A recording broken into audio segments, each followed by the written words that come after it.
Wild Justice by Ruth M. Sprague. Chapter 1. It was going to be a perfect June day. Already a cloudless azure sky, promising no hint of rain, arched over a shimmering campus.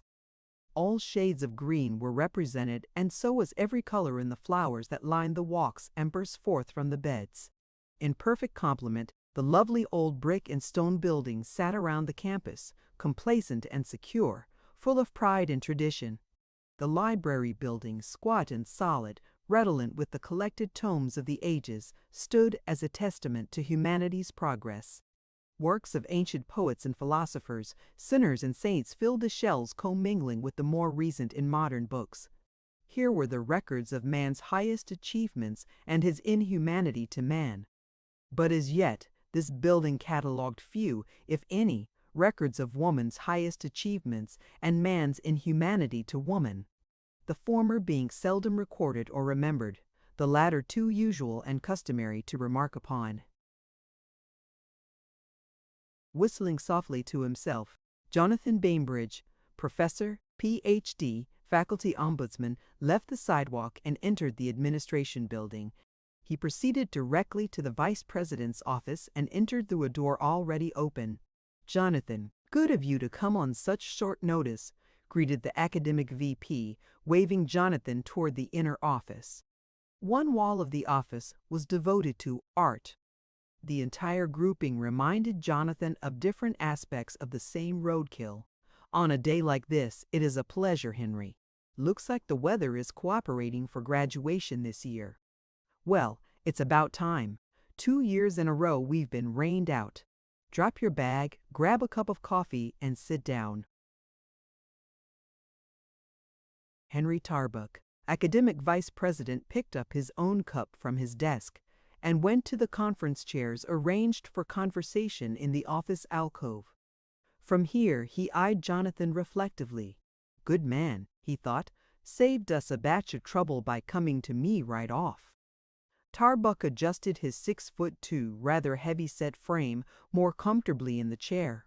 Young for his position, barely in his 30s, he directed seasoned professors twice his age and experience.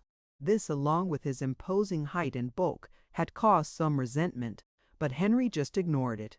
As first assistant to the president of Belmont University, he reveled in power and position and firmly believed that those that can, do like him, and those that can't, teach like faculty. He covered this attitude with a hearty, down-to-earth, backslapping manner that fooled no one but himself. Bainbridge joined him in the alcove, holding his coffee cup out ahead of him like an offering. "Damn good coffee, Henry. Must have made it yourself." At 55, Henry Bainbridge figured he'd seen it all and most of the fight had gone out of him. Physically, he was the opposite of Tarbuck, slight in build and not quite 5'10", but looked shorter. His features were finely drawn, almost feminine in contrast to the dark, craggy, nearly simian countenance of Tarbuck. "Let's get down to it." Henry Tarbuck radiated impatience as visible as the steam rising from newly deposited excrement on a frosty day. For a time the men went over the schedule of events slated for the hearing. "Everything seems to be in order," Jonathan suggested. "Right, it's a go. I want to tell you, Jonathan, you've done a damn fine job so far." Henry gestured expansively. "By advising Diana Trenchant to attend her." Termination hearing without an attorney, you saved us all a great deal of trouble. The ombudsman acknowledged the compliment with a nod. Jonathan knew his job was to provide just such a service to the administration. He understood that the ombudsman's function was ostensibly created to provide the faculty with a neutral source to handle complaints. Most times the illusion of impartiality was well maintained, but the reality of the position was otherwise. It was the administration's ear and eye on the faculty. "Just followed your suggestion," Jonathan replied, preening self-consciously. Feeling himself in the good graces of the VP, he continued, "What's the story here, Henry? Why is this being handled so harshly? Her transgression is fairly innocuous, and I'm surprised it's even come into a hearing panel. Why not slap her down or suspend her? Hell, it would be less trouble to retire her. She's been here nearly 25 years. Henry twitched with ill-concealed indignation for an instant, then answered calmly but with some passion. Between you and me, Jonathan, the bitch needs a taking down. You know how we've adjusted to federal and state mandates that women be accepted, even encouraged to work and matriculate here. All in all, it hasn't been a bad deal for us. Sure, we've had to raise some salaries, but, well, give the devil her due. Most women do seem to work hard and get a lot accomplished. They are usually fairly easy to control. Most are scared stupid of being called a lesbian and petrified at the thought that this accusation might be spread around among people they know. Or, if they are married, and obviously straight, plant the suggestion that it might get around that they are promiscuous. It turns them to jelly every time. Henry laughed delightedly as he stood up and assumed a lecturer's pose, unwittingly mimicking the profession he disparaged. As he warmed to his subject, he walked back and forth across the office, adding punctuation to his lecture with his body. Jonathan watched him intently. Then there are the most enjoyable ones. They're on the make for any man who is looking for an easy lay. They trade their ass for any glory that may fall their way through association. As workers, most aren't worth shit, but they do as they're told. Have to watch them though, because if someone higher than you in the pecking, or pecker order, comes along, they leave you cold. Now, so-called liberated professionals, feminists, may become a focus for women's groups on campus. They get a name for being champions of women's causes. However, jerk their chain and they are a hodgepodge of insecurities. They have worked so hard to attain their position and the prestige and power that goes with it that they are our best allies against women's movements and demands for equal wages. In short, any kind of problem we may encounter. How can that be, Henry? Jonathan was finding the impromptu lecture not only informative, but very interesting. We just put them on committees or hearing panels, such as the one coming up. In appearance, we are being fair by having women represented, not just women, but women who are vocal regarding their movement. Actually, because they want so much for themselves, they're easy as hell to buy. We provide perks that make them feel important. They get invited to presidential teas, trustee cocktail parties. Anything that puffs them up, makes them feel good. That's the carrot. The committee chair lets them know how to vote and how well pleased their dean will be with them. And voila! Believe me, they well know how bad it can get if they fall out of favor with the boss. If this isn't convincing, just indicate to them that they can be made to appear mentally unstable or morally deviant. That's the stick. Very few women fight back or quit a committee even if they become uncomfortable with what it is doing. Most just keep their heads down and hope nobody finds out how they voted. I've appointed 3 women to the trenchant hearing panel. 2 of them are younger women, hot to trot up the academic success ladder, which I just happen to be holding. Henry paused, preening himself with obvious relish. Eager for more of this fascinating information, Jonathan queried, "What about Diana Trenchant? She doesn't appear concerned that everyone would know she committed a crime." She refused to quietly resign, claiming that the accusations are false, and apparently is going to put on a defense at the hearing. Defense? Ha! It won't amount to bud dust. I chose the panel and I shall chair the panel, and the panel will vote to terminate her. Henry was becoming very agitated. His pacing was now fast and choppy. She's one of those troublemakers who do so well in their job that it's hard to find a reason to get rid of them. It is vital that we hold this hearing and terminate her. We must provide an example. Turning back toward the table, Henry started to shuffle the papers busily. We've gone over most everything in the handbook on procedure, and as far as I can see, everything is proper. What do you think?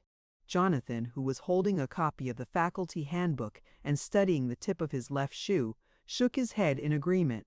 It all appears to be absolutely correct so far. Fine. Now I'll expect you to be available during the hearing in the waiting room. This is just for appearance, for extra insurance. Things have a way of getting screwed up where she's concerned. Hoping to reopen the informative floodgates with a smattering of devil's advocate, Jonathan observed slyly, "You know, Henry, her personnel file was rather impressive.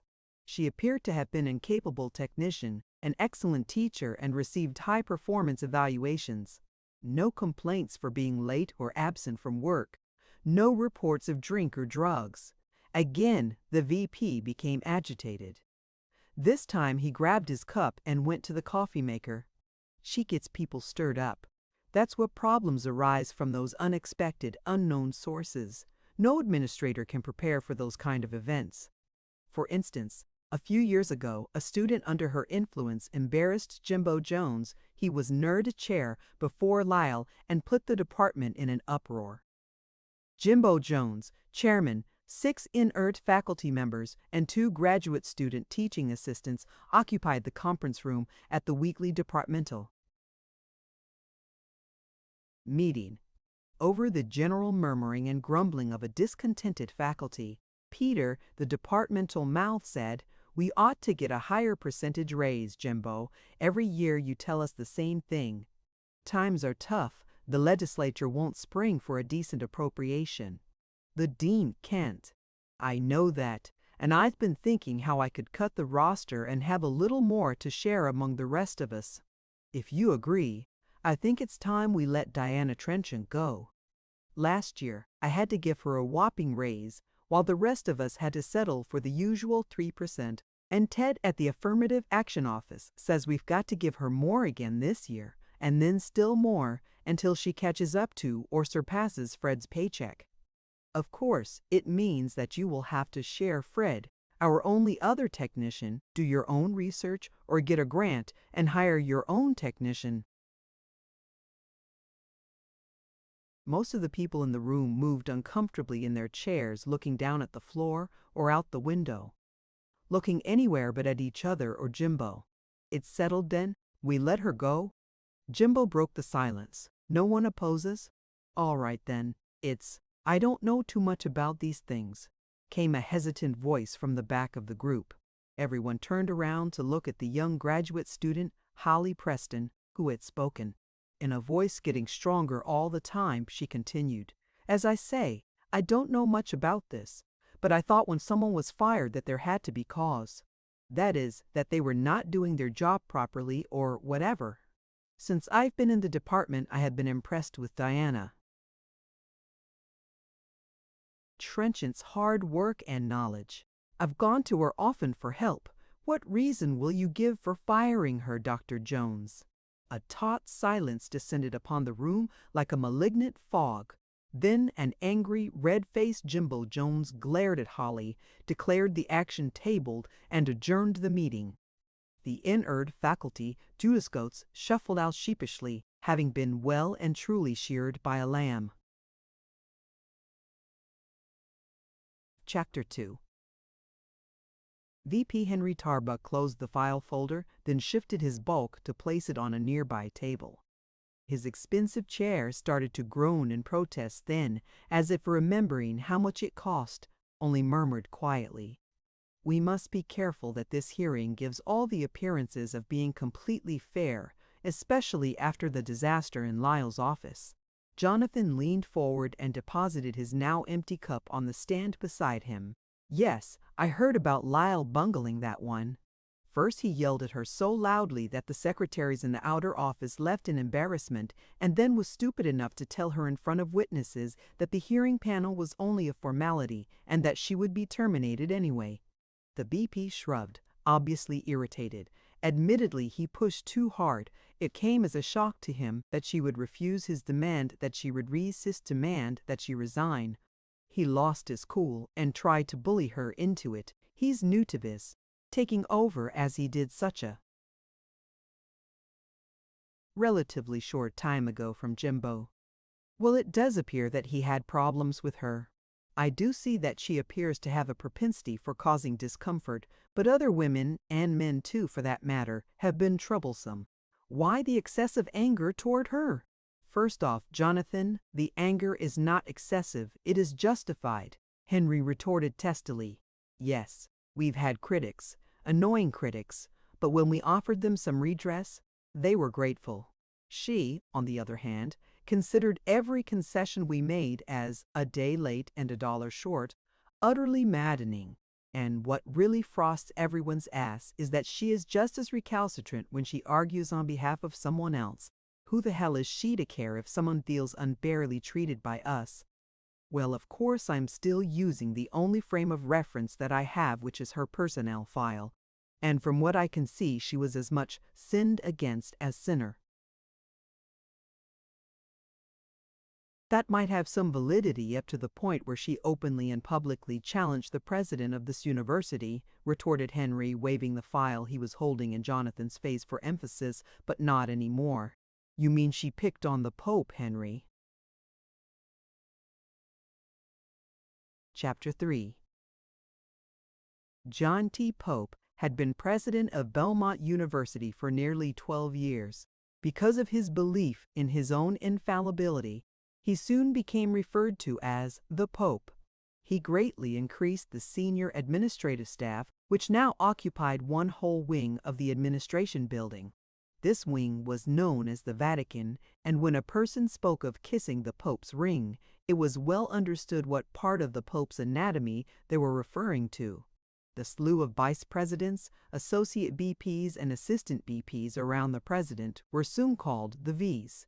Most people believed V was short for vice president, but insiders knew it really stood for vestigial virgins. He located the personnel office close by the Vatican. It was the administration's muscle and the buffer between it and the so-called support staff. Patterned after the military, it was directed by and key positions held by former military men. The military analogy persists throughout the university structure. Upper administration and faculty are designated as officers. In order to ensure staff cooperation, President Pope had created the company union called the Staff Association. To keep tabs on the members, he appointed the Director of Personnel, an ex officio member. The current director, Greg Harrison, attended every meeting, answered questions, directed staff activities, and channeled them into acceptable areas. Yes, I do, Henry continued, glowering.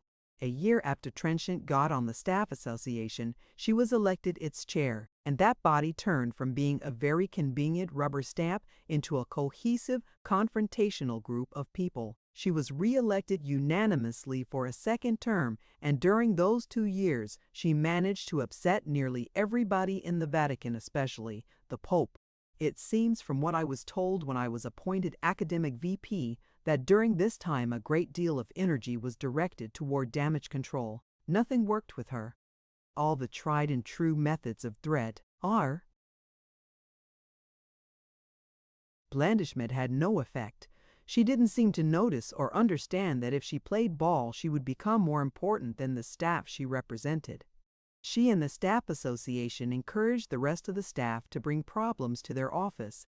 We had almost daily calls from the Attorney General's office because she advised women to make complaints if they were discriminated against or harassed. She even boxed in Mark, the university attorney, and just 4 years ago she made a shambles of personnel by kicking Greg, the director, out of the Staff Association. And that's not all. Under her direction, the Staff Association started to bypass personnel altogether. They investigated several grievances and represented the grievers they felt were abused by the system. They started a staff newsletter to inform everyone about their rights, especially concerning sex discrimination and sexual harassment. The staff was told to stay away from the Affirmative Action Office, which was described as a tool of the Personnel Department, and take their complaints directly to the Attorney General. They even printed her phone number, for Christ's sake. Trenchant and a committee met with a federal EEOC investigator. He was presented with a list of staff and faculty positions with a notation of the total number and how many were held by women. The investigator was here to make sure the university was in compliance for $1 million federal research grant. Surprise suffused Jonathan's face. How did you get that information, Henry? I thought that was one of our better-kept secrets. The V exploded. We were exceedingly careful never to publish anything like that. Members of the staff association went through the campus directory to compile the list. Took a lot of time, but they kept at it. Son of a bitch. Yeah, agreed Henry. Lyle gave her a faculty appointment to get her out of staff politics. He had her teaching every semester with a hope that she'd be too busy to cause any more trouble. Next thing we know, she's threatening to sue the Innard for plagiarism. You know the rest, and we have just time enough to get ready. Use the facilities if you need to. He pointed in the direction of an adjoining washroom, then opened a closet door and removed his cap and gown, which he laid across the table. Jonathan opened the case he had brought with him. As both men donned their robes, Jonathan asked, "Why is the trenchant hearing being held so soon after graduation?" "We wanted to wait until the students left, of course. They've been pestering us with petitions in support of her, and we sure don't want them around during her hearing. Also, everyone wants to leave as soon as possible for summer vacations."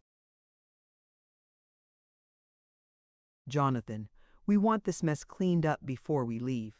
Well, my station for the Grand March is West Campus. Yours?" Fully garbed in medieval academic splendor, Jonathan paused by the open door. "My department forms up in front of the library. See you next week." "Right." The two men left the office together, then separated at the founder's statue to reach their appointed destinations. "What a farce," ruminated Jonathan, as he made his way between the colorful plantings bordering the walk. "Shakespeare would have loved it. Much ado about nothing and a tempest in a teapot. What a hoot making all this fuss about 7 student feedback forms. Nobody ever pays any attention to them, yet suddenly they are so important." Hard to figure a valid reason for such violent reactions from the V. Just a couple of years ago, Professor Beand was convicted of child molestation. He was suspended for a few months, but they took him right back with no loss of pay or position. And then there was that dean in the history department who altered faculty promotion papers. Nothing happened to him. I remember one of the V's saying at that time that he shouldn't be disciplined for it because other faculty had done far worse things and were not punished. That's sure true. I remember several incidents involving students, alcohol, drugs, all swept quietly under the rug. It's obvious what is going on here. Lyle needs to pull the chestnuts out of the fire for those 2 new faculty he took on so they can be reappointed and tenured. If he can pin some of their negative critiques on Diana Trenchant, he can argue that all the years of bad critiques are suspect and nullify them. And of course, Henry and the rest are going along with it out of revenge. They are just plain pissed off because they couldn't win her over with snob appeal. She scorned them, their exalted positions, and their offerings. That's it. I bet anything that's it. Silently apologizing to William Congreve, Jonathan paraphrased, "Heaven has no rage like love to hatred, turned nor hell more fury than a good old boy scorned." The medical student that wrote the open letter to the Pope was right. This hearing is an administrative gangbang. Jonathan was soon joined by others in brightly colored or richly black gowns, peacocked with the educational badge each had attained and crowned with a mortar board, which got its name from a board used by masons to hold cement. How appropriate that it is worn on the head.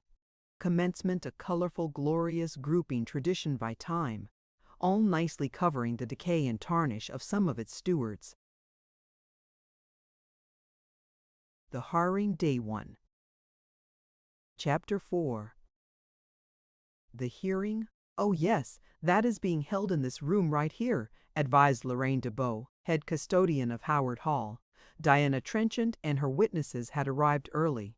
One of the witnesses asked Lorraine where the group might wait. "There are 2 rooms I was told to open. This is the best one right opposite the hearing room," she offered, walking ahead of them into the room, proud as a general leading the troops to battle.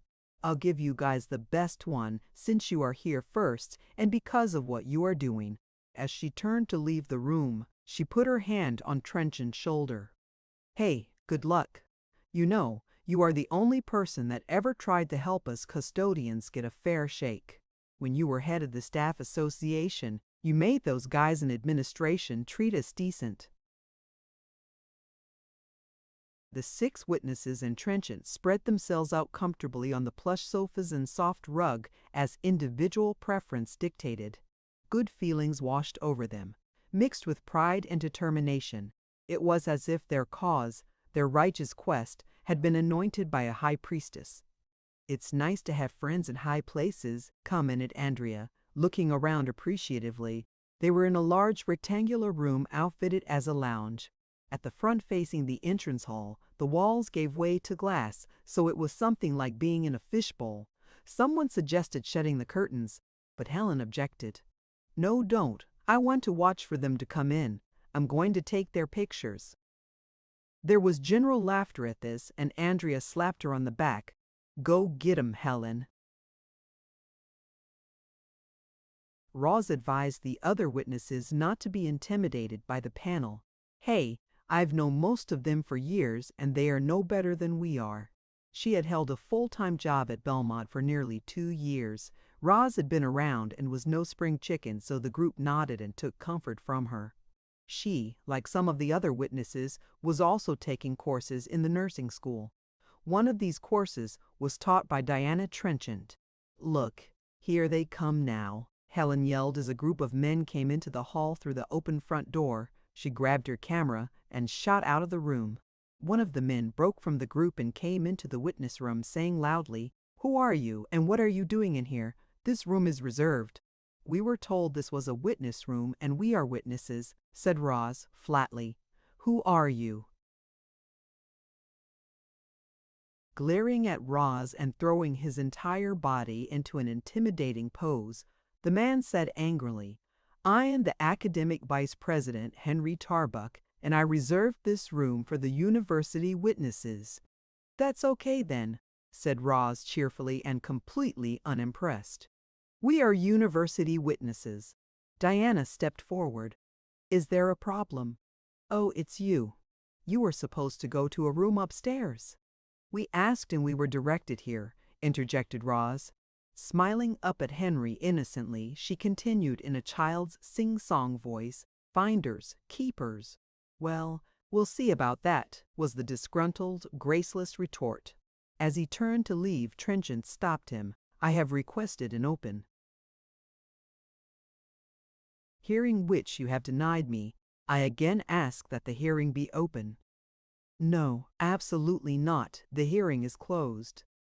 "A closed hearing is to protect the rights of the accused. As the accused, I waive that consideration and again request that the hearing be open and that any person who wishes may attend." "No." The V closed the door of the witness room behind him with an indignant slam. "Now there's a sweetheart," murmured Roz. "Hey, did you guys notice we got our own phone in here?" An obviously annoyed Henry Tarbuck sought out the custodian, Lorraine. "I ordered that downstairs room to be held for the university's witnesses," he barked at her. "Not me, you didn't. I was told to open 2 rooms for the hearing witnesses, that's all."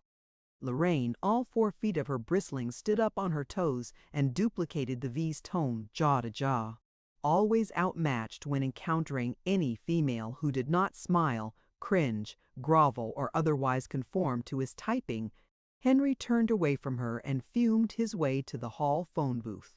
Reaching his secretary, his tone took on the whine of a young boy. "Lynn, something terrible has happened. That woman took the good room, the one with the good chairs and the telephone. I'm using the booth in the hall. How could this happen?" "I don't know, Henry. I told the custodian over there to reserve the 2 rooms as you directed me. I don't recall that you gave me specific instructions as to which room was for which group." "I assumed, Thost." Henry broke off as he caught sight of the dean and 2 medical school faculty coming in the door. "I'll get back to you and get this straightened out. Got to go." "Right this way, gentlemen. We've had a slight mix-up in the waiting rooms, and I apologize in advance for any inconvenience it may cause. I'm going to have a phone put in soonest and some decent chairs." Still talking, Henry led the men upstairs. Downstairs, Helen returned from a self-appointed scouting mission, breathless and amused. "Oh," she panted, "you should see the room they have. It's a lecture hall, hard chairs and blackboards all around. We sure lucked out by getting here first." "We sure did, but our luck was in having Lorraine as custodian in charge. Obviously, we were supposed to get the upstairs one, and I'll bet you dollars to donuts that it's been bugged," asserted Roz. Helen had recovered her breath by now and readily agreed. "Yeah, I bet. You know that V Jimbo was so threatening. I took his picture, and he came right up to me and demanded to know my name and what I was doing there and—" "Oh, he's a pain in the ass all the time," Roz interrupted. "He was bad enough when he was chair of Nerd, but now that they kicked him up to a V, he's insufferable. Drinks like a fish. Did you tell him?" Helen laughed. "No, I just yelled, 'Press,' at him and got the hell out of there. Just a moment ago, outside, I got a good shot of 3 guys that were just coming in. I think one of them was Dean Broadhurst. One of the guys with him saw me and covered his face, just like you see the crooks do on TV when they're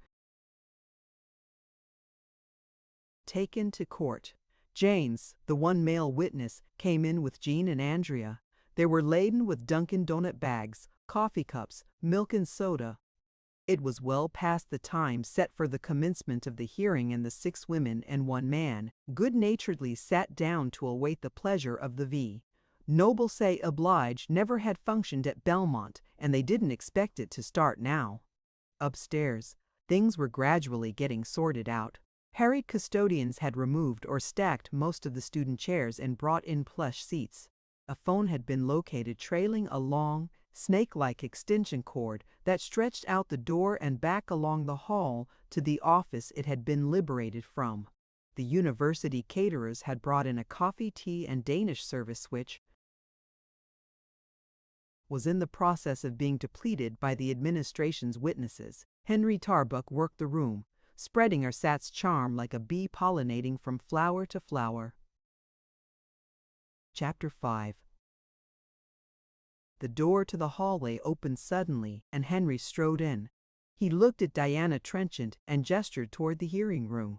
"We're ready for you now," he announced, with all the smarmy triumph of an interrogator leading the way to the torture chamber. The accused stood up.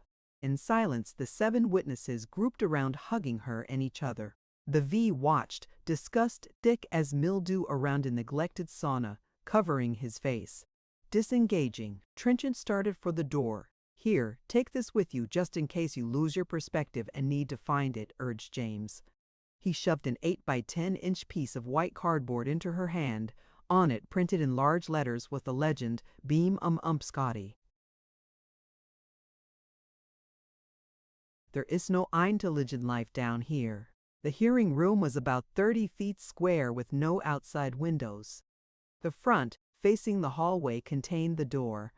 The rest of the front wall was glass, similar to the neighboring witness room, but here the curtains were tightly closed, as if the room was ashamed to reveal what was to take place inside.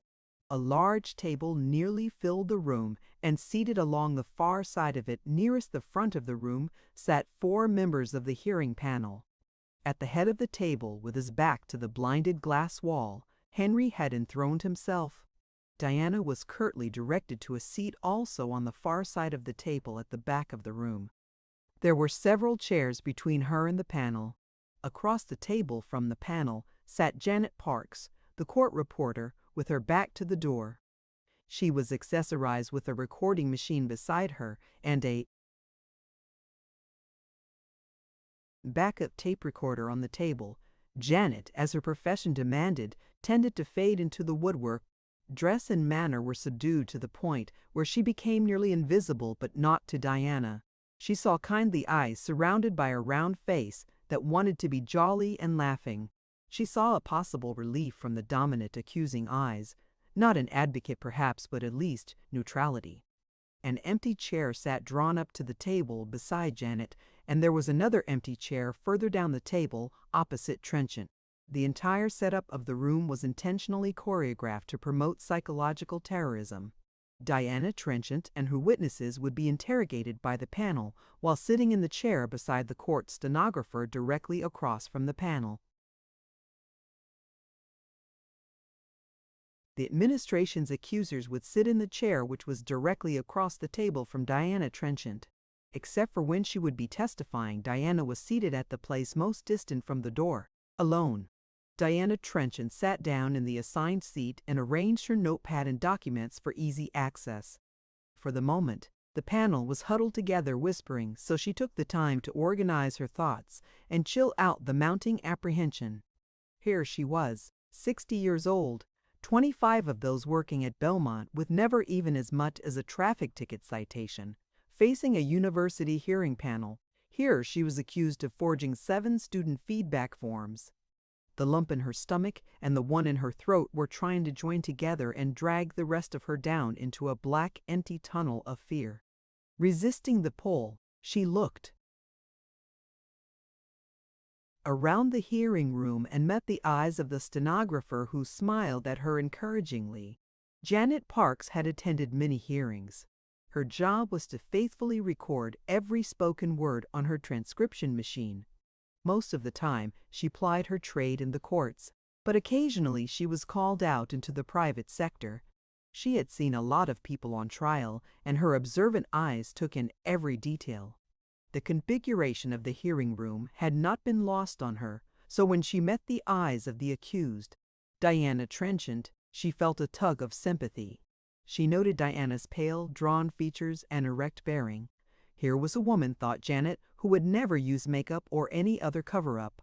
She has such a direct, honest look, it's hard to believe that she is the one in trouble here. As Diana's eyes returned to her notes, Janet looked at her more closely. Not terribly well groomed, she thought, noting the slacks with casual blouse and jacket. Janet recalled that Diana was wearing jogging shoes when she walked in. Obviously, she wore her cloths for comfort, not for adornment.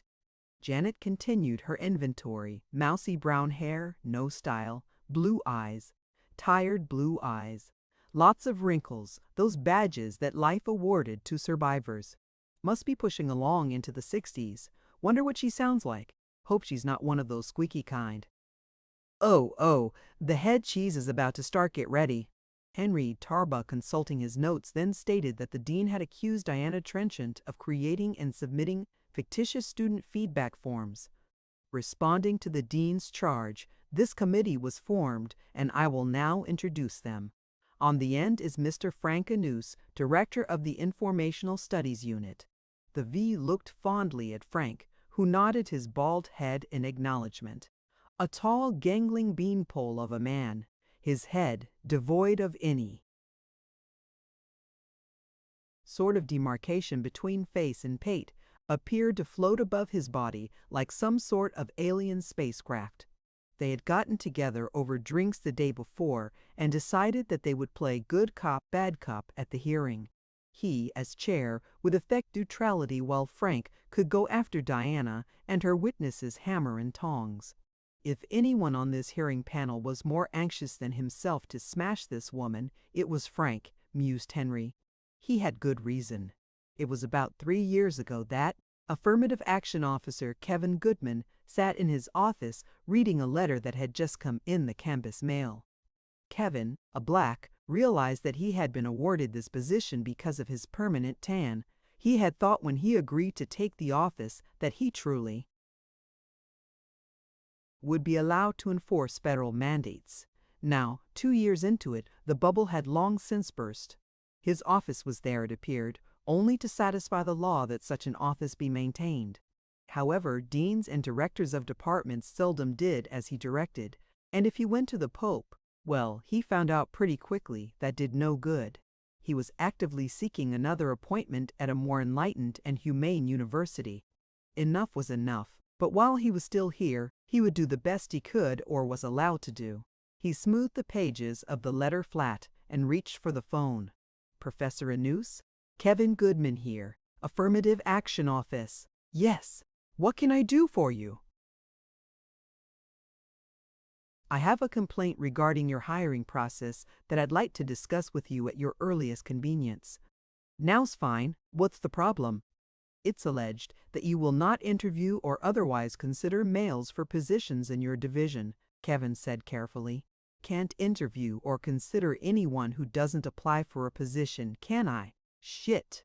Men just aren't interested in the jobs in my unit. Kevin blinked and cleared his throat. Ah, well, I called the personnel office and they informed me that they had sent you a file of a male for the last 2 positions you posted. I was told that you did not interview him. Could be, I suppose. Probably he didn't qualify. Personnel says that he is very well qualified. Frankenneuse made a face at the telephone. The supercilious bastard, he thought. Who is he to check up on my hiring? They do, huh? Frank's predilection for hiring only women, preferably young, was well known throughout Belmont. He laughingly referred to himself as the Sheik and the girls as his harem in conversations with his male colleagues. His girls referred to him as Jack the Ripper. Turnover in his department, in all senses of the word, was active. Yes, Kevin continued, in light of this complaint, my office will have to review the records of all of your hiring for the past 2 years. Would you please have this material ready for my assistant to pick up tomorrow? Kevin spoke firmly, looking down at his crossed fingers. All those files. Christ, you think I've got nothing better to do than... Who in the hell made this complaint, anyway? The letter came from the chair of the Staff Association, Diana Trenchant. Evidently several complaints have been brought to her attention. She can go to hell, and you too for that matter. What business is it of yours who I hire? Federal law prohibits discriminatory hiring practices. This university has to comply to receive federal grants. My job is to see that the university is in compliance. Bull. Everyone knows that just applies to women and minorities. That is incorrect, Mr. News. Anti-discrimination laws apply to anyone who is being discriminated against. Please have those files ready for pickup, said Kevin, and firmly hung up the phone. Frank looked at the phone for a beat and then walloped it to get a dial tone. He punched in the number for Mark Rogers, the university attorney. Reaching his party, he said, Mark, what do you know about the bitch chairing the staff association? Chapter 6. And sitting next to Ed is Esther Rondell, agriculture. Frank beamed at Esther, who simpered in return. A large woman, Esther wore her white hair in an old-fashioned pug at the back. She had been at Belmont longer than anyone could remember. She dressed conservatively and was always on university committees.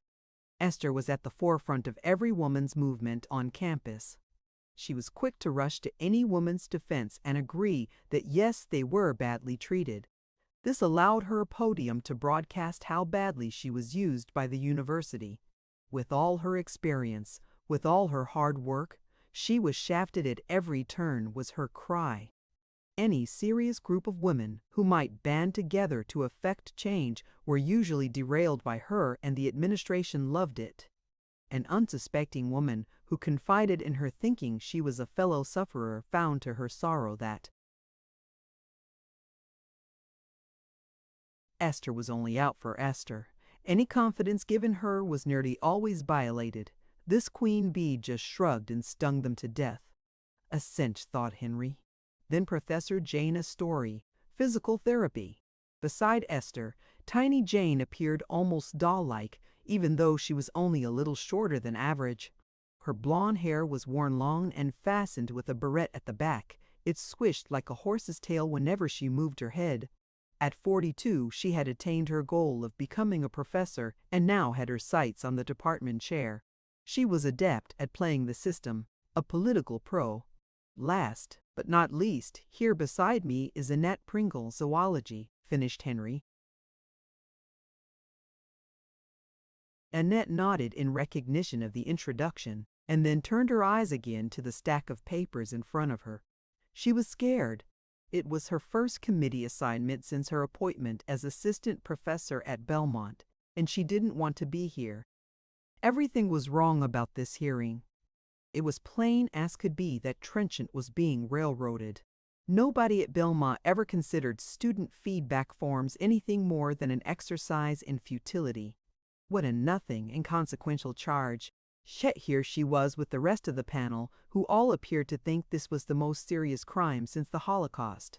Annette hadn't dared to refuse Henry's request after the way the V had questioned her. He had come unannounced to her office to ask her to serve on this hearing panel. He explained to her how important serving on university committees could be and how they beefed up a curriculum vitae. Then, right out of the blue, apropos of nothing he had said, "I understand you and your friend Joan live together." It could have been just an innocent remark, but Annette, with years of suspicion and threats to remember, didn't think so. He knows, she thought, and the thought stuck in her throat and choked her with fear. Her weak protests that she really didn't think she had experience enough yet to qualify for the panel had been swept aside, and here she was. Henry's thoughts were similar. He smiled in triumph. It really paid to check people out carefully. You could find out the damnedest things, things people were afraid of getting out, things Henry could use to control them. Still smiling, he turned to the papers before him and in rapid order introduced into evidence Medical School Dean Broadhurst's letter of charges, a memo from the chairman of Innard, Dr. Lyle Stone, and the 2 files containing the material sent out from Belmont to the document examiners. These are the items. The academic vice president and chair of the hearing panel committee asserted, holding up the files, that the hearing is about. We will commence by having the university's witnesses sworn in by the court stenographer.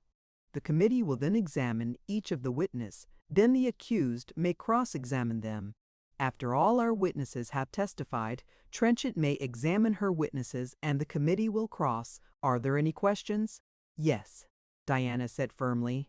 You have said that the witnesses are to be sworn by the court stenographer, and I have no objection to that. However, I wanted in the record that I was told both by the Ombudsman and by you, Mr. Chairperson, that this would be a typical administrative hearing and that witnesses are generally not sworn. When they are, it is done by one of the hearing committee. I was further told that recording of the hearing would be by tape recorder. I find that neither of these 2 things are true. In addition, I want it recorded that I have requested several times that this hearing be open, and the chair has refused. The Attorney General's office has asked to be allowed to send an observer to this hearing. Their request was denied, but they were promised a complete transcript of it. Okay. Henry brushed aside Diana's observations as if they were of no import and continued, "We'll call our first witness." Henry rose and went to get the Lyle Stone, chair of the Nutrition, Embryology, and Radiology Department in Nerd.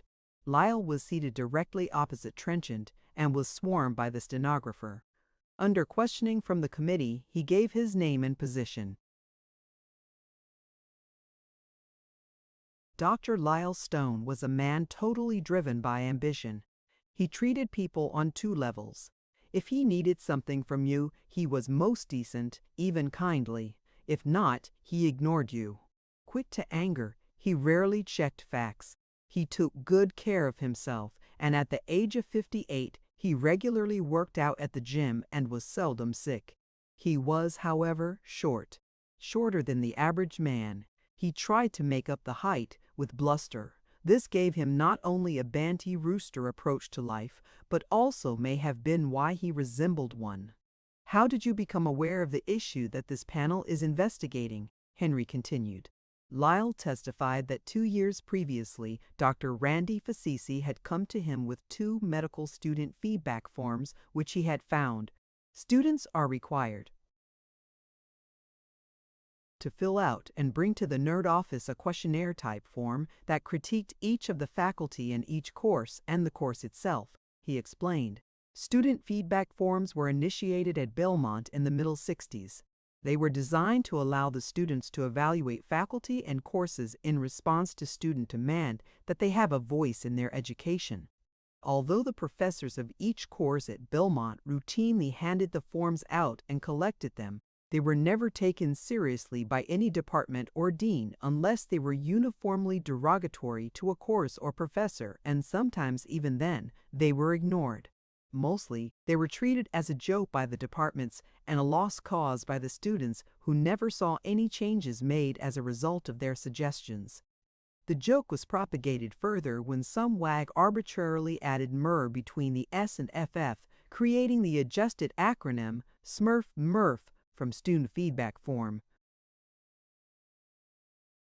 From that time on, the forms were printed on blue paper.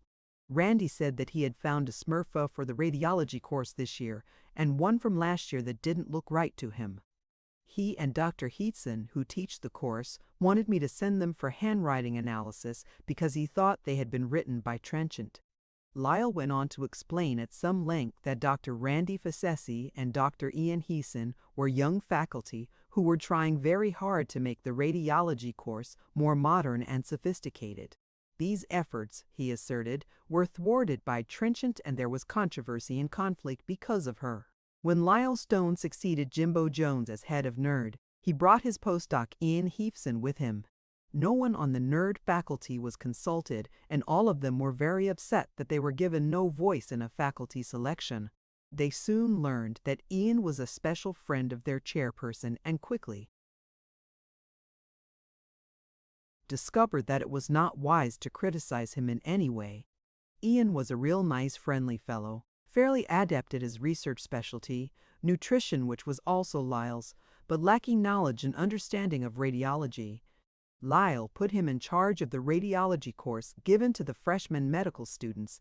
This act was similar to throwing a child into the water and expecting it to learn to swim.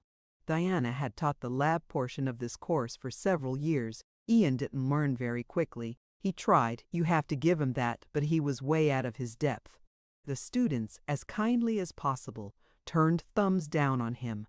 Not only that, but on their SMURFs, they were highly critical of the lecture portion of the course, which Ian conducted, while praising Trenchant and the laboratory, especially the laboratory manual which she had written. The manual had been written out of desperation by Trenchant on her home computer. Over the years, the radiology lab manual had degenerated into such a mess that it was difficult to use and impossible to understand, especially when most of the pages were unreadable. This was before the department obtained a copying machine and still used the old-fashioned stencils. So Diana wrote and illustrated an entirely new manual, and she registered the copyright on it. She offered this finished manual to Ian at no charge for use in the course, and he grabbed it like the drowning man he was. The students had made their disgust well known to him, and he realized that he did not have the knowledge or experience to produce an adequate laboratory manual in radiology. Things got better in the course. Ian was improving in his knowledge and lecturing. There was excellent cooperation between him and Trenchant. That is, until Randy Facessi was brought in. Randy came with perhaps even less ability in radiology than Ian, but where the students were sympathetic toward Ian, they were pissed off by Randy. The smurfs they wrote concerning him were not kind. Many reprimanded him for things he had said in lectures which were contrary to what the students read in textbooks. Hurt, angry, and unable to get at the students, he turned on Trenchant.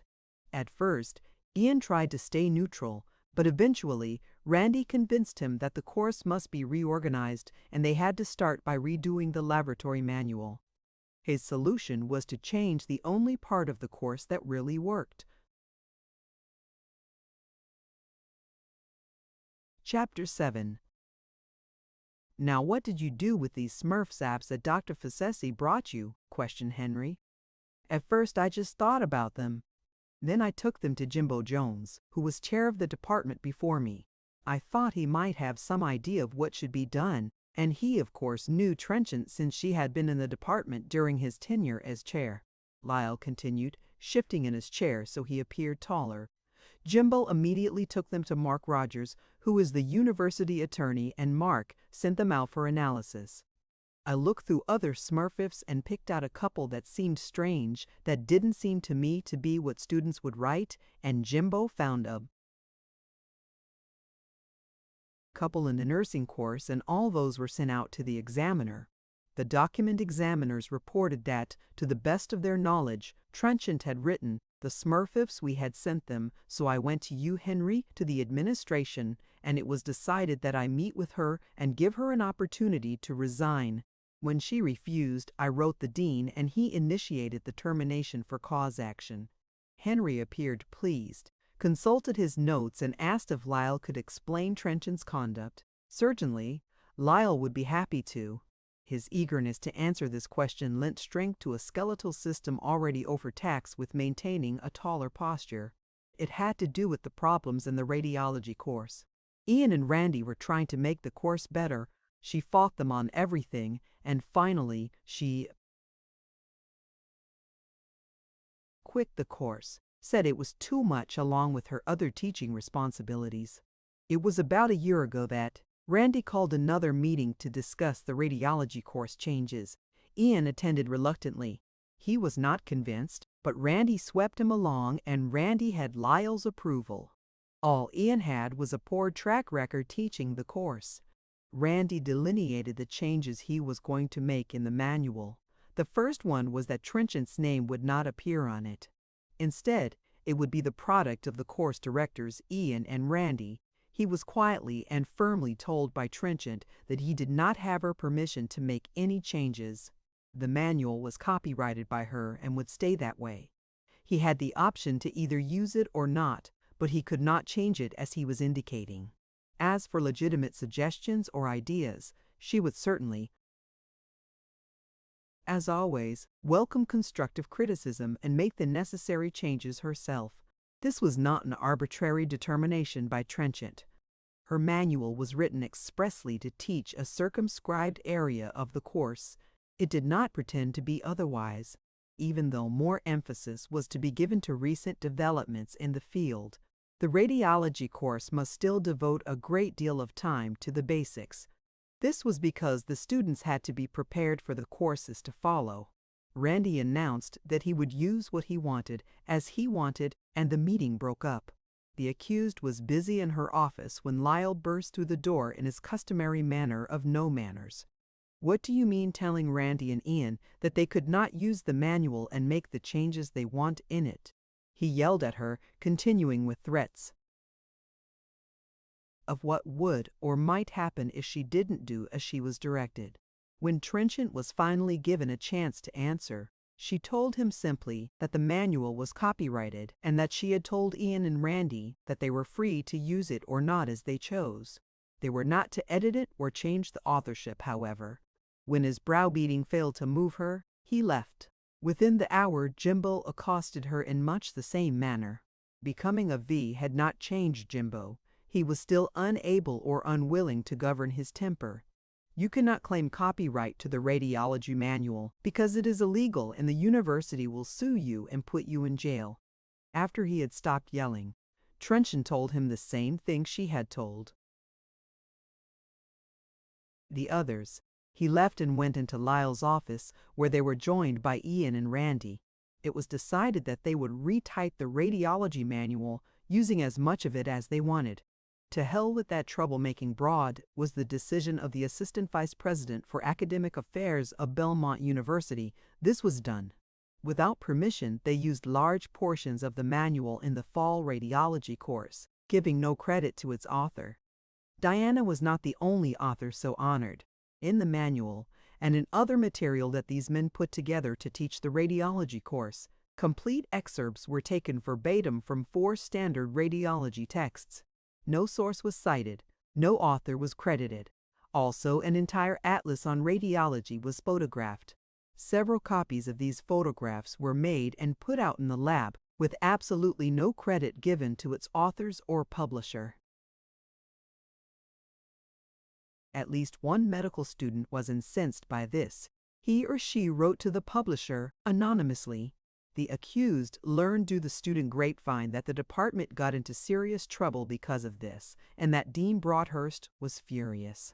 Lyle blamed Trenchant for blowing the whistle, conveniently forgetting that it was a student who had written the letters. Chapter 8. Lyle droned on and on with a litany of sins attributed to Diana Trenchant, carefully circling the truth. Whatever problem the department had, she was usually responsible, he asserted, the folds of paper falling from the court stenographer's machine stacked higher and higher. Janet was beginning to look very tired. The suspect Smurfs were introduced, and Lyle identified them. "Yes," he intoned. "When I spoke to Trenchant and told her she had the option to resign and nothing further would be said or done to her, I gave her all of the handwriting evidence, all of these Smurfs do at that time." Now Henry allowed questions from the rest of the committee, who started to slowly wake up after enduring Lyle's long and repetitious testimony. Nearly 20 minutes was spent answering their inane questions regarding how many courses were involved and who found the suspect critiques. Most of their questions had been answered previously in the material given them, the dean's letter and Lyle's memo.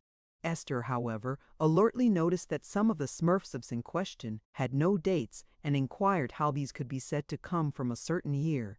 The answer given was a model of obfuscation. Lyle replied, "The critiques from those 2 years came in a packet to me from Randy and Ian. Those were the years that Trenchant was indeed involved in teaching this course." Satisfied with the answer apparently, Esther questioned why one of the suspect Smurfs had a note stapled to it. Diana sat up in her chair. This was a question she wanted answered. Lyle replied that it was a note from Trenchant and that he had stapled it to the evaluation prior to sending it off to the handwriting analyst. None of them questioned why a note in Trenchant's handwriting was made a part of the document that the analysts were to analyze for authorship. Annette wondered if she understood correctly. Did Lyle say that he kept all of the critiques in his office?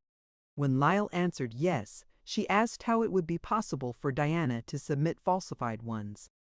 The silence in the room was deafening. Janet, lifting her hands from the keys, massaged her fingers. The suggestion of a smile floated mischievously over her face. Palom member Anus finally came to the rescue with a cueing question, and a long discussion ensued as to how Smurfists were handled in the department and what happened to them. Many of the answers given by Lyle were false. Diana made a note of these. The chair now looked expectantly at Professor Jane Astori. So far things had gone very well. Everyone had been on cue, and except for those 2 surprise questions, well, they were fielded quite adeptly. His chest expanded with pride in his ability to bring this thing to a smooth conclusion. Now it was time for Jane to ask the questions that would delineate the magnitude of this crime. That would certainly figure in the Attorney General's evaluation of the hearing.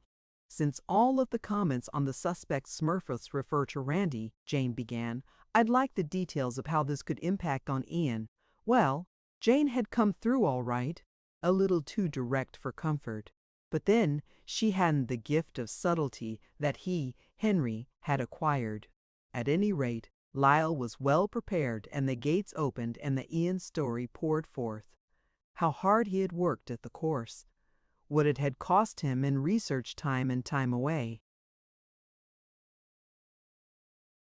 From loved ones, in answer to further questions from Jane, he covered everything. All the trips to the dean's office in Ian's behalf. He emphasized that the disparaging student critiques suddenly got better when Trenchant was no longer in the course. Over and over, he stressed that it was all the fault-finding Smurfs that were coming in that were the problem. What was the reason for it?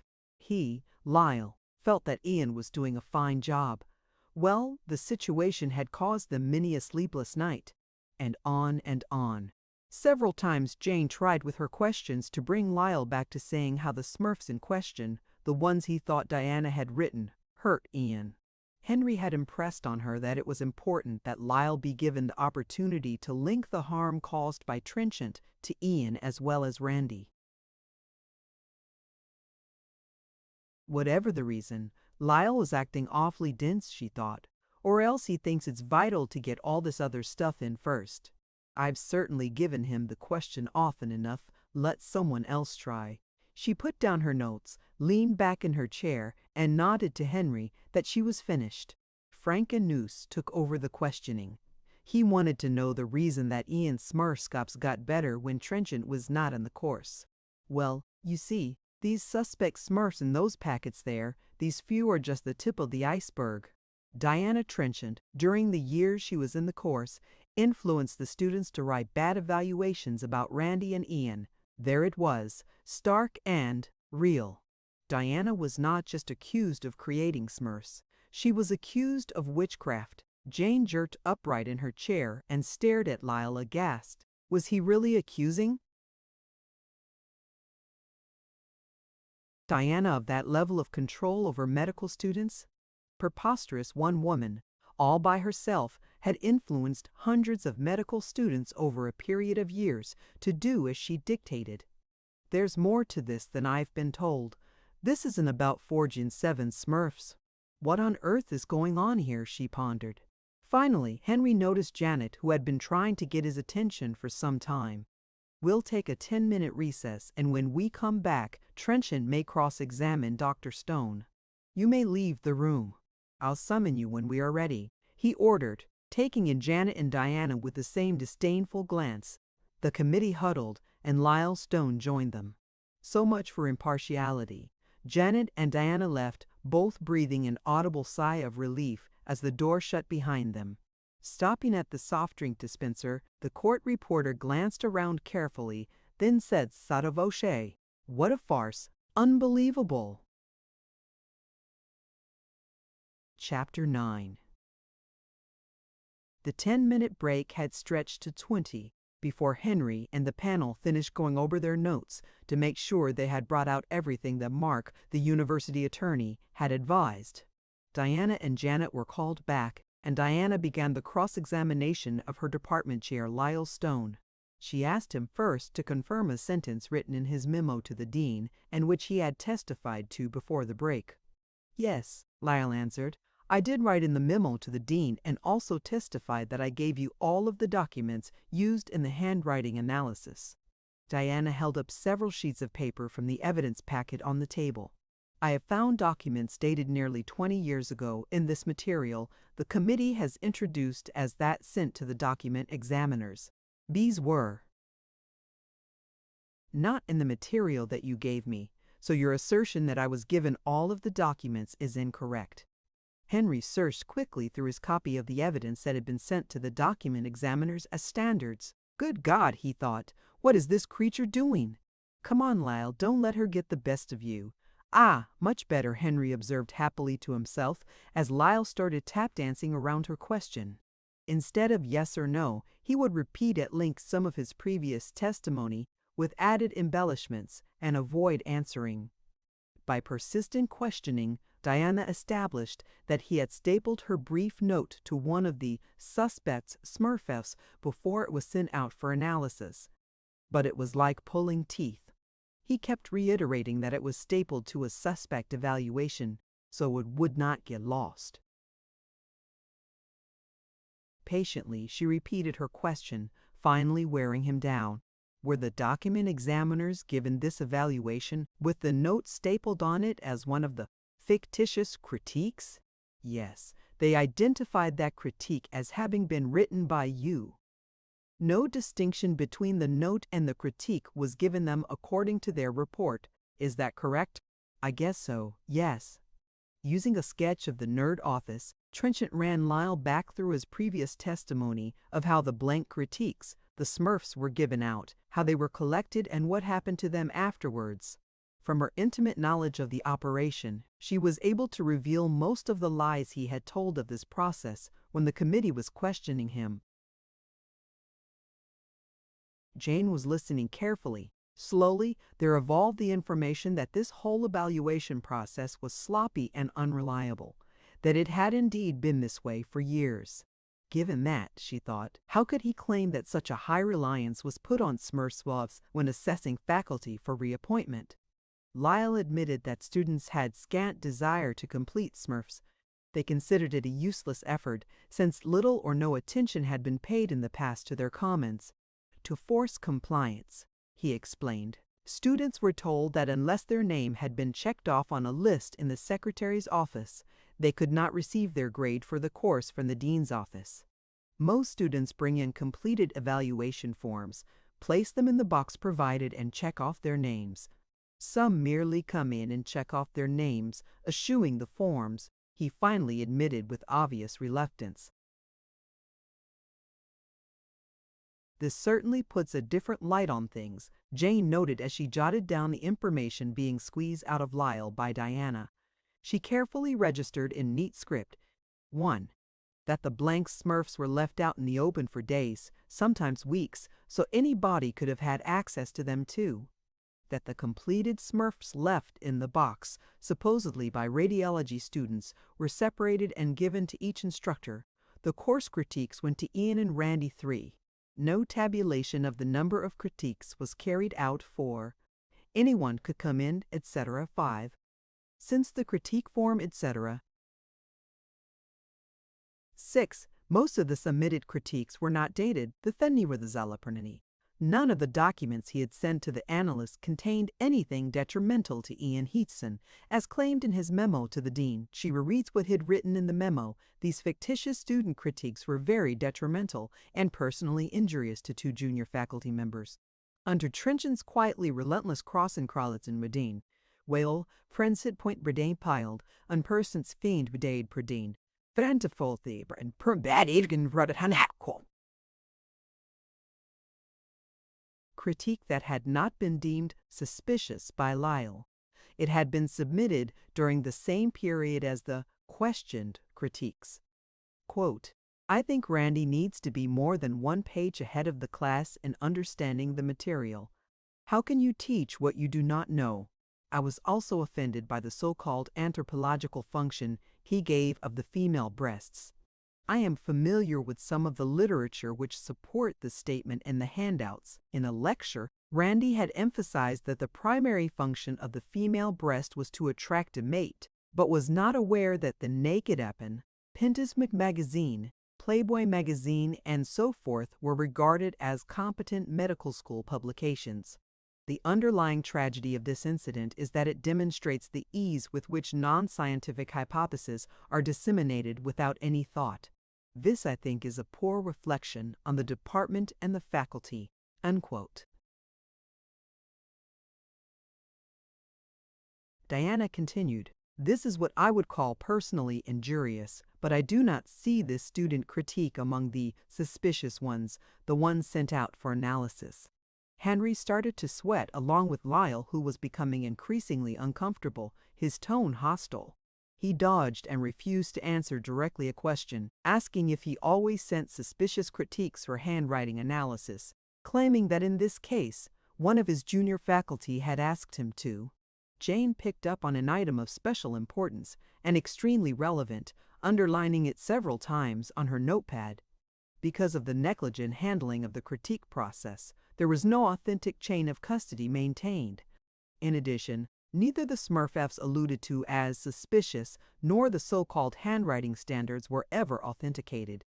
According to the testimony she had just heard, each of the so-called suspicious critiques had been discovered when the finder was alone. Furthermore, Lyle could give no proof that any of these suspicious Smurfs he claimed were found had ever been placed in the return box provided for the students. In fact, except for the few critiques that were signed, there was no evidence that any of the nearly 200 uncontested critiques relating to the radiology course were even submitted by the radiology students. Jane was simply astounded. In all of Lyle's testimony, he had offered no witnesses or evidence that could confirm his testimony that students had been manipulated by the accused. Witchcraft was insinuated but never proven. Henry was rapidly becoming unglued. Noting Lyle's declining control and fearing an incipient outburst, Henry interrupted and declared that they would now take a lunch break. How could that idiot sit there and let himself give away that kind of detail on how Smurfs were handled in his department? Henry knew that this was having a deleterious effect on the panel, and he knew that he'd better set things straight while there was still a chance to cover up. Chapter 10. Lunch was catered in the upstairs witness room as the prosecution, Henry and the panel, huddled to socialize and discuss the morning events. Henry and Frankenus excused themselves after the meal and adjourned to the men's room to plan strategy. We can't say too much to the women now, with the other witnesses around. But when we get back, you take Esther out somewhere and I'll handle Jane. Annette's no threat, we'll forget her. Anyhow, explain how all that bullshit about the chain of custody doesn't have any bearing at all. Everything rests on the document examiner's evidence. Nothing else counts. Got it? No problem, Henry. I'll set her straight, Anus said reassuringly. Christ, Diana really stuck it to Lyle, didn't she? The defense huddled too. They went as a group to the nearby cafeteria. Everyone took the trouble to keep the conversation light and encouraging. They were convulsed at the reaction of the court stenographer, which Diana related to them. She's probably attended a great many hearings, offered Helen. What happens in the cloistered halls of Belmont U would be a bit foreign to her, even though it was practically certain by now that they would not be needed to testify until the next day. They all elected to stay. Hey, Roz insisted. We want to be here for you and each other. It's bad enough that you have to face them alone in that hearing room. You guys are the best, you know that, Diana said fondly. After the hours spent in that room, it's such a relief to hear human voices again. When the hearing resumed, Henry cautioned Diana about taking too much time and to stick to the issues. We are only here to listen to information directly. Concerning whether you forged those Smurfs in question, you have wasted too much of our valuable time talking about non-related issues. And you pompous old windbag, encouraged that witness Lyle Stone to go on and on for hours on unrelated issues yourself, thought Janet, sneaking a quick, compassionate look at Diana and flexing her fingers in preparation for the next words. Diana almost snorted aloud at Henry's admonition. Composing herself, she said, I'm finished with my cross-examination of Lyle. Frankenus immediately asked, Lyle, if it is demonstrated that a faculty member falsified information concerning another faculty member using Smurfs, do you consider that to be immoral and unprofessional? Yes. We are assuming that honesty must prevail among peers and co-workers. That's all for now. I have just a couple of questions on recross, corrected Trenchant. Henry, caught with his mouth open about to hastily dismiss, Lyle glared malevolently at her. She smiled back at him, then turned to Lyle and asked if he insisted that all faculty be honest. He avoided a direct answer. Well, no one thinks dishonesty is a good thing. At least I don't think anybody does. I just wondered why you didn't take similar action. That is, report to the vice president and bring charges when the recent blatant plagiarism of Ian and Randy was brought to your attention, Diana said. Henry, forgetting his assumed role as neutral, quickly snapped off, We really must keep the testimony on the issue. Diana smiled grimly. Thank you, I'm finished. Henry quickly excused Lyle and announced that the next witness would be the document examiner, and rose to get her. After the door closed behind him, the room was quiet, its occupants sitting in silent contemplation. Chapter 11. Something had to be done. The group gathered in the conference room were all in agreement on that. But what? The problem was twofold. What to do about the possibility that Trenchant would bring a plagiarism suit against the department, and how to wipe out years of bad Smurfs for Fs for Ian and Randy. You realize that we could just get rid of her by invoking the clause in her contract that designates she's first in the department fired if the department has financial problems? That wouldn't help much. She could still sue for plagiarism. If we fired her, even justifiably, the papers would play the plagiarism stuff up. There is another way, by discrediting her first and making the student evaluations invalid. How? During my last trip to New York, I heard about some special services that were available. Special services? You mean a hitman? That wouldn't help the evaluations. No. Something else entirely. Give me a few weeks and then follow through with what you are presented with. It may be expensive, though. Can I count on some help in that direction? No problem. You come through on this and we'll give you all the help you want. The others present nodded in agreement, and the meeting ended. He could hear the phone ringing in Anderson's office.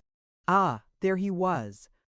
Andy, no names please, I'm on the office phone. You recognize my voice? Yeah, sure. How they hanging? Remember our conversation where you told me about the special services guy?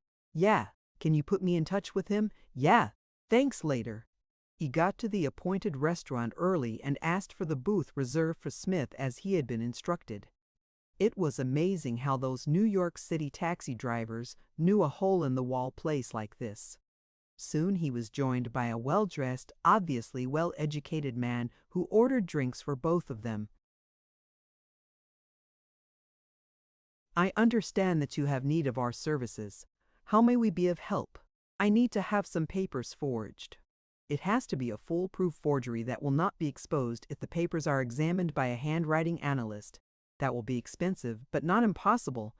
We charge by the number of words and the number of papers or documents you need. The price of each was then given. Whew, that is steep. Yes, it is. But you want foolproof.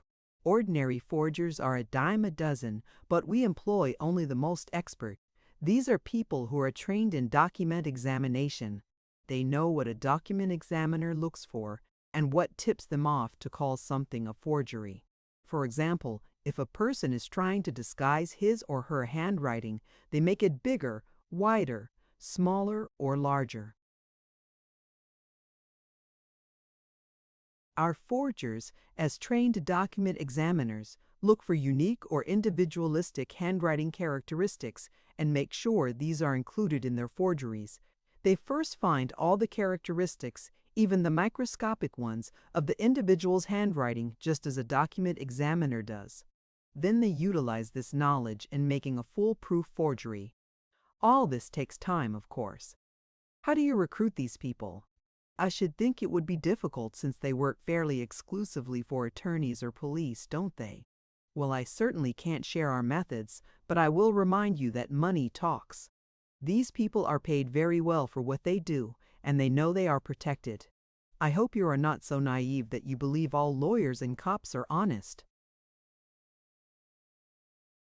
They are easy to recruit because they may have worked for years for very little. That's why to get the best, you have to pay for it. Okay, here's what I need. I was hoping to have a dozen or so of the following messages copied onto these blue forms, but I'm going to have to settle for these 3 short ones. I understand from the man that introduced us that this will never be traced back to me. Correct. I am only a broker. I do nothing criminal. You do nothing criminal. The forger never sees either you or me. Someone else takes the material to her or him. That's another thing that makes our service so excellent. I will use a former document examiner who is the same sex and about the same age as the person you want blamed for these documents. Now, the first thing we need is as many examples of this individual's handwriting and printing that you can get your hands on. We want originals, not copies. However, be sure you make copies since you will not get the originals back. They will be consumed, perhaps is the best word for it, in the forgery process. Most commercial document examiners will accept copies of standards to work from, and this is to our and your advantage. You might get one sharp enough to be suspicious if given enough original standards to compare with our forgeries. The waiter never came back to bother them. They sat in the secluded booth and planned out the 3 documents to be. A few weeks later, Mr. Smith. Yes, thank you for returning my call so promptly. Yes, the merchandise was as you represented. The professionals have authenticated it. He listened briefly, then said, "We're going to need 2 more. I neglected dates on the previous order, and we have to show repetition of this practice." "All right. I'll meet you there in 1 hour with the accessories and balance of payment for the previous order." After hanging up the phone, he opened his briefcase and extracted a small packet of bright blue Belmont student feedback forms and a sheet with the typewritten messages that had been created to be forged onto them.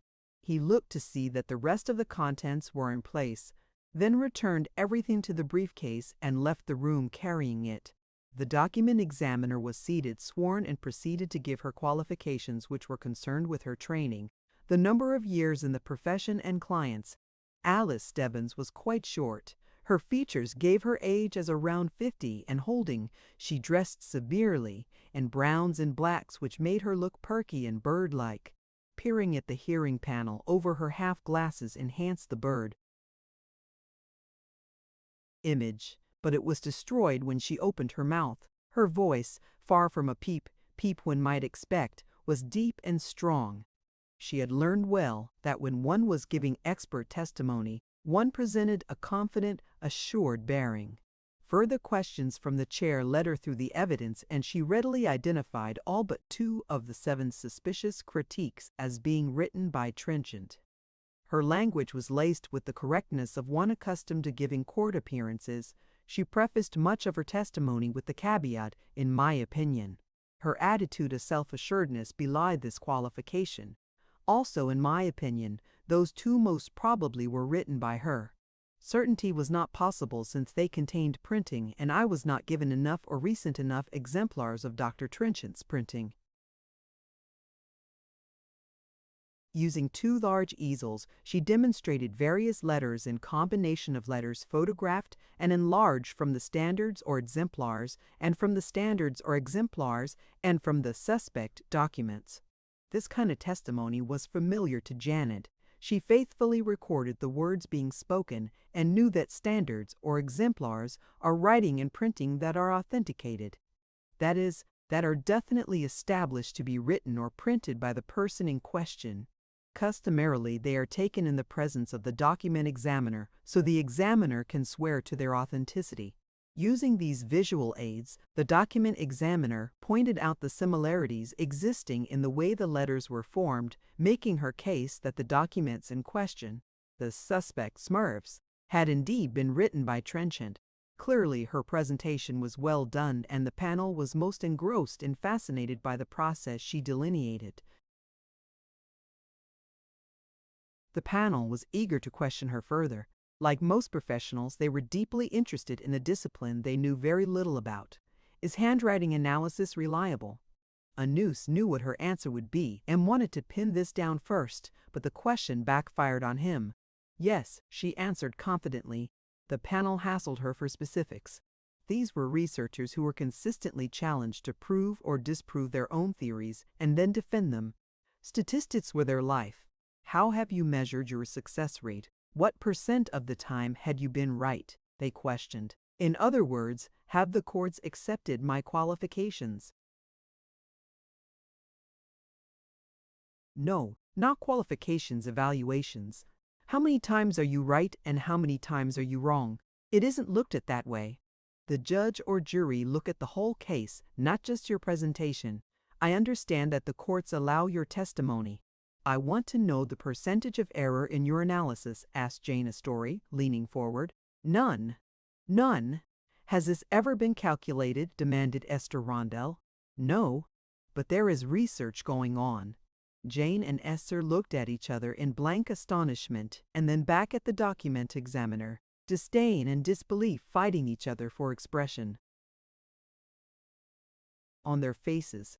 Attempting to save the situation, Anus asked if the courts accepted handwriting analysis to be as accurate as fingerprints. Her answer dripped confidence. Yes. Janet sensed that the women on the panel were not about to let this polite exchange continue. The very forces at work over the eons that compelled women to defer to men rewarded them for fearlessly attacking other women. The confident, assertive demeanor manifested by the analyst would not have been questioned coming from a man. but they would not let a woman get away with it. She knew from countless demonstrations she had witnessed that women may band together at times with the force of a mob to attack another woman. This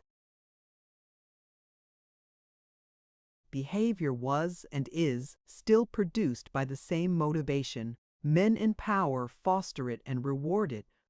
Esther began the attack. There are many letters on the display you have shown that are very different from the standards. The T's look very different. What T? Those. Pointing. Those T's have a straight.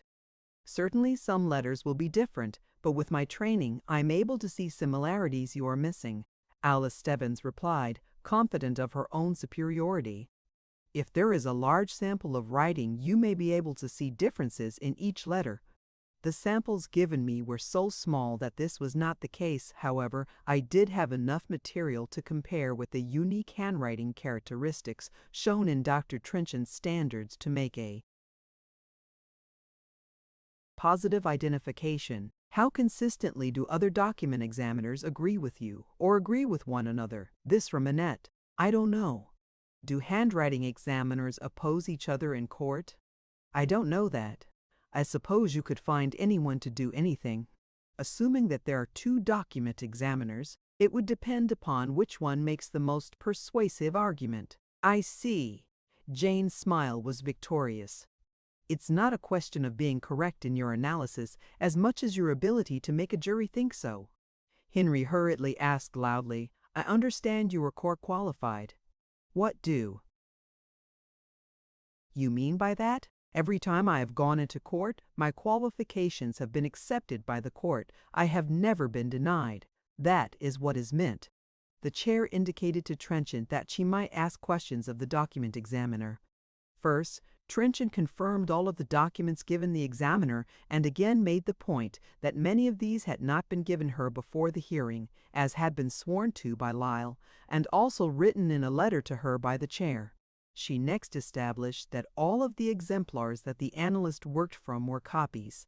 Continuing her questioning of the witness, she asked, You must be aware that people in your profession pretty much insist on seeing original standards. Alice dodged adroitly. I saw the originals of the questioned documents. Trenchant pursued, but only copies of the standards. Alice allowed, correct, to escape between clenched teeth. You have been testifying throughout saying that I wrote the standards you used. I put it to you. Is this something you were told, or do you know of your own knowledge that I wrote those standards you used to compare with suspect Smurfs? What was that? Anus interrupted. I'll ask the question again. Please let the witness answer. Specifically, did I write those standards in front of you so you know positively that they were written by me? No. I assumed that the exemplars that I was given were authentic exemplars or standards of your own writing. Just as you assumed that I wrote the questioned documents? Diana paused just long enough for that to sink in, then asked, It has been pointed out that some of us see many dissimilarities in the exhibit you have shown us. Don't these carry any weight? If, in my opinion, the similarities outweigh the dissimilarities, or vice versa, that would be the basis for my opinion, Alice answered, then forcefully added, My opinion is based on training, not assumptions. Thank you very much, Miss Stebbins. I'm glad that we clarified that the standards were assumptions. Anus promptly went into a damage control frenzy trying to destroy the point. Made that the exemplars were not authenticated. He would probably have succeeded had not the examiner been so haughty, so confident. At least 3 of the panel were not convinced by her testimony. Janet chuckled to herself. She didn't particularly like the fact that many women never figured out their intolerance of their own sex, but she was delighted to see anything working in Diana's favor. Evidence was evidence, and courts made it clear that you couldn't manufacture it. Evidence had to be proven authentic. She knew that a judge would throw this case against Diana right out on the testimony of this document examiner. There was a delay while Alice Stebbins was escorted out. During this time, Janet rested her fingers and recanted her previous thought. Actually, she amended, it would never have gotten this far. It would have stopped back when it became obvious that there was no chain of custody established for the 7 suspects. Smurfs. Chapter 12. Henry called the dean of the medical school, Sam Broadhurst, M.D., and asked him to identify himself and his position at Belmont for the record, as the witness before him had done. The dean was a swarthy, complected, strongly built individual. At 52, his reputation as a ruthless administrator was well known. Just as well known was his reputation for fairness. Where he was faulted was the way he backed up, no matter what. The medical school chairman there were no women who, along with him, were called the Boys' Club by the rest of the medical school faculty. The Boys' Club often went on retreat. At these meetings held in luxurious surroundings, policies and plans were decided and everyone fell into line, or else. There were those among the faculty that believed that Sam Broadhurst demanded from the chairs, and took himself, an oath in blood. This was because they invariably backed each other up publicly, even though privately they didn't. Henry knew that the dean was not happy with the way the Trenchant situation had been handled. The dean was royally pissed that Lyle had gone over his head to Mark and himself, instead of keeping the matter in the medical school and dealing with it there. He was further incensed that they had decided to charge Diana and terminate her before he was even apprised that the situation existed. By the time he was brought into the process, it was too late for him to do anything but go along with it. So Henry wasn't surprised when the dean made it quite clear that he was not consulted until the central administration had already decided to terminate Diana. This was so obvious that everyone in the room realized that he was just doing his job within the system. But that didn't mean that he liked it. Having thus vented his spleen about the way the affair had been handled, Dean Broadhurst clearly and forcibly added his opinion to that of Lyle's in almost a carbon copy of Lyle's relevant testimony, clearly and succinctly, without the wandering, self-serving side trips taken by Lyle. The dean cast the party line with all the skill of the accomplished angler he was. All right. Well done, thought Henry, with transparent relief. At least things were going all right thus far with this witness. Esther took over the questioning and asked, would 5 or 6 Smurf critiques out of around 200 have enough weight to influence your process of evaluating faculty performance in a course? The dean sidestepped. The ones in question were pretty damning comments. Esther persisted. Have you seen the other evaluations? I mean the ones that are believed to be authentic student feedbacks?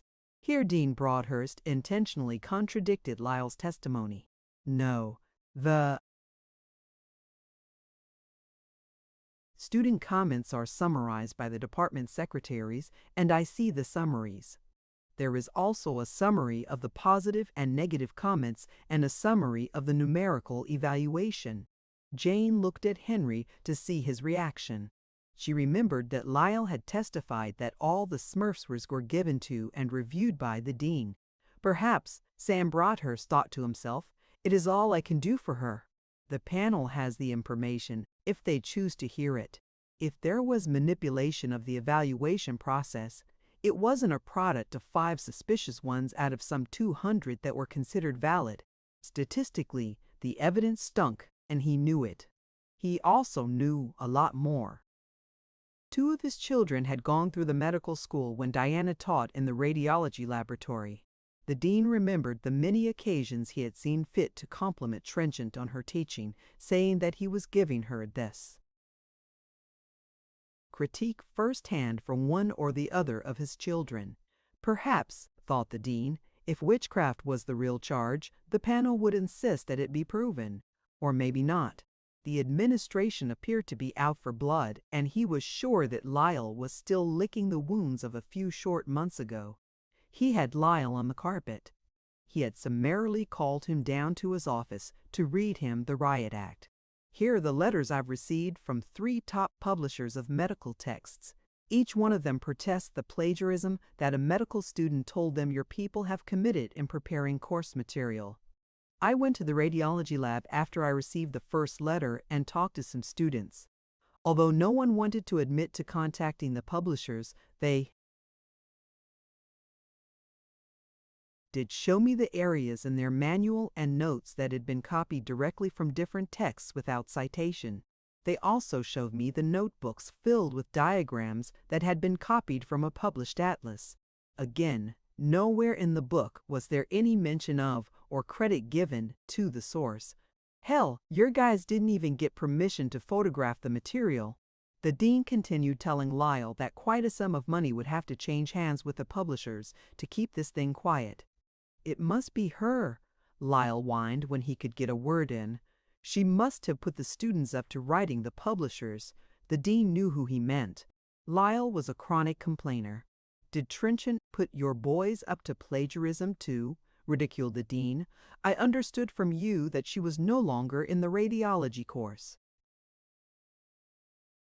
She's not, but the students from previous years have told this year's students about her, and they all go to her when they don't understand something.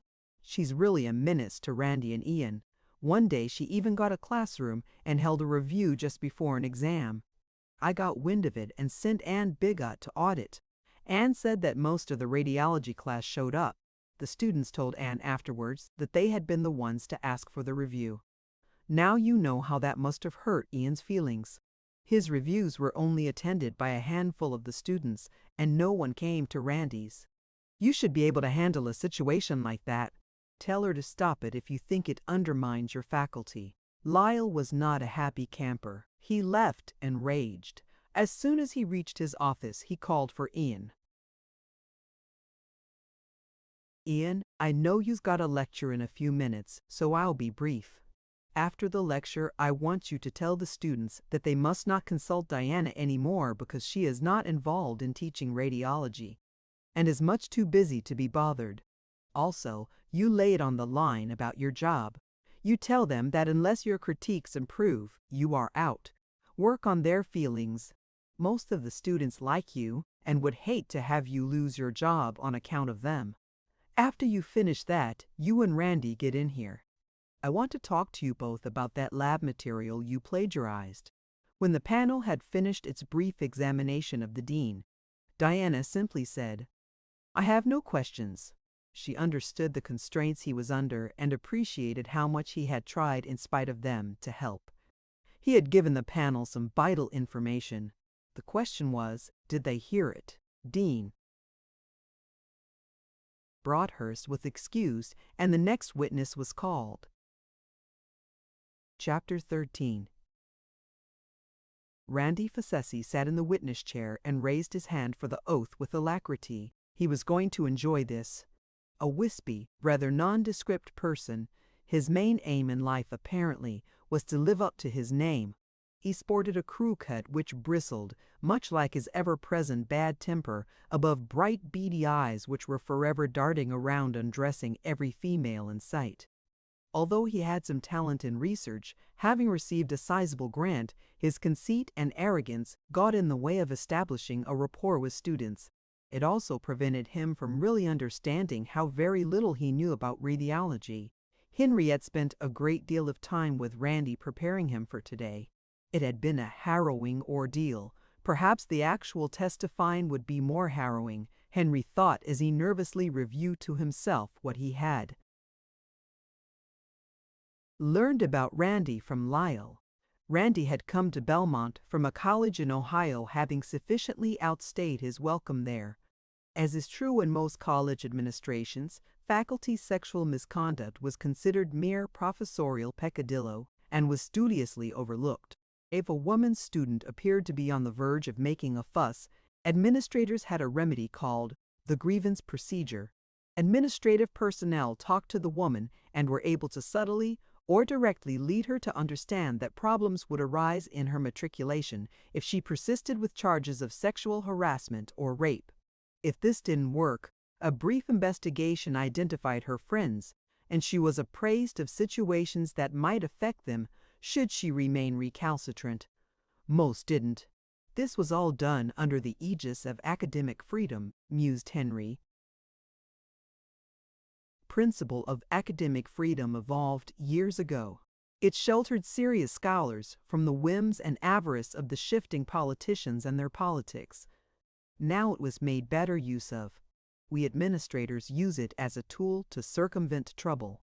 Nearly all institutions, battling the emergence of women and other minorities into the collegiate arena, use it to maintain the status quo, and rightfully so, Henry decided. Academic freedom was used to shield the many ways we avoid compliance with both federal and state laws. If we opened ourselves to public scrutiny, we'd never get anything done. Universities are, were, and should be a law unto themselves. They can tolerate only those who are willing to make sometimes painful compromises. Those who could not, and were compelled to fight for so-called human rights and the original meaning of academic freedom, soon left or were not reappointed. Randy Fassisi was, despite his foibles, a prime commodity. He was funded. This made him much sought after since colleges were looking to capture research dollars. There was good reason for this, Henry noted. Because it paid better, colleges and universities had stopped putting the emphasis on teaching and instead looked for research potential. This meant that candidates for a tenure-track position were not looked at for their teaching experience, but for their ability to bring in research dollars. Competition was fierce among these institutes of higher learning, and much was done to attract suitable candidates. Headhunting became a profitable business in academia. For the last 10 years, teaching had taken a back seat at Belmont. Crowded classrooms attested to the lack of adequate teaching space. Much of the space formerly assigned as classrooms had been rebuilt into laboratories. At the medical school, prospective recruits were lured by promises of plenty of laboratory space. Unremitting stroking and very light teaching duties. The reality was that once the entrant was hired, adulation ceased. For Randy, this was a problem. In addition, he hadn't even tried to clean up his act, and Lyle did nothing except encourage him to be pond scum, thought Henry.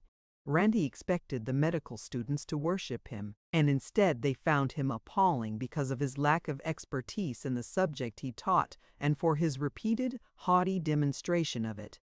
Having his way with women took a beating too. Usually he ignored any female who didn't fit his image of perfect enough for him to notice. However, if he needed something, he would approach these females in a sexual manner and was usually rebuffed. Since Lyle had already established Trenchant as the whipping girl of the department, Randy readily fell in with this designation and laid all his problems at her door. When she refused to photograph the pictures in a radiology atlas, he was furious. He ran to Lyle and claimed that she was obstructing his efforts to modernize the course. He neglected to tell Lyle that she had said she would be willing to do it if the publisher gave written permission. Lyle, of course, encouraged him to proceed with his innovations and just ignore her. Randy took this to mean that he had carte blanche, and it led to his plagiarizing her laboratory manual as well as the published texts and atlas of other authors. Henry brought his attention back to the hearing just as Jane was asking Randy to explain how he had found the suspicious critiques. He answered, leaning forward toward her in his eagerness and excitement. In looking through the student critiques, I found these that didn't seem to be right. That is, the comments were not expressed the way a medical student would. I also saw that the handwriting was different. Not the way students write, but like the handwriting of old people.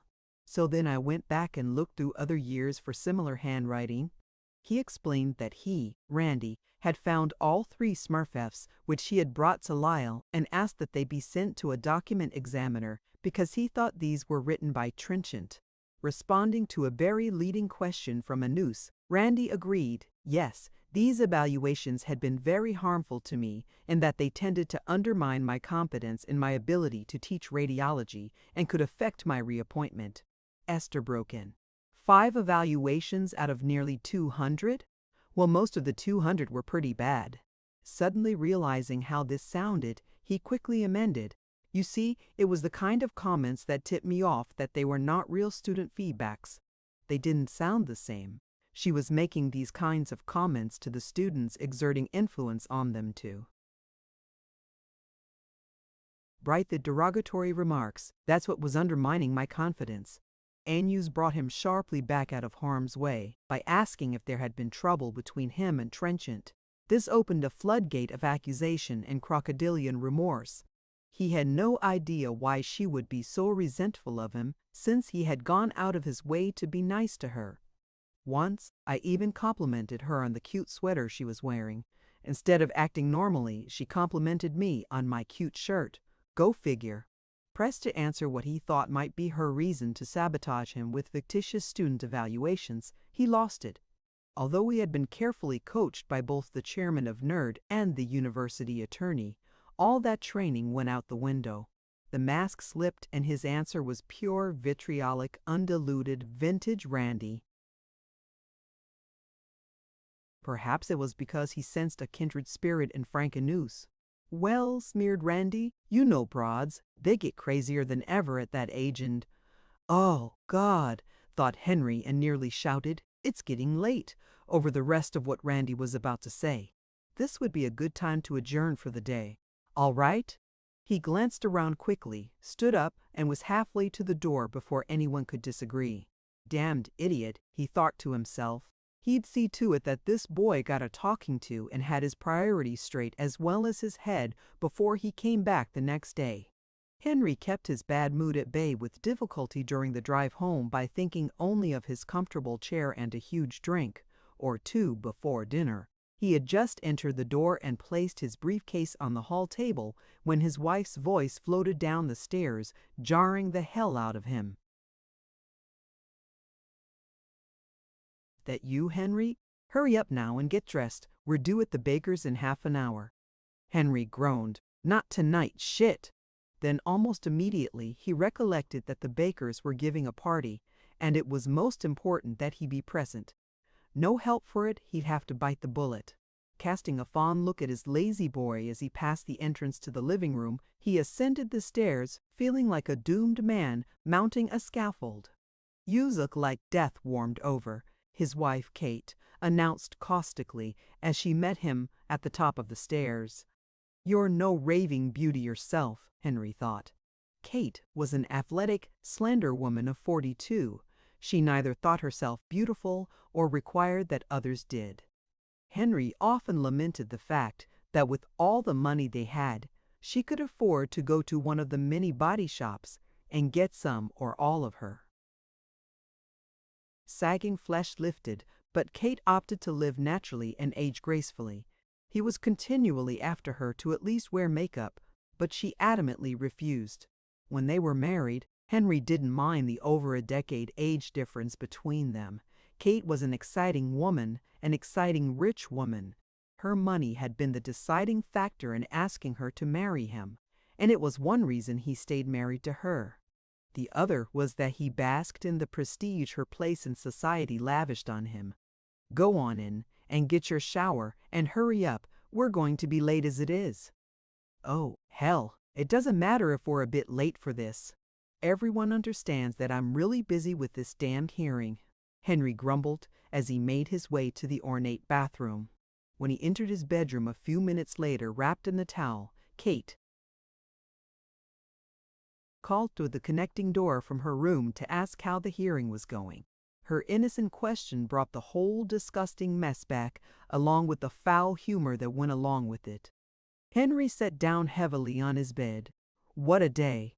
You wouldn't believe the absolute stupidity of that nerd chairman and his little boy bad facessi. You'd think after all the trouble they took to have this hearing take place that they would at least be prepared. But no, Lyle couldn't even remember how many smirks were involved, 2 or 3. As if that wasn't bad enough, he let that damned woman Trenchant tie him up in knots on cross-examination. Then Facesi testified. He's the guy that actually found these suspicious Smurfs Fs, and I was told that he'd been well coached. Mark and Lyle both had gone over and over his testimony with him. The trouble is, the guy is the pits. A horny, crass bastard if I ever saw one. He put on a world-class demonstration of constipation of the brain and diarrhea of the mouth. If I hadn't adjourned the hearing when I did, there's no telling what else would have come out of that foul throat of his. Now, add to all of that, those stupid broads on the panel got teed off at the document examiner and apparently aren't convinced now that Trenchant wrote those evaluations at all. The only one I can depend on is Frank Anus. Henry buried his head in his lap and massaged it with both hands. Kate looked at him without pity. Serves you right. You and the rest of those sanctimonious bastards trying to railroad that woman. 7 Smurfs, for God's sake, it's a greater crime to spit on the grass. As for Facessi, he's got his brains in his crotch just like the rest of you. The only difference is that he doesn't pretend otherwise. He's a little too direct for you, isn't he? Since this whole thing started, I've had more people ask me what the real reason is for going after Diana Trenchant, because they just can't believe the Smurf crap. Everyone on campus knows the Smurfs are a joke. Nobody but nobody takes them seriously. Henry defended himself vigorously. Well, it is serious, and the Smurf thing is not all there is to it. That woman has been using her influence over the past 3 or 4 years to injure the other faculty in the radiology course. Henry defended himself vigorously. Influence? A lecturer with influence? Who did she influence? The dean? The pope? No. The students. That's why these guys in the course were so hurt by all this. Their yearly evaluation by the students, nearly all the student feedback for them, and the course they directed were really bad. And it's her fault. She manipulated the students to write those bad critiques. Pshaw! She manipulated medical students? Since when? You know, Henry, you can't have it both ways. You claim that your witnesses are stupid and loathsome. Then blame Trenchant when the medical students agree with you. You just don't understand. She had a chance to resign and didn't take it. Now I'm the one in charge of giving her a fair hearing, and I'm not getting any cooperation from the very people who want to get rid of her. Fair hearing, Henry? At Belmont, that's a contradiction in terms, and you know it. Hurry up and get dressed. I'll get the car and meet you out front. The hay searing day, too. Chapter 14. All of her witnesses were waiting in a high state of excitement when Diana reached Howard Hall the next morning. Rose came in early, she was told. She wanted to be sure we got this room again today. Roz brushed aside the praise. Hey, Teach, I've got some great news. The rest of the class is kicking in to make up for what we lose in wages by attending the hearing. Diana was delighted. The fact that many of her witnesses were losing time at work to help her had caused a nagging pain of remorse. Already most of them had lost a day's pay just sitting around waiting to testify yesterday. While her witnesses occupied themselves in various ways studying, reading, or conversing quietly, Diana sat down on the couch, closed her eyes, and sought to compose herself, even though the panel had instructed her to be there at 9 with all her witnesses. One never knew when the hearing would reconvene. Good news indeed. What great people these were, she thought. When the whole mess happened, this class of some 200 nutrition students had rounded up hundreds of signatures for petitions sent to Lyle, Sam, and the Pope. Many of the students had gone to them in person to plead for justice. Although most of the students were in the nursing school, some came from the colleges of agriculture, arts and science, and special education. Collectively, they had filled out and filed more nominations for me to be named Teacher of the Year than had ever been received before for one teacher. They were devastated when the committee receiving these nominations threw them in the wastebasket, following the instructions of Henry Tarba. Then there were some that went as a group to beg help from the Mority BP Dan Field. Dan talks a good game against discrimination and even pretends to speak for the black community. He's a brilliant, fascinating lecturer, a perennial favorite with the students. They considered him to be the most impartial, open-minded administrator they had ever known. His feet of clay surprisingly revealed when he washed his hands of the students' pleas and sided with the administration, telling the students who petitioned him for help that I am a criminal. At least the blacks on campus weren't surprised by this. They had long ago discovered he was not only a smart cookie, he was an Oreo. But, Diana mused on gratefully, Dan was the exception. Many pleaded on my behalf. Someone once said that all it takes to stop evil is for one good man to speak up, and many good men and women did just that. They spoke up for justice and fair play. They argued with administration officials, citing example after example of male faculty misconduct over the years that had gone nearly unnoticed and never punished. They asserted that a witch hunt would hurt the Belmont image and reflect badly on all who worked there. They all knew what a farce the Smurfs had always been, and all this fuss over 7. Sure, evaluations were used at times by administrators as justification for not reappointing a faculty member, but even then, there had to be a preponderance of negative evaluations. It was of no avail. The administration was adamant, so much for wise sayings.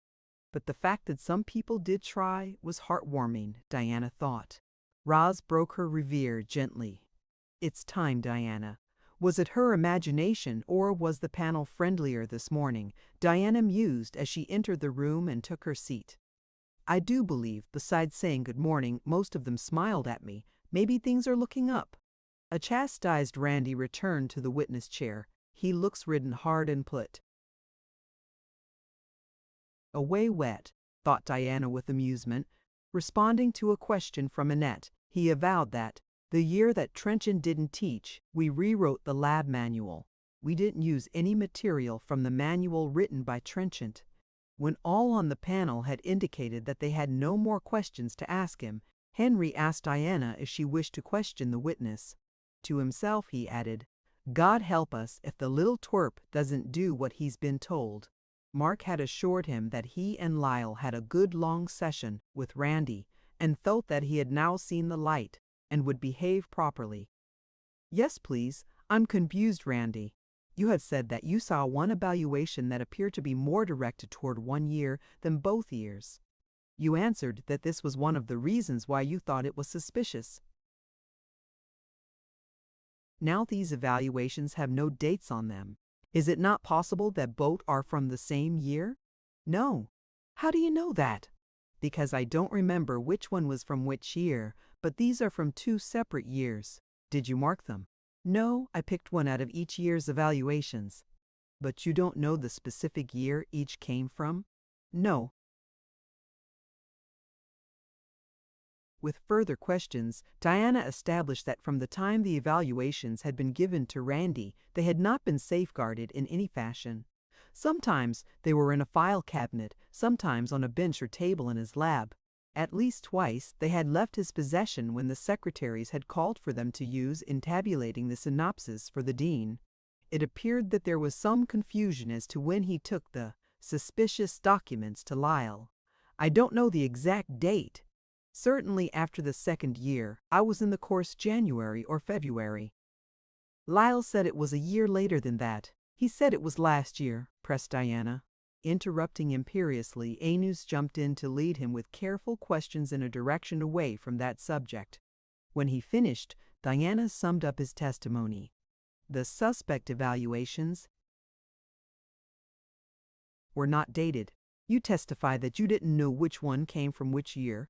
You have no idea if all or any of the remaining evaluations are authentic. Is this all correct? Randy nodded glumly. When Diana again referred to Lyle's testimony that Randy had brought the critiques to him last year, Anus again interrupted. This time Trenchant held her ground and forcefully turned toward him, saying, Excuse me, I believe this is my time to examine this witness.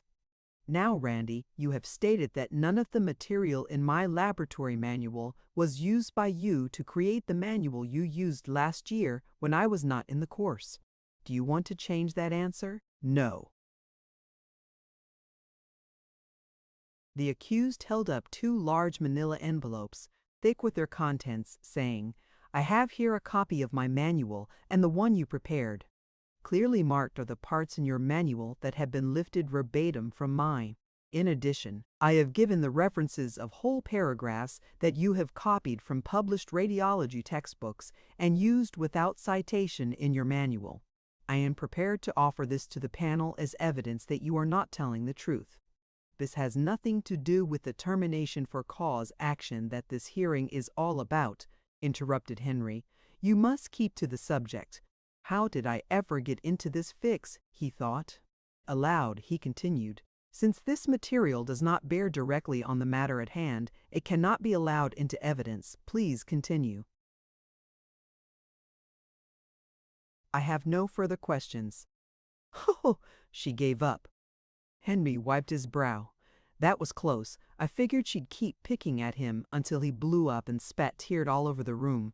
Hurriedly, he said, You're excused, Randy. Please tell Ian to come in before you leave. Randy shared in the relief felt by the chair of the panel. He ran lightly up the stairs to the witness room. You're on next, Ian. He was surprised when Ian fairly catapulted out of the room, grabbing his arm as he passed and nearly hurled them both down the stairs. What in hell is the damned hurry? Safely away from the second floor, Ian steered Randy into an alcove from where he could see the stairs. That Mark. Honestly, Randy, he's been driving me crazy. Talks a blue streak all the time. Ask him the date and he'll discourse for hours on end before he gets to the point. Holding any kind of a conversation with him is as impossible as stopping a hurricane by shouting at it. I kept trying to get away. Once I said I had to take a piss, and the son of a bitch came along with me, whizzing away in the next urinal without missing a word. I tell you, the man should be muzzled. Well, it looks as if he isn't going to follow you into the hearing room, Ian. Calm down. They're waiting for you in there. Yeah, in a minute. Tell me first, Randy, how was it? Anything I should watch out for? Nada. Randy had regained his usual swagger. Not a thing, old bean. Between us, we'll give the bitch the old one too. We're waiting for you, Ian, Henry said from the doorway of the hearing room. Oh, right, I'm coming right along. Just had to get things straight about who takes the review session today, since I could be tied up here, blubbered Ian, apologetically. As he reached the door, he turned and looked back up the stairs apprehensively.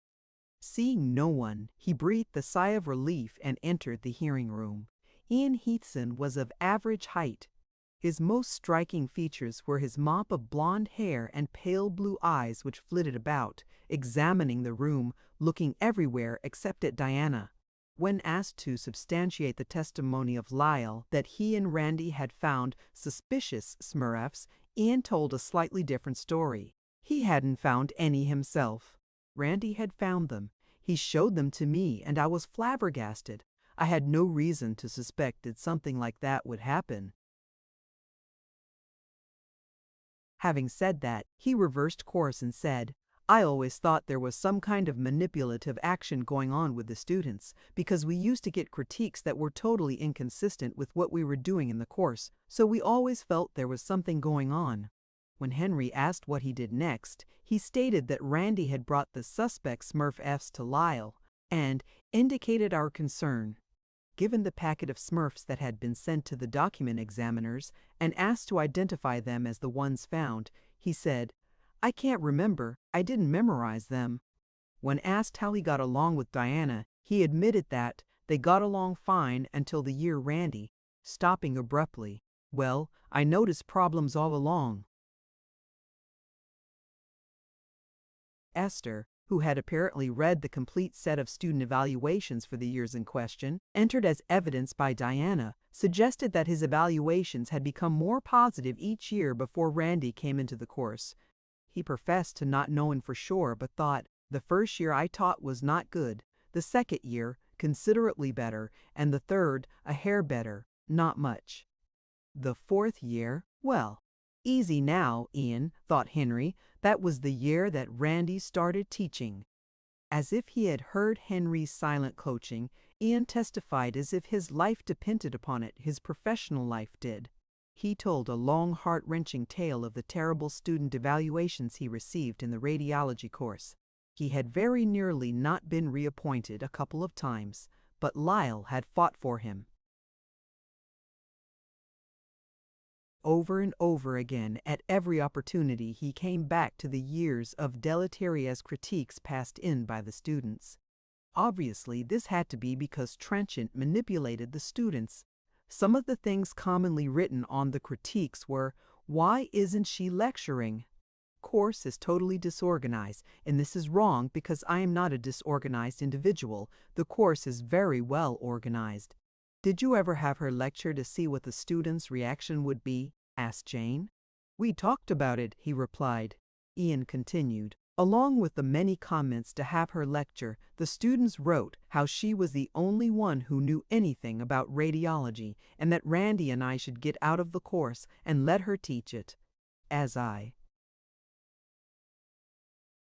looked through the Smurfs, these comments just jumped out at me. When I was a student, I never wrote such things about my professors. There was, however, a change in the critiques the year the accused was not teaching the course. A complete flip-flop, Ian asserted. The students liked the course and the people who taught it. Henry ducked his head and smiled grimly, thinking that these flip-flop Smurfs would damn well not be seen by the panel. I'll see to that. Ian is really stretching the truth here, since those Smurfs he's talking about are more flop than flip. True, the students didn't lambaste Ian and Randy that year as they had in the past. However, in a way, they were just as bad. Nearly every critique carried the name of the student and the date. The few comments they contained were bland almost to the point of being insulting. Most of them contained no comments, as the student just checked off the average number for each category. Under evaluation, those that contained comments were all typed. Well, if the panel or Diana asked to see them, he would simply say that they had no bearing on the issue. Henry returned from his reverie just as Ian was saying. There were even some Smurfs submitted by the students for Diana, which I couldn't figure out why, since she wasn't even teaching the course this year. Ian carefully did not mention how this year, as Lyle had directed, he had begged and implored the students to write favorable reviews on their evaluation forms, since his job depended on it. It was time to do course evaluations again. A great many of the radiology students were unhappy that they had been told to avoid contact with Diana, who had helped them a great deal during the past few months. They were told she was accused of doing some terrible thing, but that it would be forgotten and forgiven. If they as a class returned positive critiques for the course, they also heard Ian's sad tale of imminent loss of job and how he had just bought a new home ad nauseum. The class officers discussed the situation and offered the following advice to their classmates at a hastily called meeting just prior to exams. Don't write your radiology critique out of anger, even if you feel angry. We don't want to cause her any more problems. Write anything positive you can think of and leave it at that. Ian has tried hard and none of us want to hurt him. Also, use a typewriter and keep a copy. None of us wants to hear Randy fabricate results to his advantage. As most of you have heard, no medical student will be allowed to testify for her, or for that matter, even attend the hearing. Since many of you have indicated you want to do something, just remember that we've been officially told to cool it. The reality is that our future could depend on not rocking the boat too much. Peter is starting a collection to be given to her anonymously. At this point, it's all we can do. I'm sure she has additional expenses because of all this. I wish we could tell you this is fair and courageous. We can't. She is going down the drain, but it won't help if we go down with her. Susan Anders stood up. I hear what you're saying and agree for the most part. However, as one individual, I just had to do something. This is such a vicious attack on her. I have written and mailed a letter to the Pope which I signed and am solely responsible for. In other words, none of you are involved if there is any reprisal because of it. In it, I express my displeasure and labeled the prosecution of Diana an administrative gang bang. The class applauded. Chapter 15. Now it was Diana's turn to ask questions of Ian. You told us that when you examined your Smurfcraft critiques that some just jumped out at you. It would seem that had it been up to you, quite a few Smurfs would have been sent away for analysis. No. All kinds of things were written that made me think that something was wrong. I couldn't understand it, but I didn't go back through the old critiques and try to pick them out. But Randy did. Is that correct? Yes. He told me he had found 3 Smurfs among the radiology critiques that he thought were in your handwriting. Suddenly going from sober to smirk, Ian finished slyly, and he was right. Ignoring the obvious baiting attempt, Diana continued. When you were referring to the critiques that jumped out at you, I take it you meant all the Smurfs, not just the ones in evidence called suspicious critiques? She indicated the folders containing the material that had been sent to the document examiners. I mean the actual student critiques. They basically have the same kind of comments as those, replied Ian, pointing to the folders. Then you don't agree that the reason these suspicious critiques stood out was because they were so different? Isn't that the reason you took them to Lyle? Randy did that. I didn't go through all of them as he did, but he showed me the ones he picked out, and they were pretty much the same as all the others, basically not good. Now which one of these critiques, these in the packet B, are you saying were very detrimental and personally injurious and caused you undue harm?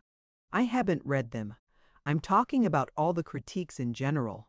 Then you are alleging that I wrote all the critiques? No. A psychologist would find that a person would have to have mental problems to sit down and write all the critiques like that.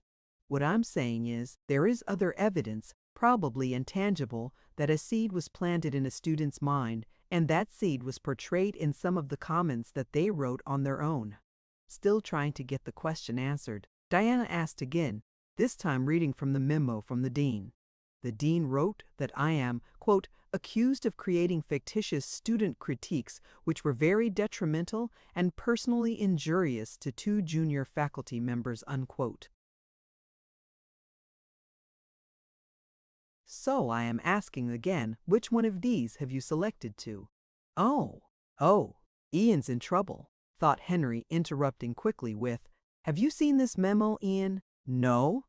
The chair handed a copy of the memo and the packet of suspicious critiques to Ian, saying he has not seen the memorandum you are referring to. To himself he said, come on, Ian, get it together. This is dangerous ground. Ian read the memo and then looked at the critiques. Well, there are things in here, Randy's and my teaching effectiveness down to 2 and yours up at 5, a comment that you are an excellent lecturer. This one has to do with sexism. I don't know about that. Now I haven't gone through these. These are things that Randy found, things he pulled out and brought to my attention. When was this? Queried Diana. Oh, I can't recall the exact date. According to this memo that you say you haven't seen, Lyle has written that during the early part of last fall. You came to him with 2 critiques now. I assume he means 3, does that? That sounds reasonable, but I don't remember exactly what month it was. Was it before or after the problems that you had with publishers regarding copyright infractions in the radiology course, the year I was not in it? Henry felt as if he had been punched in the stomach, and the gasp of surprise escaping from his lips was audible to everyone in the room. Before any of the panel could react, Trenchant held up her hand in the gesture universally representing stop. Let him answer the question, she insisted. My God, the bitch has pinned him, and I can't think what to do to stop this. Come on, Ian. Deny knowing anything about what she's asking. Think what you're saying. Henry started to sweat. Ian seemed oblivious to the tense atmosphere. Before or after, geez, I don't remember. Was it right around that time, perhaps? I really don't remember. The copyright infractions happened last fall, actually during the first week of classes, so I don't remember for sure, but I think Randy came to me after that with these Smurfs. Good Lord, the asshole is admitting to plagiarism. Henry found his tongue. Finally, the reason we are here has to do with these suspect evaluations, and irrelevant matter should be left out, he protested with a warning look at Ian. Interesting, thought Diana. It's okay to bring in anything that is derogatory or even believed to be derogatory about me and my casting spells on the students, but anything about their admitted dishonesty is verboten. Beam me up, Scotty. She turned her attention back to Ian. Just a few more questions. You have said that Randy picked these evaluations out, and I see no date on them. Do you have any idea of the year they refer to? I assume that they were the Smurfs that he had received recently, but I'm not sure. We just keep them all in one pile. Now, usually after the students have handed in their Smurfs, is it not correct that you are given yours and the course critiques, and you keep them unless Lyle wants the secretaries to summarize them for the dean? Right. That is all I need to ask. Thank you. There was a short break while Henry dismissed Ian and called the panel into a whispering huddle with him. Looking up, he addressed Janet and Diana almost as an afterthought. You need not leave the room. We will be finished in a few minutes. I've got to set these people straight after what has just gone down, he thought. We're calling her next, and they have to be warned not to pursue red herrings. Chapter 16. After the formalities of swearing in were completed, the suspect evaluations were identified as being contained in packets called Exhibit 3 and 4 by the chair, and Diana was asked if she wrote them. Following her denial, Henry asked her why they would suggest that she had. She answered that she had no idea. Damn her, thought Henry, she won't rise to the bait. Next, the chair turned to Exhibit 5, which he identified as some of the standards used by the document examiners. Apparently, he had heard and taken note when Trenton had made a point of the fact that the so-called standards were copies. One is an original, here on top the rest are copies. Then he continued obliquely, asking, have you seen these before? Since these exhibits were passed around and discussed yesterday, Trenchant answered, I have seen something that appears like this. If you are asking if I wrote them, the answer's that I couldn't say. The one original in the packet looks like my signature, but there is no date on it. I don't know when it was written and do not recall writing it. These others show dates of a long time ago. We're in the late 80s now, and these are dated 61, 69. We have some dated more current that the document examiners used. I can send over to Mark's office for them. Oh, you have additional evidence that I was not given before the hearing? Is that correct? No. Well, I mean no one has looked at it. No one on this committee either. This was handled between Mark and the document examiners. I will call Mark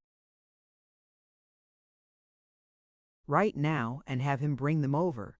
Henry left the hearing room and headed up the stairs to the witness waiting room where Mark was standing by for just such emergencies. You'd think we were the ones on trial, he grumbled to himself. Why does she persist in this inane manner when I've got everything so well planned out? Mark, Trenchant's called us on the remaining standards that you sent, but that we decided not to include in the material we gave her. Please go and get them and bring them to the hearing room as soon as possible. As the men descended the stairs, Mark to leave and Henry to return to the hearing, Mark asked, how did she find out about them, Henry? She was making such a fuss about all the standards having dates so far back that she couldn't identify them, and the panel apparently thinks this is a valid reason why she won't identify them. I had to say the document examiners had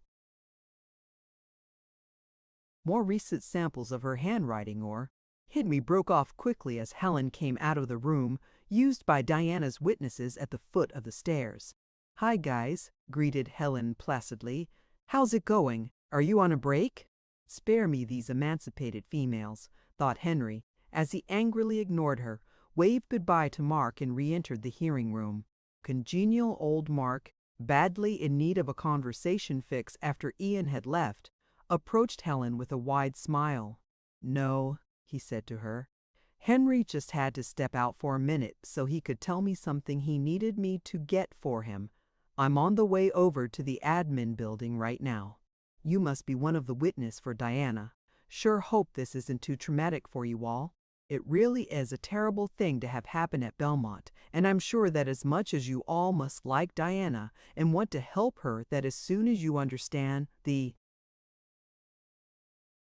preponderance of evidence against her, you'll decide. Strange woman, he thought, as Helen went back into the waiting room and firmly closed the door. Oh well, I might as well go over and get that stuff for Henry.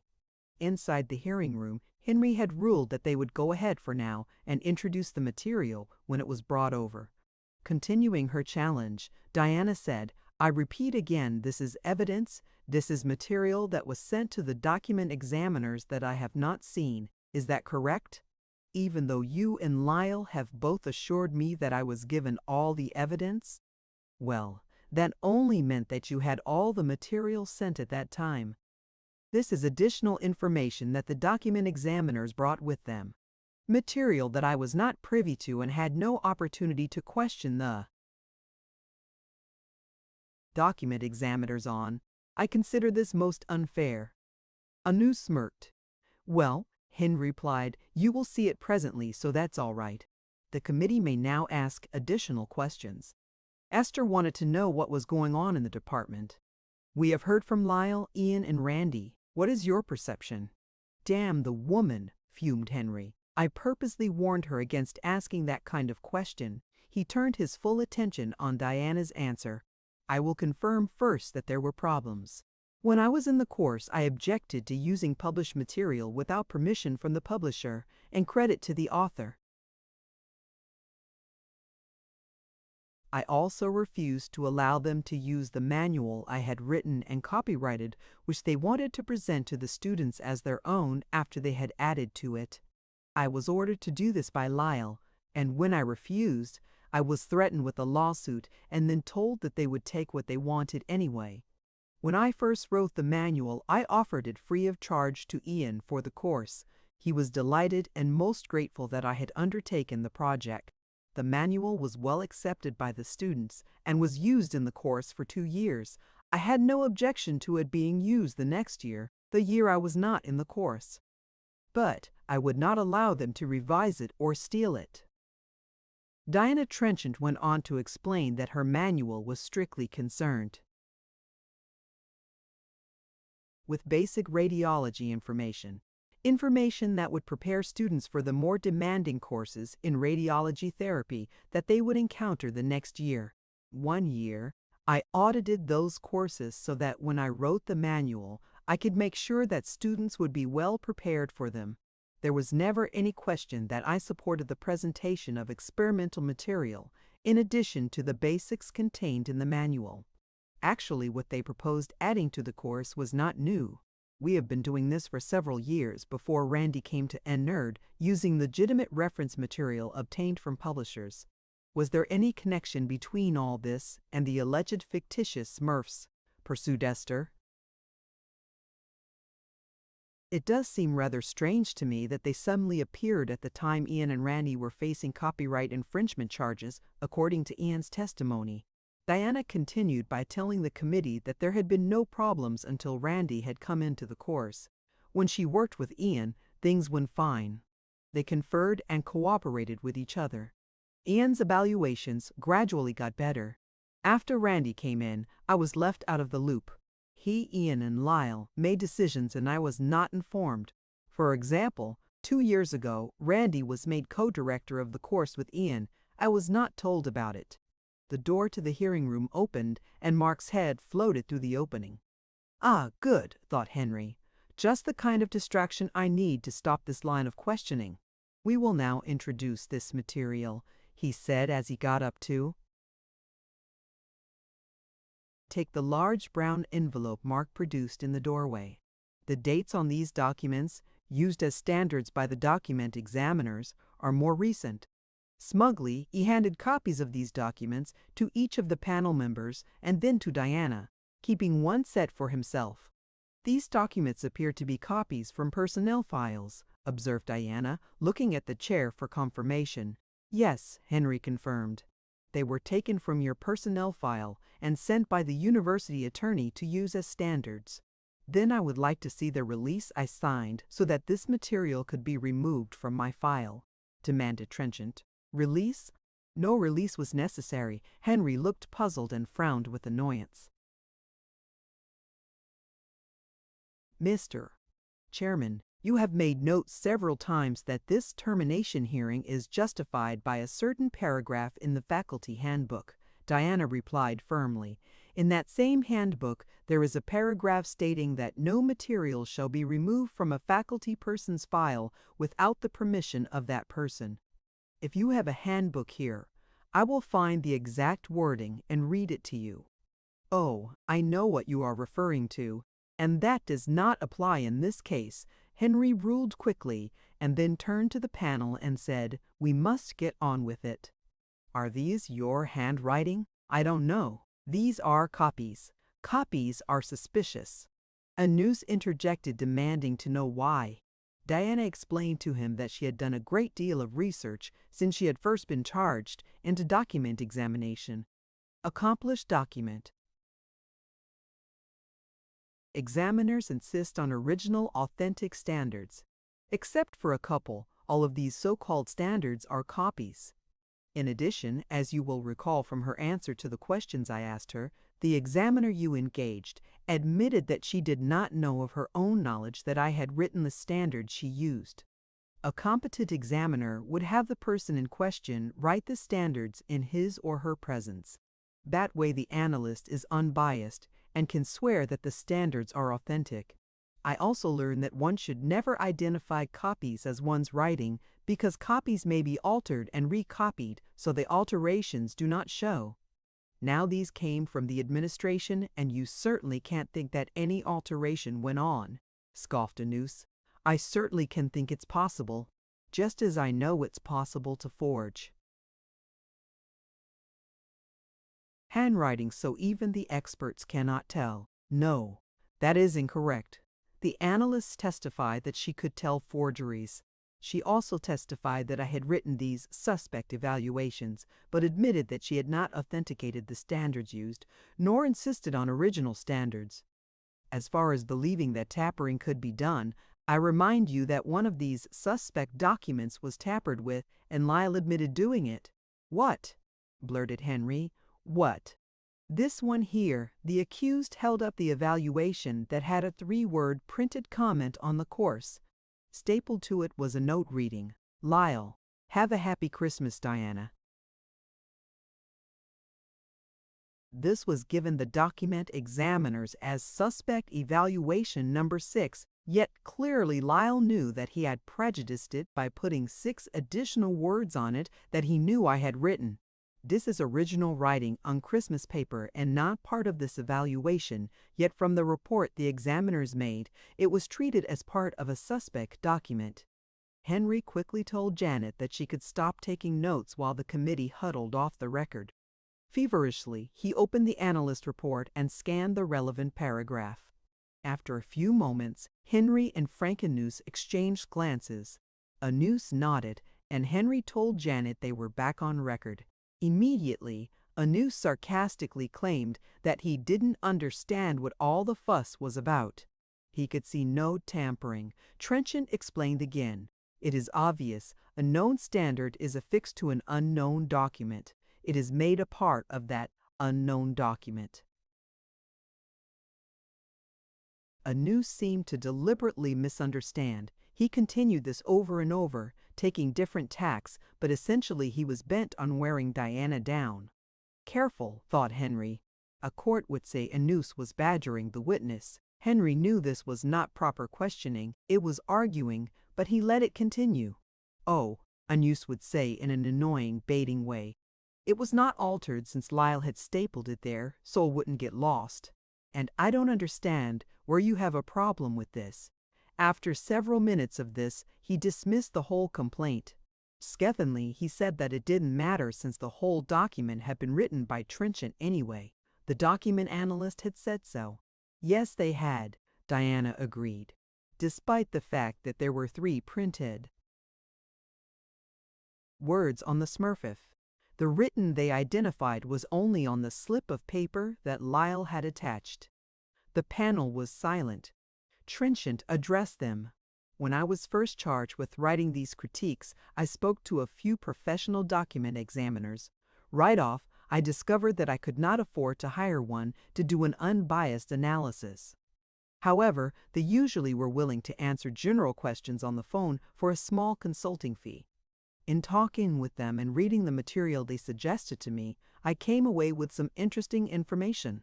None that I talked to felt they were infallible or claimed that handwriting was as unique as fingerprints, but they enjoyed the benefits of that illusion. Both tape recordings and polygraph lie detector evidence is not allowed in courts, the so-called expert testimony of doctors, psychiatrists, as well as various technical expertise such as fingerprint and document analysis is deus ex machina is evidently not looked highly upon by judges, possibly because they allow no other gods before them in their courtrooms. Court certification of a document examiner means that the court has accepted their training and experience. This is seldom checked and is fairly loosely defined by the profession itself. It does not indicate a perfect batting average for the examiner. Most analysts that I contacted said that if they were hired in this case, they would want to examine all of the critiques, not just the handful picked out by Nerd. There was always the chance of there being another individual with similar handwriting in that many samples. They admitted there were people capable of forging the handwriting of another person. They directed me to check out the literature on the Hitler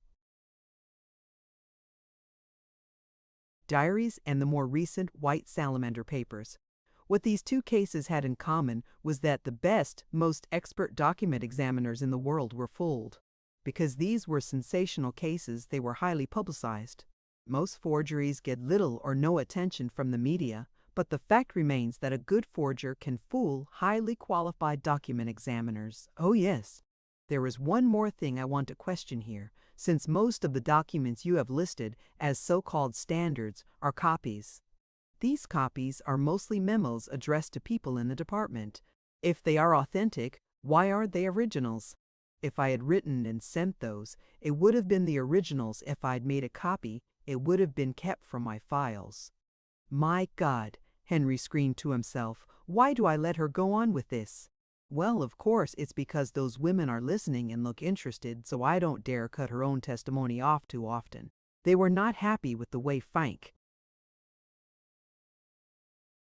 was badgering her, and I didn't want to alienate them any further. Aloud, he said, does the panel have any more questions? Getting no response, the chair called a short recess. When Diana entered the waiting room, her witnesses gathered around, full of support and questions. All in all, it went pretty well, she told them. The real victory was getting out of there without throttling Frank Anus. He asks question after question, always discounting your answer. He doesn't come right out and say you're lying, but it is implied in his manner. The rest of the panel aren't bad. Esther gets a little mixed up in what she wants to say at times and is a bit hard to understand, but she appears to be trying to be fair. I think the other two women on the panel are more sympathetic toward me now. It isn't much fun, but you shouldn't be in there very long, so that's some. Compensation. They were at you for a long time. Sarah's voice quavered ever so slightly. Yes, but I'm their designated criminal. I really don't think they will treat you badly, but if they do, get up and walk out. I mean that. It goes for all of you, Trenchant said firmly. There's the summons. Go in there and give 'em hell, Andrea. It's party time, said Helen, patting them both on the back as they left for the hearing room. Chapter 17. Andrea Stern was barely sworn when Esther demanded, "Are you a medical student?" Then, suddenly realizing that she had spoken out of turn since it was Diana's prerogative to question her witnesses first, she apologized. Trenchant immediately asked Andrea to give her name and occupation for the record. Replying to further questions, Andrea testified that she had known Diana for many years and had rented a room in her house for 6 of them. She attested to the overall integrity of Trenchant. Boldly, mincing no words, she fixed the panel with a friendly smile and continued. I think these charges are ludicrous for 2 reasons. One is that when Diana Trenchant has a problem with someone, she marches right up and tells them. She is very forthright and would not do anything devious or underhanded. The second reason is that she has always had a high opinion of academic honesty. A young woman of exceptional intelligence and ability, Andrea had graduated from Belmont summa cum laude with a BA after completion of a double self-designed major. Because of her great love and knowledge of books, she found employment in the library where she soon became indispensable. There were those at Belmont who recognized and revered exceptional ability and were not threatened by it.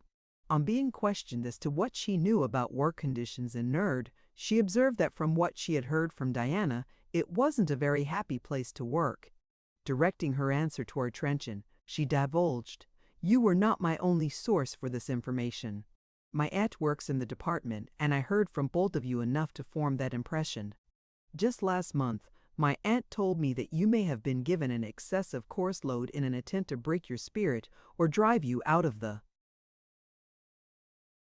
department, much in the same way that she was given a very minimum salary increase in an attempt to get her to move on." Andrea continued by confirming that the laboratory manual that had been used in the course for 2 years was indeed written by Diana in her own home, with her own equipment and on her own time. She, Andrea, had witnessed this and had helped with the proofreading. Feigning a bored expression that he did not feel, Henry asked if she had any evidence specific to the critiques in question.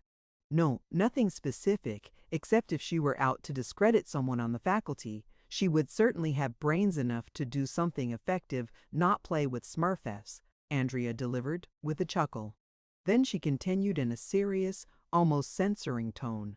"I'm surprised that you actually take this charge seriously. You should have better sense. The whole campus is laughing at you." As Henry seemed on the verge of apoplexy, Anus quickly asked who her aunt was. Andrea looked directly at him and answered, "Dr. Bigot. She teaches nutrition to the freshman medical students." Esther wanted to be clear. Your aunt confirmed in both cases, hers and Trenchant, that this was an underlying way of getting rid of them. Exactly.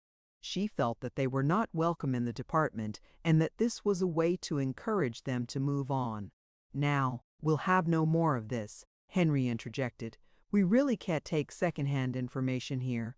I have already warned you people on the panel about this." "All I did was have her repeat what she'd said already," Esther squeaked. "I didn't ask the question." Henry was not pacified by her remark. More information positive toward Trenchant was being presented than he was willing to hear or than he wanted the panel to hear. He turned to Trenchant and said harshly, "Your witnesses must address the charge here." Since this witness does not have any information directly relating to that charge, she is excused. Andrea glanced at Diana, who nodded. Then, smiling brightly, she thanked the panel for listening and left the room. "Eventually, I will call witness that will speak directly to the charge you refer to. Right now, since you have allowed massive testimony against me that had nothing to do with the specific charge you keep referring to, I mean to respond to all of those allegations.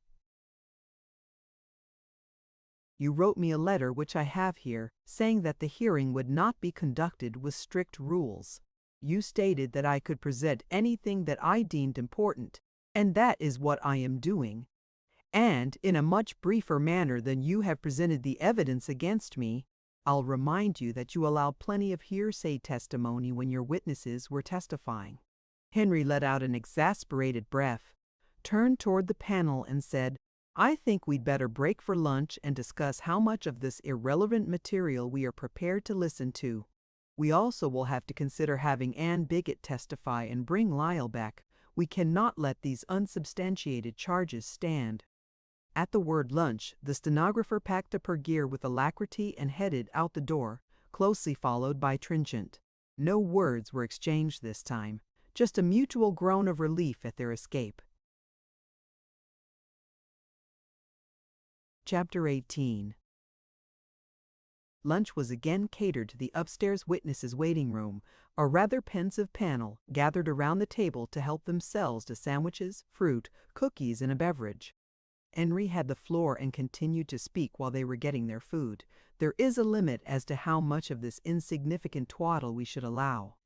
I agree, Frankenmuth said, firmly. We should tell her that we will hear no more testimony from these witnesses of hers unless it bears on the specific charge she did write and submit those evaluations. The document examiner was certain of it. Well, I don't agree, Jane spoke sharply. I, for one, didn't find that document examiner particularly convincing. How can you say that? Anus blurted. She had impeccable credentials. She's allowed to testify in court. Never been refused, she said. Mark told us that handwriting is as exact and individual as fingerprints. I'm not convinced, returned Jane. She had no independently researched data on her success versus failure ratio. You heard her say in her opinion she was 100% correct. Bull. Nobody's perfect. Glancing at the two other women, Henry observed them nodding their heads in agreement. Trenchant had made some other good points, he thought. She picked up on the lack of original standards and cited that rule in the faculty handbook that forbade an individual's personnel file from being revealed to others without the individual's permission. Damn the woman. This hearing was supposed to be a lead pipe cinch, and all it had been so far was trouble. I'd better call for Mark to come over and talk to them. Perhaps even have him testify. Mark could say the right things to bring the women around, if only he didn't bore them too. Distraction first. As he walked toward the phone, he couldn't help but feel a bit chagrined that his own letter had been read back to him, the one he'd sent Trenchant outlining the rules for the hearing. He had meant for it to be intimidating.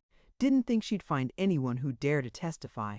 Downstairs, Diana and her witnesses were lolling about in comfort, eating and drinking the results of a McDonald's run that Roz and Helen had made.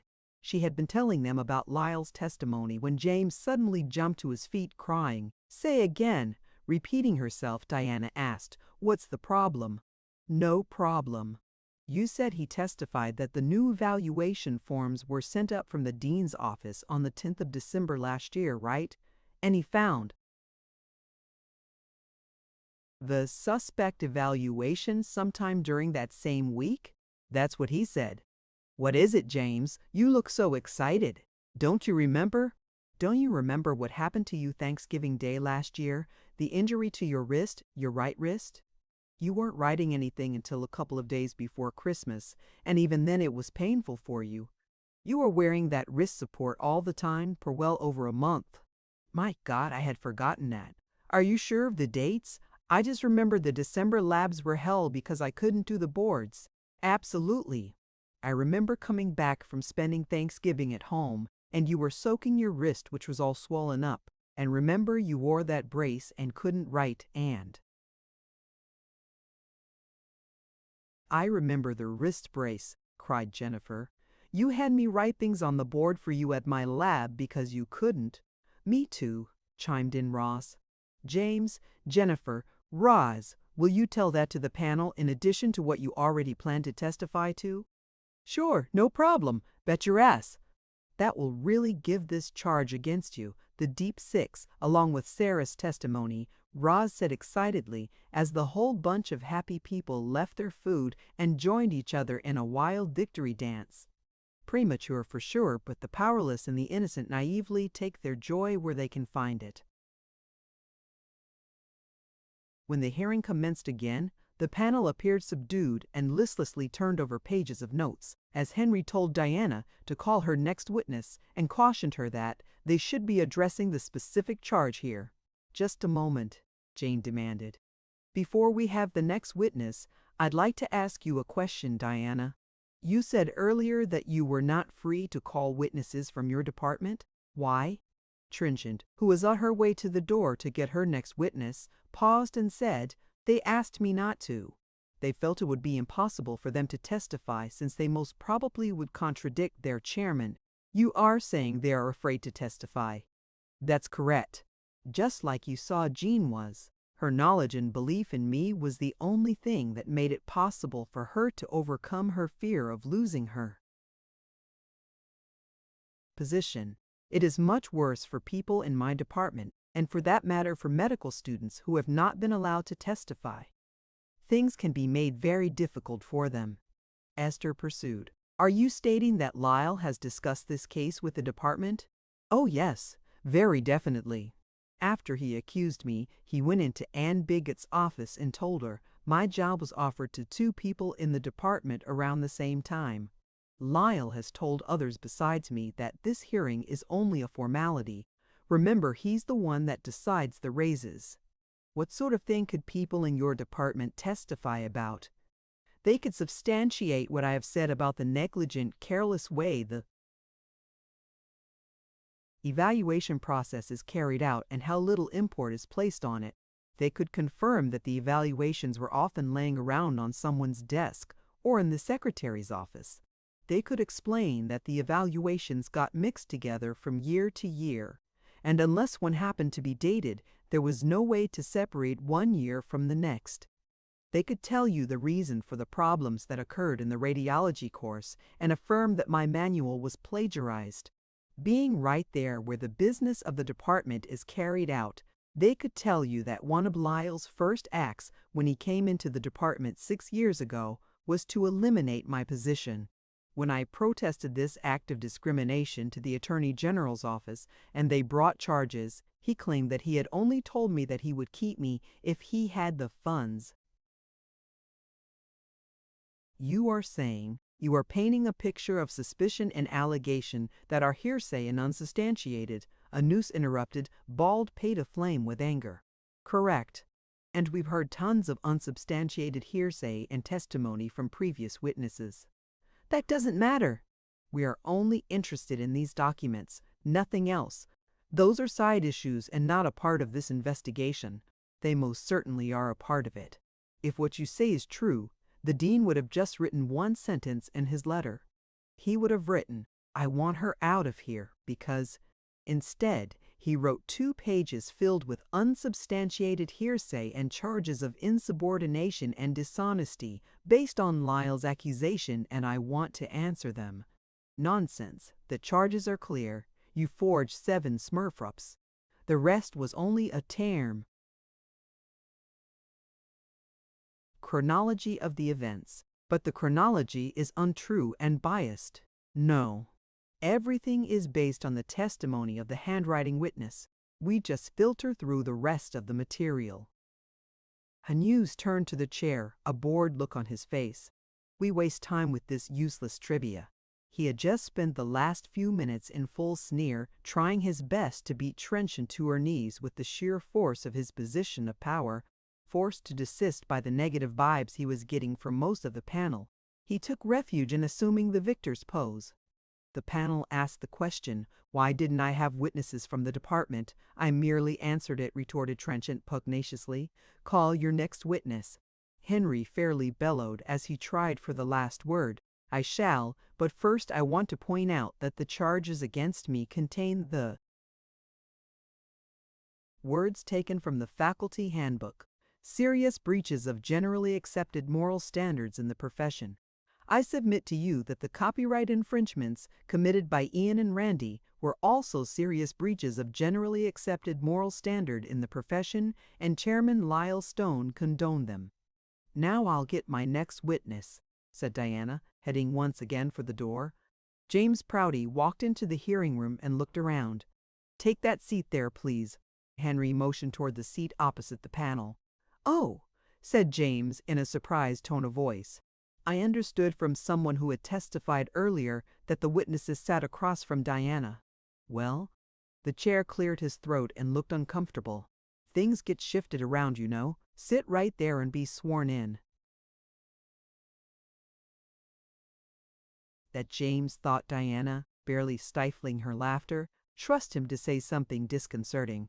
He knew darn well that there was a different seating arrangement for the 2 sets of witnesses because she had told him about it. Under questioning, James Prouty said that he had rented a room in Diana's home for 4½ years. He could and would affirm that she had written a radiology manual at her home computer.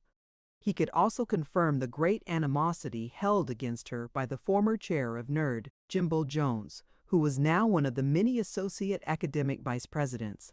James had been a work-study student in NERD and had heard Jimbo yell and verbally hammer at Diana any number of times.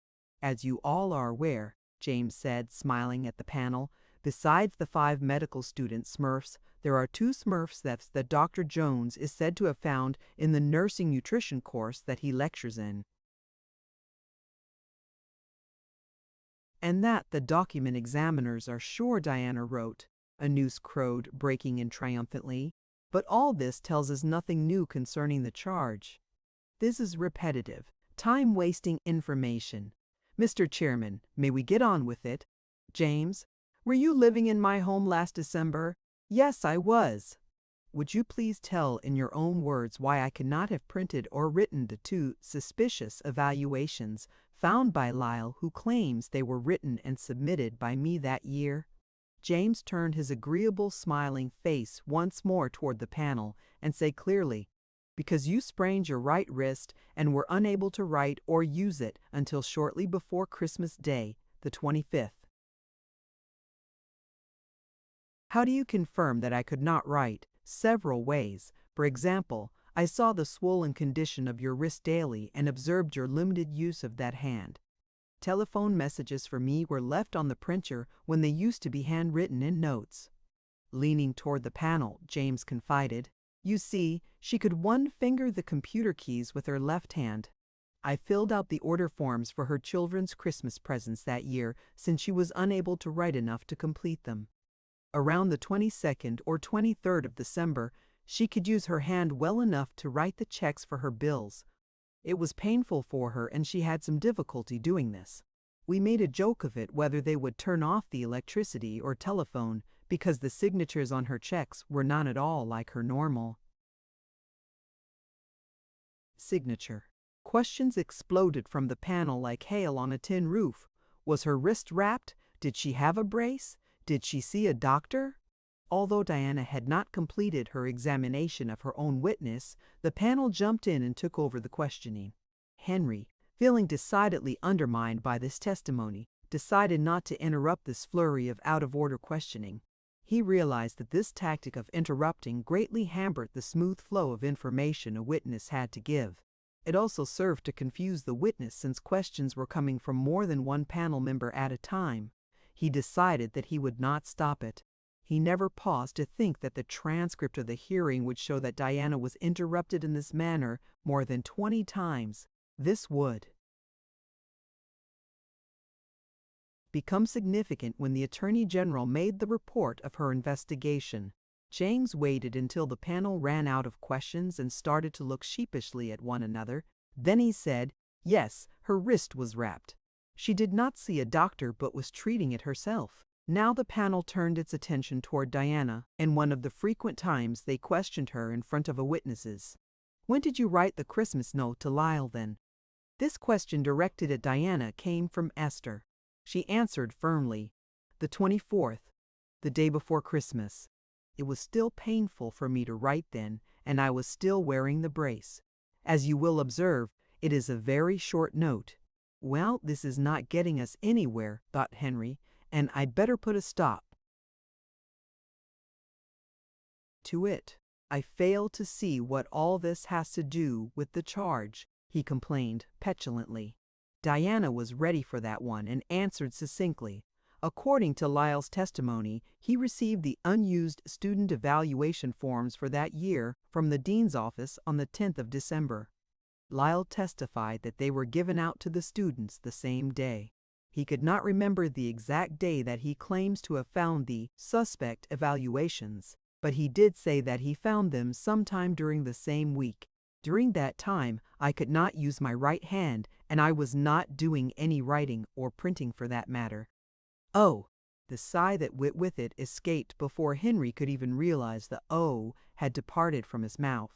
He looked frantically at Anus, who appeared to have lost it, and just shrugged his shoulders at Henry's glance.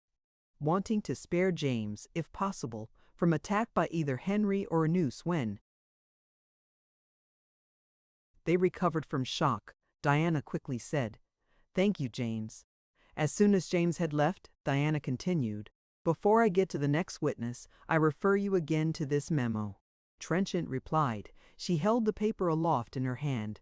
Contained in the memo, Lyle wrote to Dean Broadhurst is the assertion that on March 17th he discussed the charges with me and recommended that I resign. This is patently false. He accused, he demanded, he was angry, he yelled, he said, "You must resign, you have no recourse." The president, the vice president, and the academic council have met and demanded your resignation. He would not listen to me. He repeated several times that I had been nothing but trouble to him ever since I took him to court 6 years ago. He was abusive and he was angry. He said nothing about a hearing. When I got a word in edgewise, I told him that I was going to contact the ombudsman, and he said that I couldn't, that I had no recourse. Later on, when he finally stopped yelling and heard me deny his charges, he told me that since I would not resign, there would be a hearing, but it wouldn't matter. It was just a formality. I would be terminated, no matter what. You should have brought that up when Lyle was here so we would have his response. Henry returned vigorously. I have to get on top of this hearing and stay there no matter what, he thought. Should I have? I'm not a lawyer, and I'm not trying to be one. The university ombudsman told me not to have a lawyer present. He said it would just anger you and turn you against me. He advised me to prepare my case well and present it in good order. And that is just what I am doing. Right now, I am telling you my side of this story. You have been listening for hours to the nerd's allegations, and I have the right to respond. At the beginning of this hearing, you announced that the panel would question its witnesses, and then I would cross-examine them. You never said anything about debating them. You have already heard from Lyle. Again, I remind you that your letter to me, sent in advance of this hearing, contained nothing about specific order of presenting my evidence. Should I read it to you again? You are trying to introduce new rules in the middle of the game. Mr.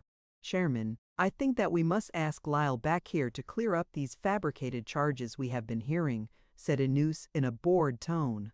He made a note and then looked toward Henry again. His look plainly said, "Ignore her." Yes, the chair agreed. Then offhandedly, as if he had not heard a word of her argument, he said to Diana, "Call your next witness."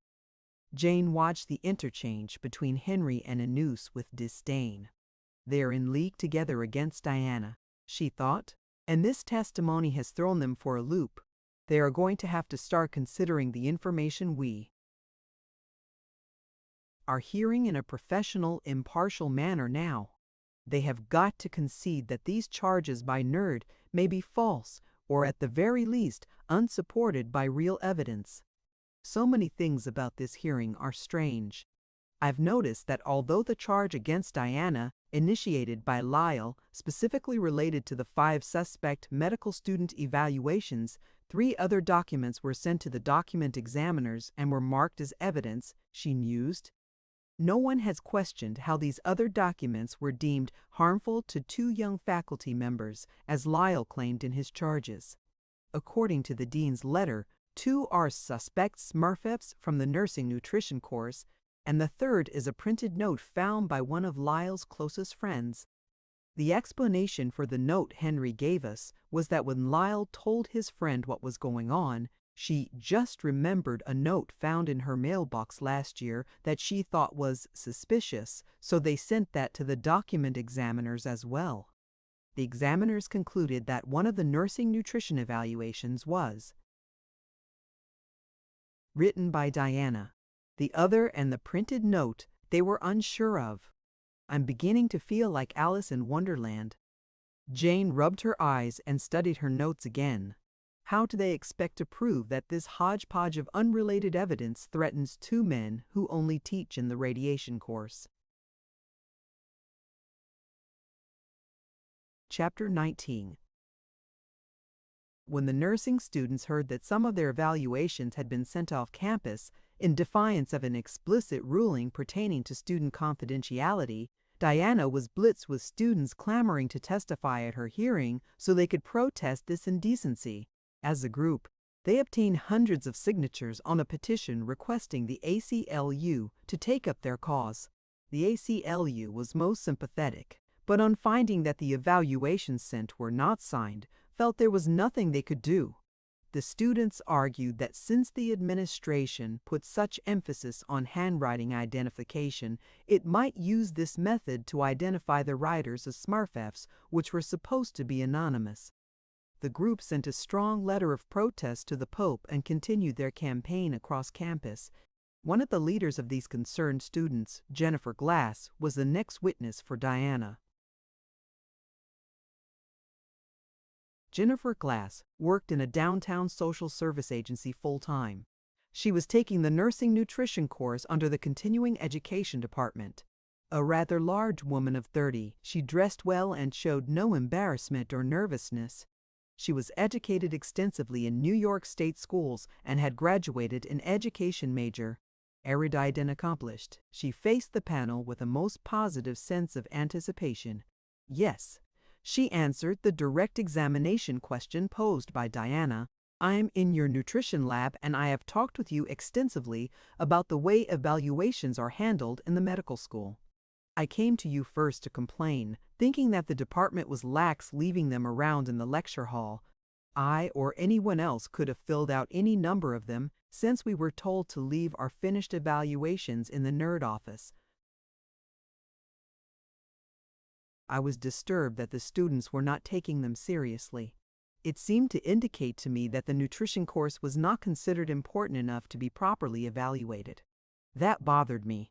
You assured me that the evaluation process wasn't unique to the nursing course and took me to the nerd office to see how the medical students' evaluation was conducted.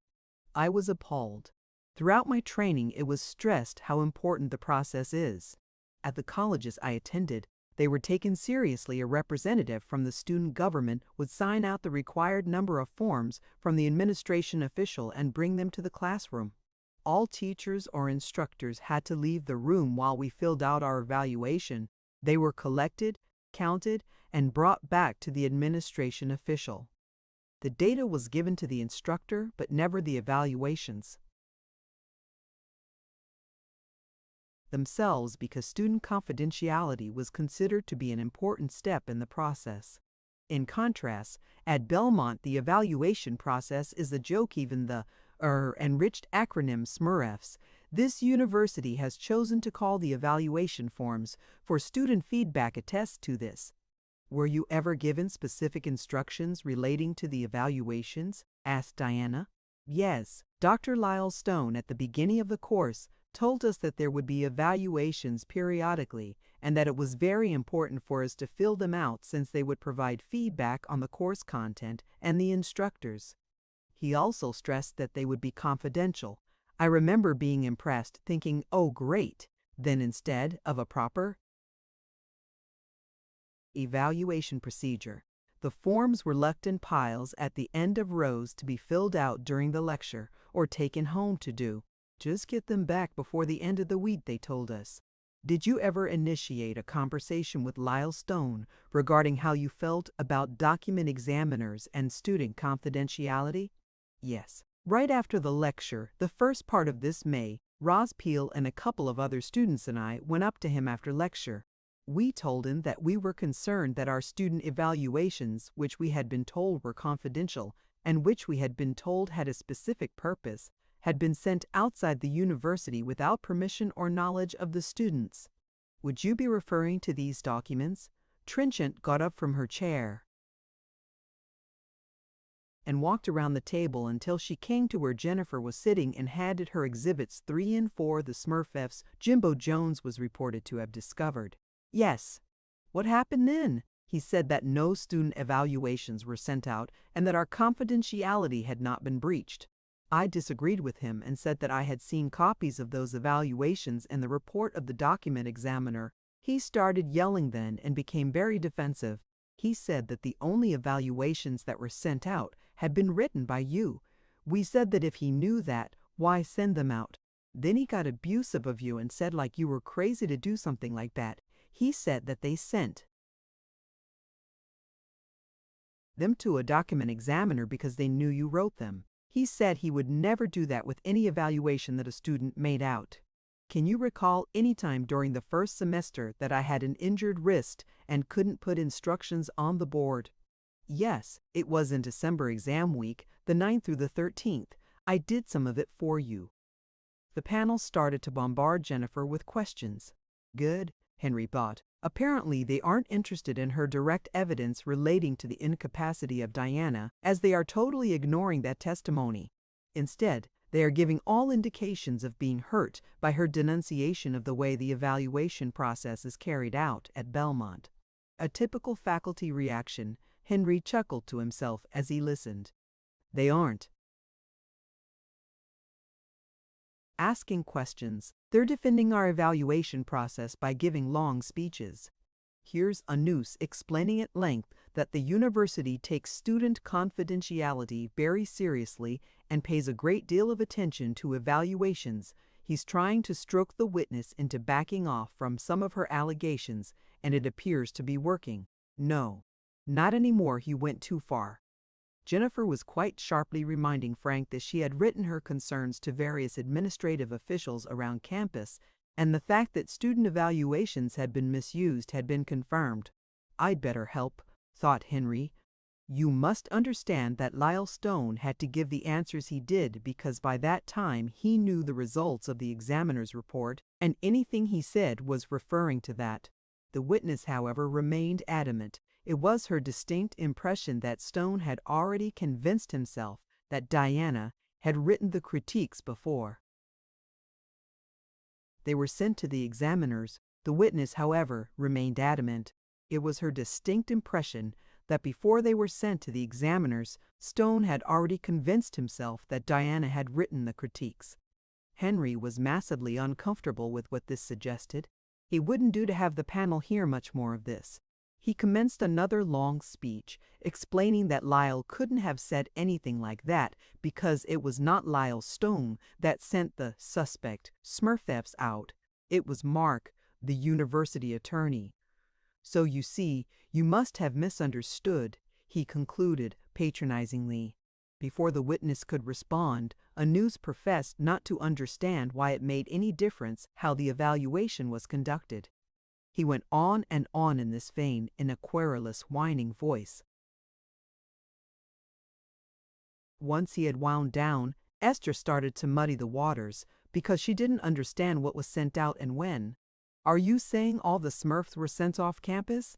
She asked. No, the discussion is about these suspect evaluations, explained Jane, indicating the exhibits. Well, that's all right then, Esther explained in a motherly tone to the witness. Those Smurfs never left. The examiners came here yesterday and looked at them. Esther had become more of a space cadet than ever, thought Jane, and obviously Henry and Anus are disturbed by this. Stupid broad, thought Henry. He signaled Janet that the hearing was off the record and gathered the panel into a huddle to straighten out Esther before she did some real harm. When the hearing reconvened, all the players went round again with paternal and maternal advice. Rather than asking for information from the witness, they took turns telling her that she hadn't heard what she was testifying about. Obviously, she was mistaken. Now, I'm sure you see that no one was trying to attempt to have any student identified by having a document examiner look at these, cajoled Anus. That's what you say. But I think what you have done is illegal. I really think it is illegal, and if I find a way to do it, I am going to stop it. Anus tried to interrupt, but Jennifer was on a roll.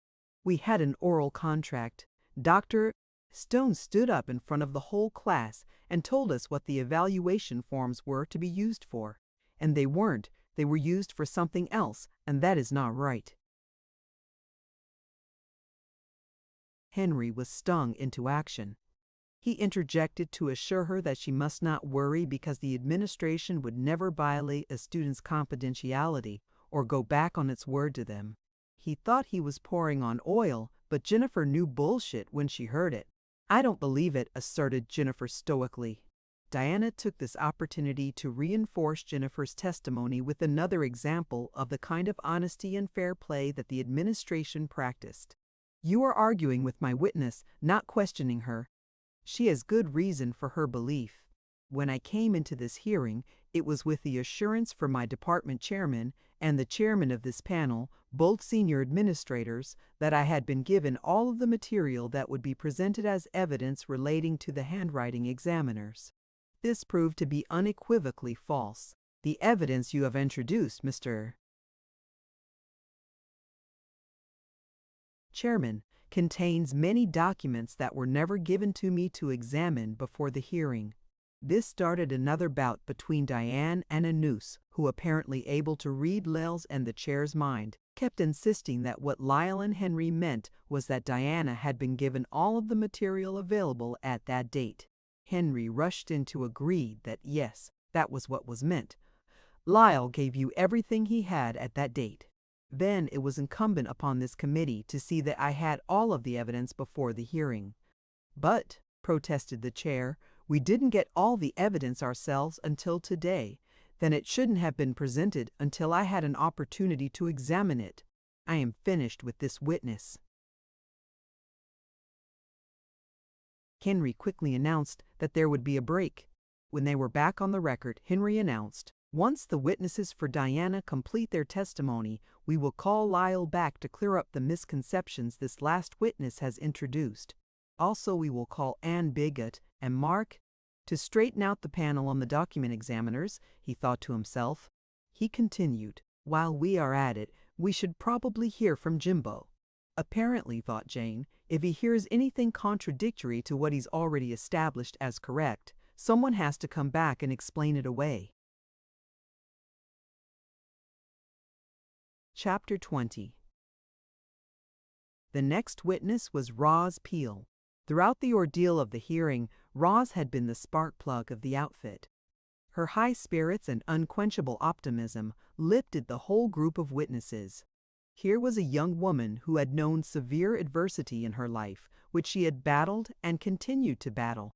Few knew the particulars because she was a very private person. She didn't feel that anything was accomplished by bleating all over other people about her own troubles. It was much better for her and others to be positive and upbeat. When she identified herself and was sworn, she told the panel that she was a full-time student in the College of Agriculture and worked part-time at the Belmont print shop. A petite woman in her late 20s, she sat back in her chair, larger than life, and twinkled merrily at the panel. Her good humor was so contagious that the panel, as one, smiled back at her. She readily confirmed the testimony of Jennifer, announcing clearly that she was present when the conversation with Lyle took place. He said many times that no student evaluations had ever been sent to the document examiners. When we asked him how he knew beforehand that none of the ones he was sending were students, he replied that he knew who had written them before they were sent away to be analyzed. Diana asked her to think carefully. "Are you sure that he meant that he knew this before the documents were sent and not as a result of the report of the document examiners?" Rose's reply was good-natured but firm. "Yes, I am certain. We asked him the question several times because we found his answer a little odd. I mean, why would he bother to have them analyzed if he knew who wrote them? He said clearly, more than once, that no student evaluations had been sent because he knew beforehand who had written the one sent." "Did he have any opinion on why I would do such a thing?" prompted Diana. "He said you had a psychological problem. He inferred that you were sick, but he was not a psychologist, so he couldn't define it. How did he conduct himself during your conversation?" "He was very angry and seemed threatened by us. I backed away many times when he raised his voice and shouted. I thought it was a little strange that 2 undergraduate women would be a threat to him. Maybe he needs psychological help." Roz turned to the panel with a big smile to share the joke with them. Diana placed her hand firmly against her mouth and looked down at her notes until the bubble of mirth that threatened to overcome her had dissipated, then continued with her questioning. "On a different subject now, do you have any contact with medical students?" "Yes." Working right in the medical building as I have for the last 3 years, I get to know a lot of them. Last year, during the first semester that would be from September through December, do you recall any impressions you might have gotten as to their feelings about the radiology course? Yes, they felt that the professors knew very little about what they were teaching, so it was a waste of time to go to lectures. Now, interposed Henry, we are getting into second-hand information and we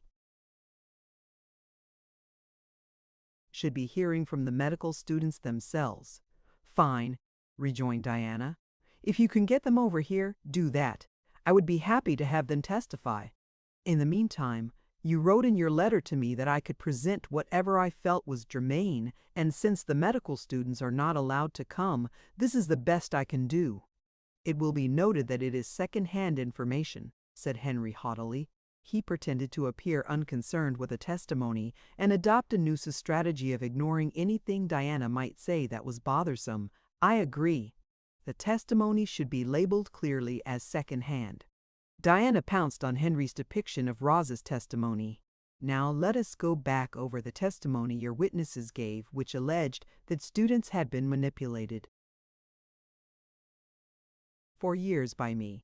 Let us get all of the student evaluations for all of the years that your witnesses testified to, but never produced. Let us get all of the prior information out into the open, and let's honestly label it for what it is, second-hand information. Henry rolled his eyes back in resignation. Get on with it. Thank you. Roz, during the 3 years that you knew freshman medical students that were taking the radiology course, did you ever hear any of them say that I had tried to influence them in any way or told them how to write their evaluations? Certainly not. Roz was very firm on this. If they could be such pushovers as to be influenced by a non-tenured faculty member, the university should reevaluate its admission policy. Thank you. I have no more questions.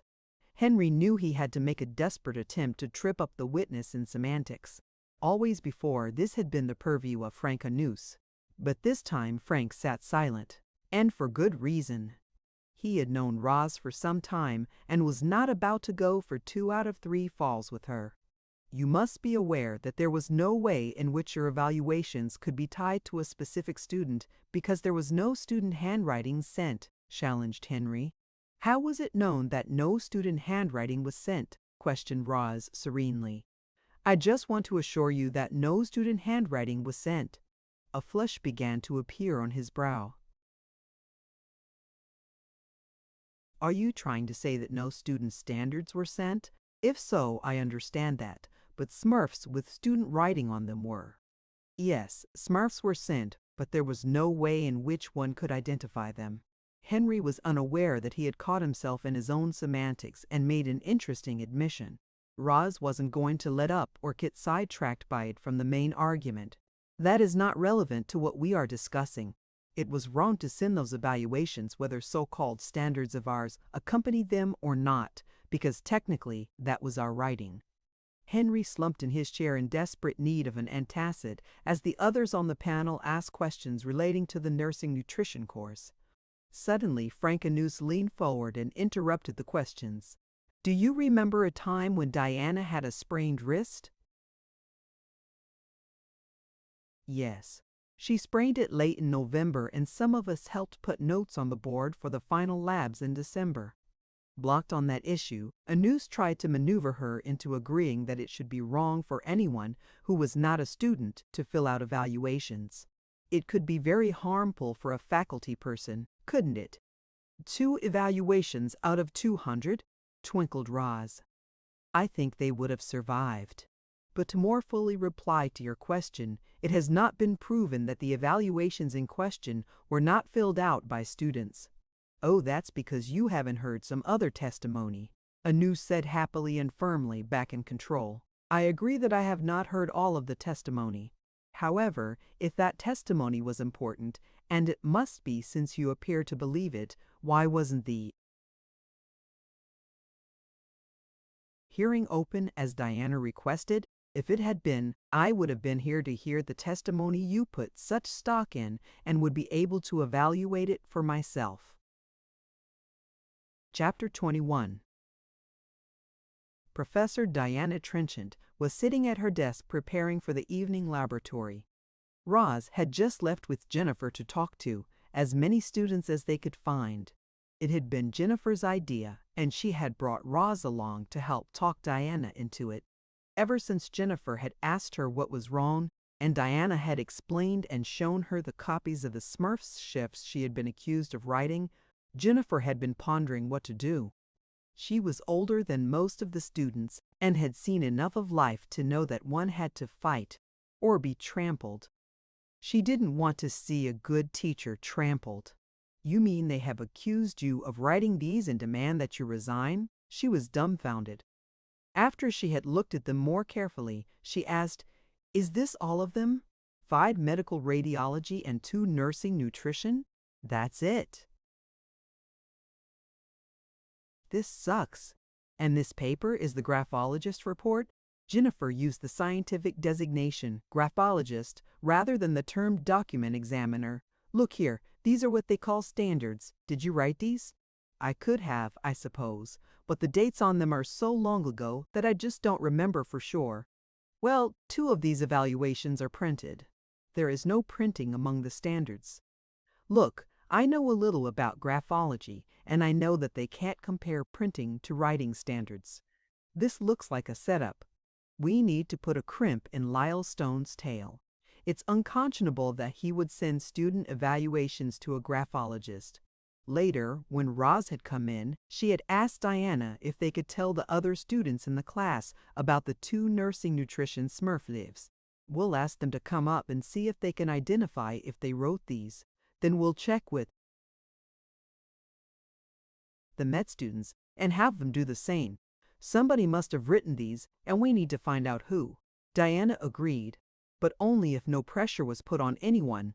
"This must be absolutely voluntary. I will copy some completed forms from last year's class and put them with these 2 to be identified. No one will know which 2 are critical." Later in the day, several groups of students had wandered in to look at the pile of evaluations, shake their heads, and wander out again. That is until Jenny Smize bubbled her way in. Jenny was from England. Her husband was a doctor associated with the medical school, and she was continuing her education while he was posted here. She pounced delightedly on one of the forms. "This looks just like Sarah's writing. Sarah and I sit together at all the lectures, and I've seen her handwriting so many times. I'll go get her." And Jenny was off with that efficient British walking gait that one associates with woolen socks and Moors. The next day, Sarah appeared at Diana's door, tentative and a bit apprehensive. Sarah was a shy young woman barely out of high school. Raised on a farm, she had not yet assumed the mask that so many of her more sophisticated classmates wore. "Jenny said I should look at some evaluations because you have some trouble because of them." "Yes, thanks for coming by. They are on the bench there." Diana pointed. Sarah put down her books and started to look through the Smurfs. "Jenny's right. This one is mine," Sarah said mournfully. "I was so hoping it wouldn't be." She handed Diana one of the forms. It was one of the 2 that had been sent for analysis. With this proof that the graphologists had erred, Diana's hopes were raised and then quickly lowered when Sarah declared that she was afraid to testify at the hearing which was to be held soon. She was apologetic about it. Her folks had told her not to get involved, that it might mean trouble for her if she admitted to what she had written. Roz and Jennifer, by this time, were well into their campaign protesting the sending off campus of the student confidential evaluations. They were unhappy that Sarah wouldn't testify, but they respected her feelings. Later on in the week, Sarah appeared at Diana's office door again. "You know," she said softly, "I think my parents are wrong on this. I wrote something that got you into trouble and I should stand up and admit it. Only I'm so scared. But I know I have to do it. I'll go to the hearing, but that's all I'm going to do. I don't want to get mixed up any further in this, and I don't want anything at all to do with those graph whatever people. You know, whoever it was that said this was your writing is nuts. I wrote this." Sarah shuffled carefully into the hearing room, shaking with an advanced case of stage fright that threatened to upset her very balance. As she had told Sarah she would, Diana got up from her chair, walked around the table, and stood beside her after she had been identified and sworn. "Did you take the nursing nutrition course last school year, Sarah?" "Yes." "And did you make out a course evaluation for Dr. Jameson Jones?" "Yes." "Is this that evaluation?" "Yes." Diana turned to the panel. "This witness has just identified this evaluation from your evidence packet C, Exhibit 4. Before Diana could continue, the panel erupted in a veritable frenzy of questions, all talking at once. "What is that number? What was she handed? What is written on it?" When there was a pause in the clamor, Sarah, holding Exhibit 4, said again quietly, "Yes, this is mine." "This is not one that went to the document examiners, right?" Henry was frantic. "The witness has just identified document number 2 of Exhibit 4, repeated Diana. As the panel again started to question Sarah, Henry struggled for control. Face blanched, hands compressed into fists so tightly that the nails bit into his palms, he listened powerlessly as Esther got the first question out. "Sarah, how can you be sure that this is yours?" "Because I recognize the handwriting. I know what I wrote, that is why. I'd like to conduct the examination of my own witness, if I may," snapped Diana. As the panel broke out in a flurry of questions after Esther's initial one. This angry outburst shocked the panel into silence, temporarily. In a more relaxed voice, Diana nodded toward them and said, "Thank you. Now, Sarah, have you been pressured in any way to make this identification, or have you been promised anything for doing it by me or any other person? Remember, you are under oath to tell the complete truth." "No, thank you. I have finished the direct examination of this witness." "May I see packet C to make sure I understand?" said a very flustered Henry Tarbuck. Esther started in on Sarah. Even though Sarah had given her class and student status at the beginning of her testimony, Esther asked for it all again. Perhaps she thought Diana was ringing in an impostor. Others on the panel took over as Esther paused for breath. Sarah carefully answered each question, becoming confused only when 2 or 3 questions were thrown at her at the same time. She established who she was and how she had found out about the whole business. "Tell me again when you took the course. Is there a date on the form?" Raising his voice in the way that men will in the presence of women as an effective way of silencing them and holding the floor by intimidation, Anus drawled conversationally. "What you claim is interesting. This document was identified by the document examiner as being written by Dr. Trenchant." He fixed Sarah with a patronizing grimace. His attitude plainly said, "I don't believe you, little girl." Sarah replied, "I know that." "Well, we should see a sample of your handwriting." "You have a sample. It is right there on that paper I identified." "No, absolutely not. It cannot be. You have made a mistake." "That Smurfett has been identified by experts as being in Diana's handwriting. We'll take some of your writing to the document examiner. That will settle it." Esther beamed at having such a great idea. "No, you already have a sample of my writing. I won't have anything more to do with those people. Look how they made this mistake. I don't like how those people are." Sarah did not have much faith in document examiners. She of all people had reason not to. "Well, we can do nothing here with this. It is just hearsay or—" Frank's voice trailed off as he looked to Henry for a ruling. "Frank Anus is trying to sweep the evidence under the rug," thought Jane. "He came into this hearing with his mind made up. Any attempt Henry and Anus have made toward impartiality is a sham." Diana addressed the panel, speaking forcefully. "Sarah has identified the evaluation under oath. You have that document as a sample of her handwriting. I think that is sufficient, and you are upsetting her with your badgering." "Well, the analysts are convinced that you wrote it." Anus had turned ugly again. "Handwriting evidence is not always conclusive," retorted Diana. Anus turned his hostility toward Sarah. How do you recognize that is yours? Ignoring the fact that this had been asked and answered. Patiently, Sarah said, because it is. It looks like mine, and that is what I wrote. Henry made a monumental blunder and didn't realize it until it was too late.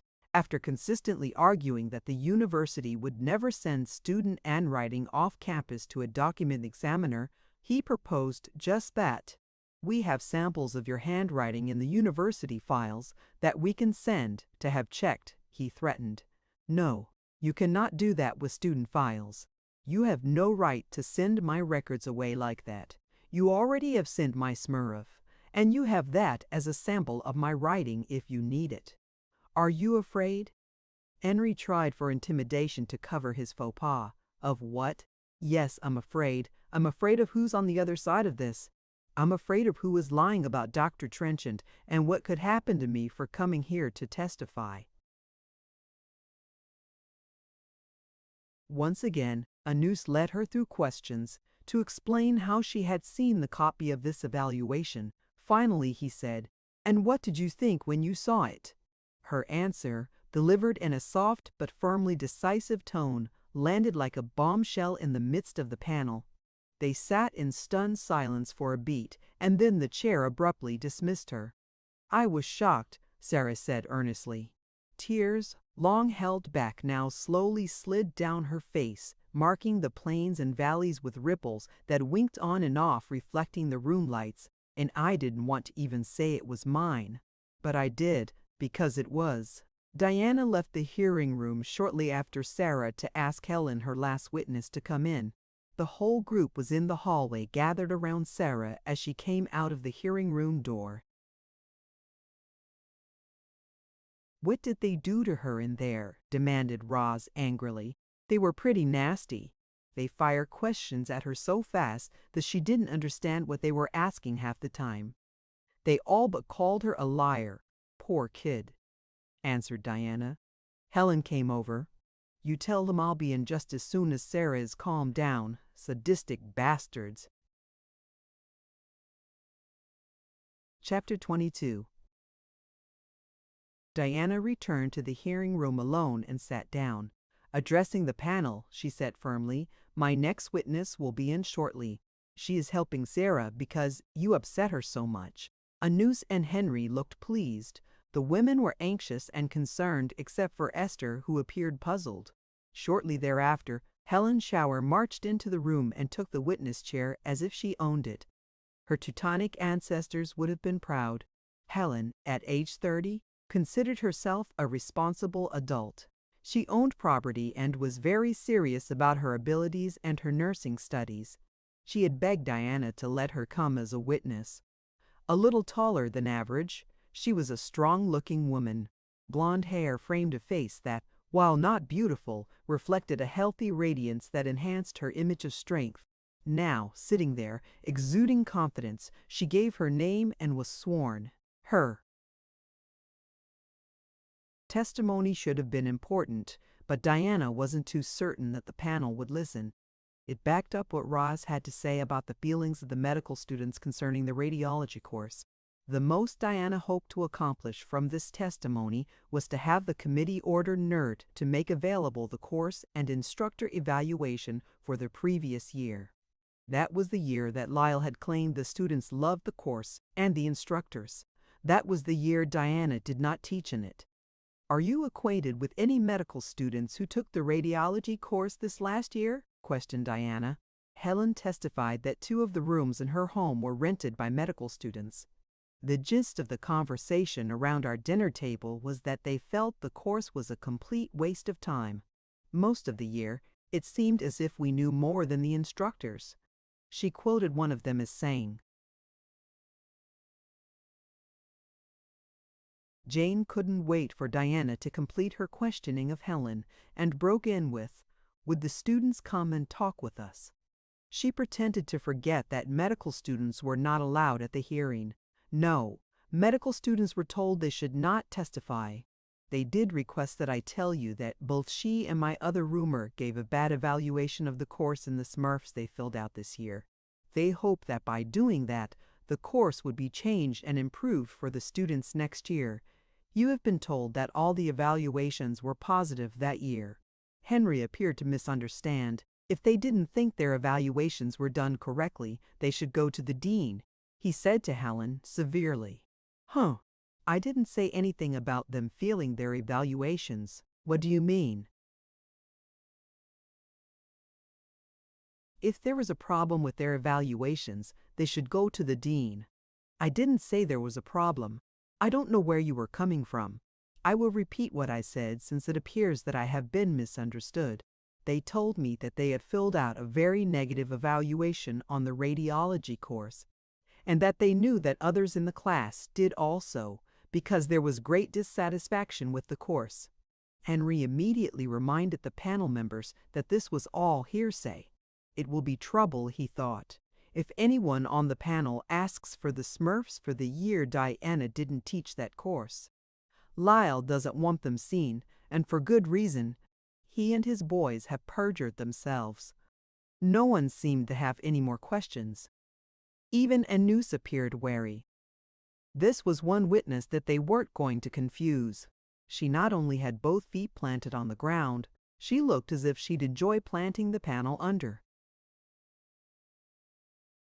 them. Noting that there were no more questions coming, Diana thanked her and said, "Looks like we are finished with you, Helen.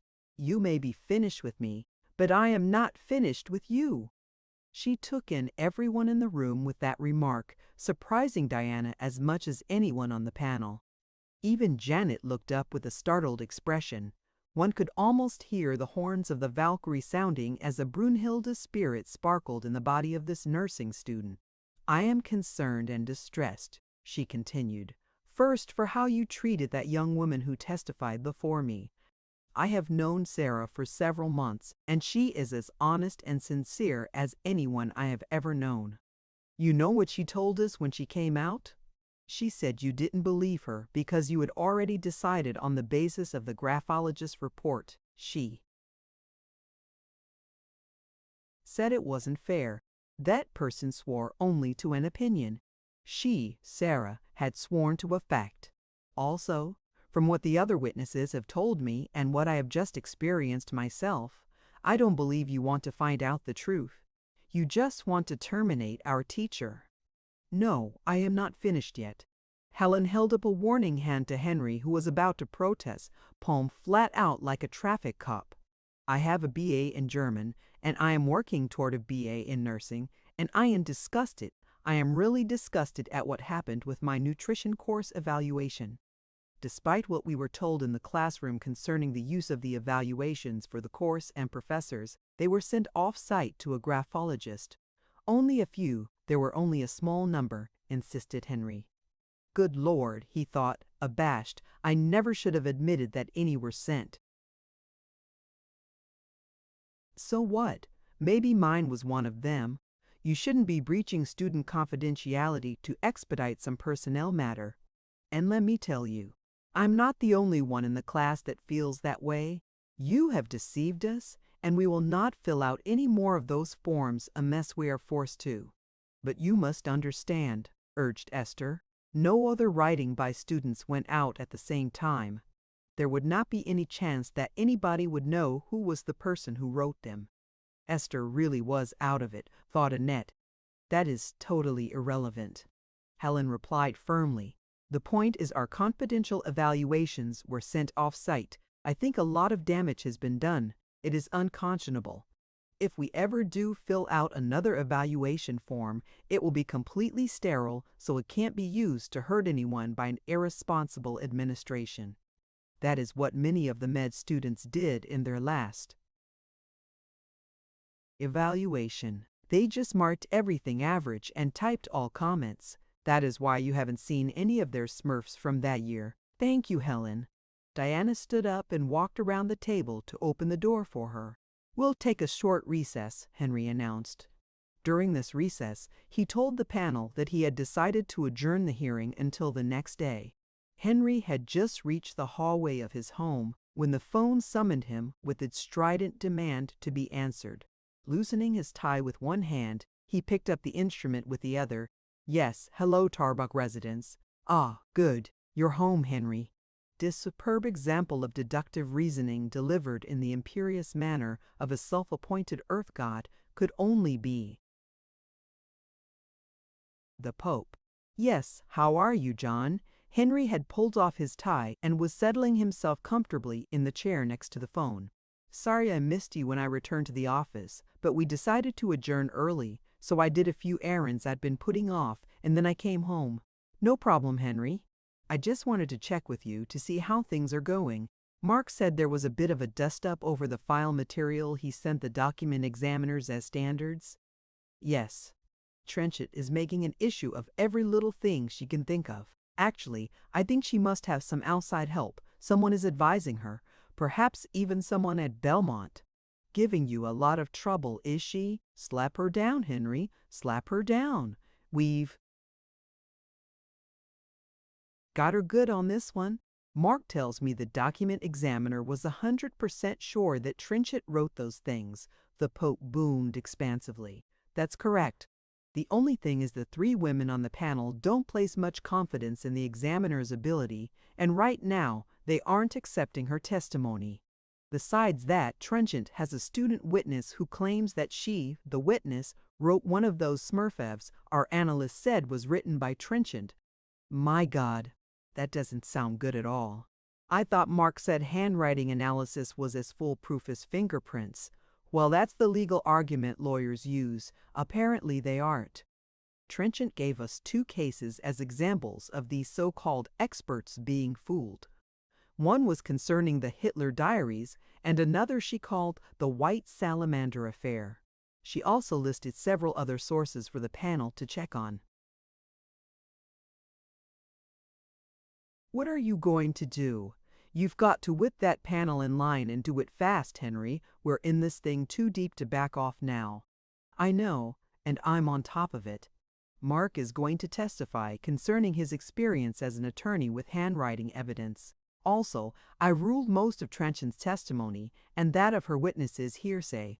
That cuts out a lot of potentially damaging information. Did you know, John, that those two guys who brought the complaint against her in the first place had plagiarized several textbooks as well as Trenchant's stuff, and that both the dean and Lyle Stone knew about it? Penny ante stuff, Henry. Everybody copies material for their courses. That's why every department has a copying machine. Well, this sure sounded serious. They photographed a whole atlas and presented it to their class as their own work. So, it's just Trenchant's word, isn't it? Who's going to believe she isn't just indulging in sour grapes? The whole panel, that's who. That stupid son of a bitch, Ian, admitted to it. Don't worry so, Henry. Surely you can explain that away as a misstatement on his part. He can just say that he didn't understand the question and I've already done that with the panel, but I can't keep up forever explaining away every boner they pull. I've got to call Lyle back to testify again, and the panel wants to hear from one of his faculty, Ann Bigot, and from Jimbo as well. What can I do to help you, Henry? Get on their asses, please, John. Those dilettantes in the medical school just made a very poor showing. They weren't prepared, or would you believe, John, that Lyle couldn't even remember how many Smurfs he was given, and the dean contradicted a vital part of his testimony. Both Ian and Randy stunk. Please lower the boom on Lyle and the others slated to testify tomorrow. They have got to do their homework. I'll get right on it, Henry. Don't worry now. Just remember that we can keep everyone reporters, local, state, and federal, out of our business simply by claiming academic privilege. There is nothing we can't explain away, nothing we can't make disappear if we need to. Okay, John, and thanks. Right. Good evening, Henry. Henry hung up the phone and stretched. Strange, he thought, sniffing the air experimentally. I don't smell anything cooking. Wonder if we're going out for dinner. For that matter, I wonder where Kate is. Haven't heard her moving around. Oh, well, she's probably in the backyard. Resigning himself to the distinct possibility that he would have to get ready for another night out, he went in search of her. The kitchen first, he decided. I'll grab something out of the refrigerator to eat. And what's this note on the table? Henry started to read it and then sat down heavily in a nearby chair to finish reading. Be damned, he breathed. She's left me. The hearing, day 3. Chapter 23. The next morning, the panel members looked relaxed and confident. Henry hoped there would be now more gaffes, especially since the Pope had gotten after them. He congratulated himself for thinking to ask. He knew from experience that the Pope could be very persuasive. The first witness called by the panel was the university attorney, Mark Rogers. He entered the room, spoke to everyone there, addressing them by name, and took the seat indicated just across from Diana. Mark would never be called handsome. He carried a bit too much weight in his face for that. He was, however, garrulous. This part of his character endeared him to the administration that he served so well, since his long-winded approach to any problem brought to him bored most people to death before they got any answer. This saved the administrators the problem of dealing with most complaints brought by faculty and staff. If the administrators wanted some legal answers, they contacted a real lawyer, usually Simon Moraine, from a high-priced law firm in town. Mark had never had any success as an attorney in the real world, but here in the cloistered world of academia, he flourished. And the rapidly changing meaning of words, Mark knew which side of the butter the bread was on. He could lie or tell the truth with the same absolute conviction. And now he was giving an ample demonstration of this to the panel. He knew that he had been called in because Henry was terrified that the document examiner's evidence had been overturned by the defense testimony. He also knew that the 3 women on the panel were not disposed favorably to the analyst who had come to testify. Well, by golly, he thought, old Mark will put out the fire. In answer to a simple question, Mark replied by starting from when he graduated from law school and tracing his entire career. Along the way, he revealed, he had discovered these particular document examiners. For all his verbosity, he was convincing. Henry was pleased. After all, he was an attorney. Who would know better how courts and evidence worked than an attorney? Then, too, Mark had been the one to send the suspect evaluations to the analyst that he himself had recommended. Mark had ordered the material from Diana's personnel file so he could attest to the legality of it.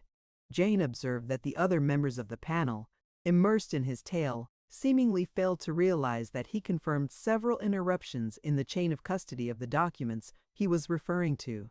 Most notable was when he was asked to identify the various packets of handwriting evidence that was marked as exhibits for this hearing. He either hadn't reviewed them closely enough to determine or claimed that he honestly didn't recall who I received the note from. The note Lyle's friend had found strange as answers to direct questions from the panel.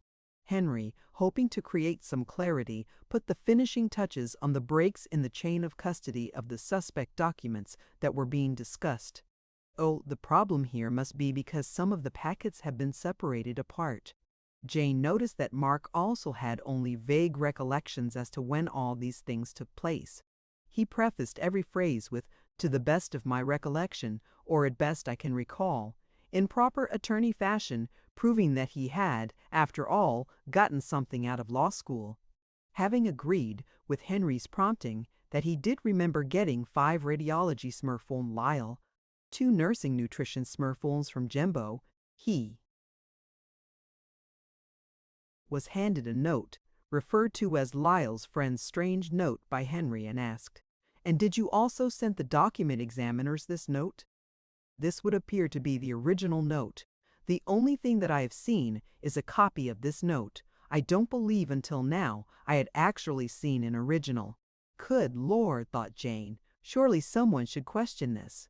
The document examiner testified that all the suspect documents were originals, and now Mark, the guy that sent them to the examiners, is saying he has only seen a copy. He's vague and unsure of most everything he claims he was involved in, and most of his evidence is what someone else told him or that he had assumed. This was the kind of testimony that Henry had been so critical of when the defense witnesses were examined, calling it secondhand information. Apparently, coming from the university attorney, it is considered to be all right, Jane commented to herself. At one point, with help from Henry, Mark brought forth information that Jane thought might be triple hearsay. He said, "I remember now that Jimbo told me that Lyle told him that Lyle's friend had found the note." Not a voice was raised in complaint from the panel. And not for me either, thought Jane.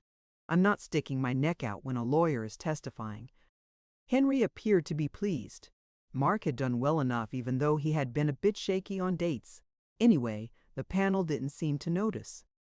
He had established handwriting analysis as nearly infallible, not by evidence, not by proof, but solely because he said so. He was pleased when cross-examination by Diana was continually broken into by the panel. As a result of this, the question of the dates when these things happened was never really established. As things stood, Lyle, Randy, and now Mark had all given conflicting dates concerning when these documents were sent out for analysis, when each received them, and what each received. However, under tenacious questioning by Diana, Mark divulged that the strange note, apparently sent as an afterthought, had only been looked at by the examiners the day before coming to testify. That was why he had only seen a copy of it since the original was given to them on their arrival by Henry. Their opinion was not conclusive, but they thought it probable that Diana had printed it. They were wise to vacillate on this, Mark observed, since their supply of printing standards was very limited. Because of the way Mark presented this, the panel was left with the impression that had there been enough standards, the document examiner would certainly have found that Diana had printed it. An angry exchange occurred when Diana protested strongly that here was another piece of evidence that she was surprised with after being told that she had received all of it. Henry smiled vacuously and said, "It was introduced yesterday. I never saw it. It was in the analyst's report for you to see. Now you tell me. You could have read it any time."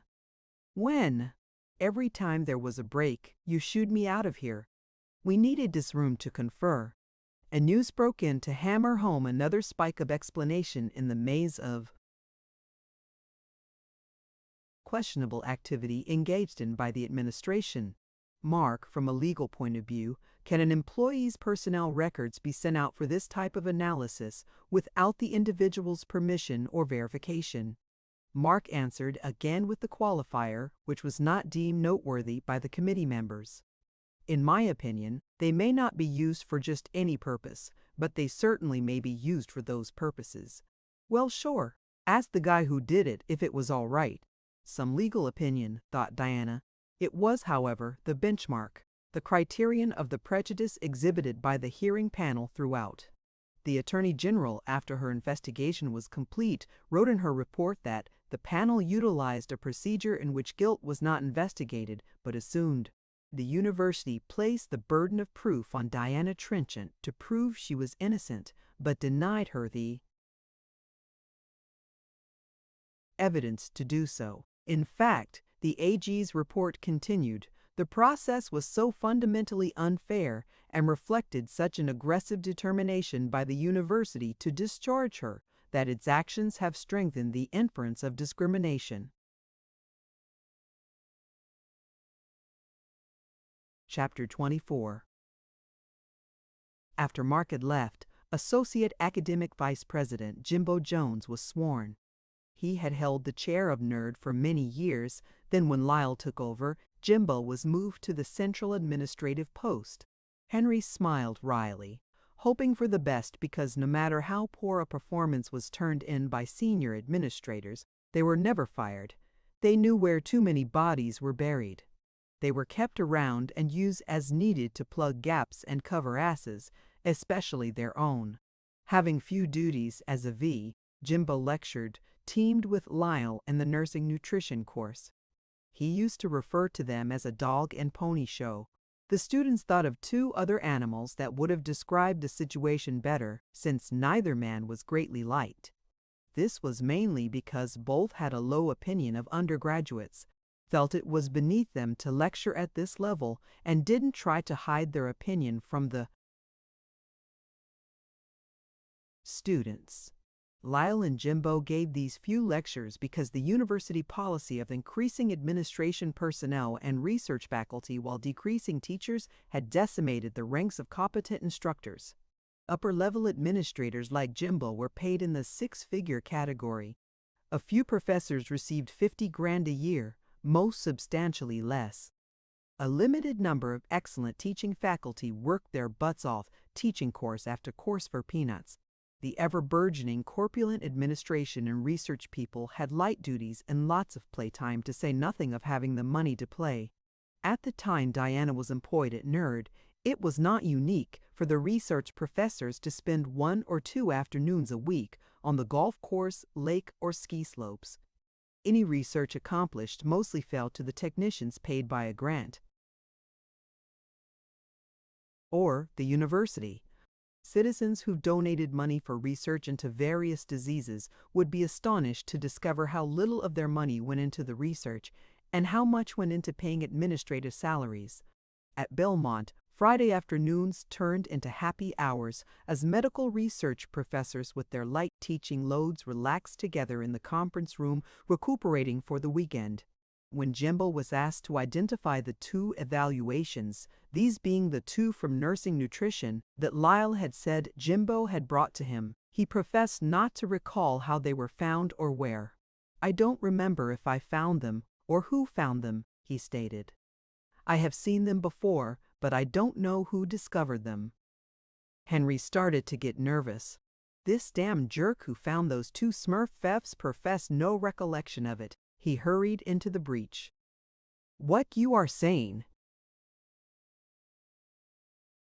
Jimbo, is that either you or Lyle found them, but you don't remember which." Even with this prompting, Jimbo couldn't hack it. He looked over at Henry and smiled without speaking. "Yes, thank you, of course, that's it," Henry testified for him, and then tried to prove through Jimbo's testimony that Diana had a history of conflict with department members. Once again, Jane observed, no examples were given. The names of the individuals involved in these alleged conflicts were not given, so there was no confirmation of the testimony. When she tried to get specifics on these conflicts, Jimbo answered that it involved the kind of facility utilization problems that one runs into in a small department. Pursuing this, Jane asked, "Did they have anything to do with running a course? Or what should be taught in the course?" "No." At this juncture, Esther, not to be outdone, asked if the difficulty had anything to do with her ability to teach. Jimbo replied that her ability to teach had never been in question.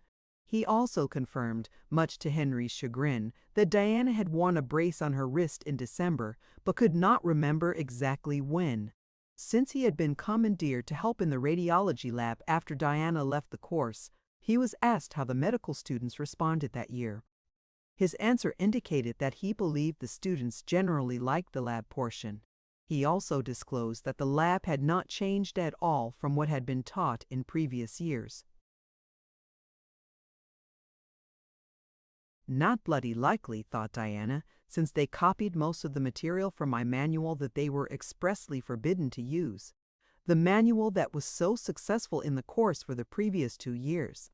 When Jimbo declared that the year Diana didn't teach, the course content was no different from the previous year, Henry tried to hurry him out the door.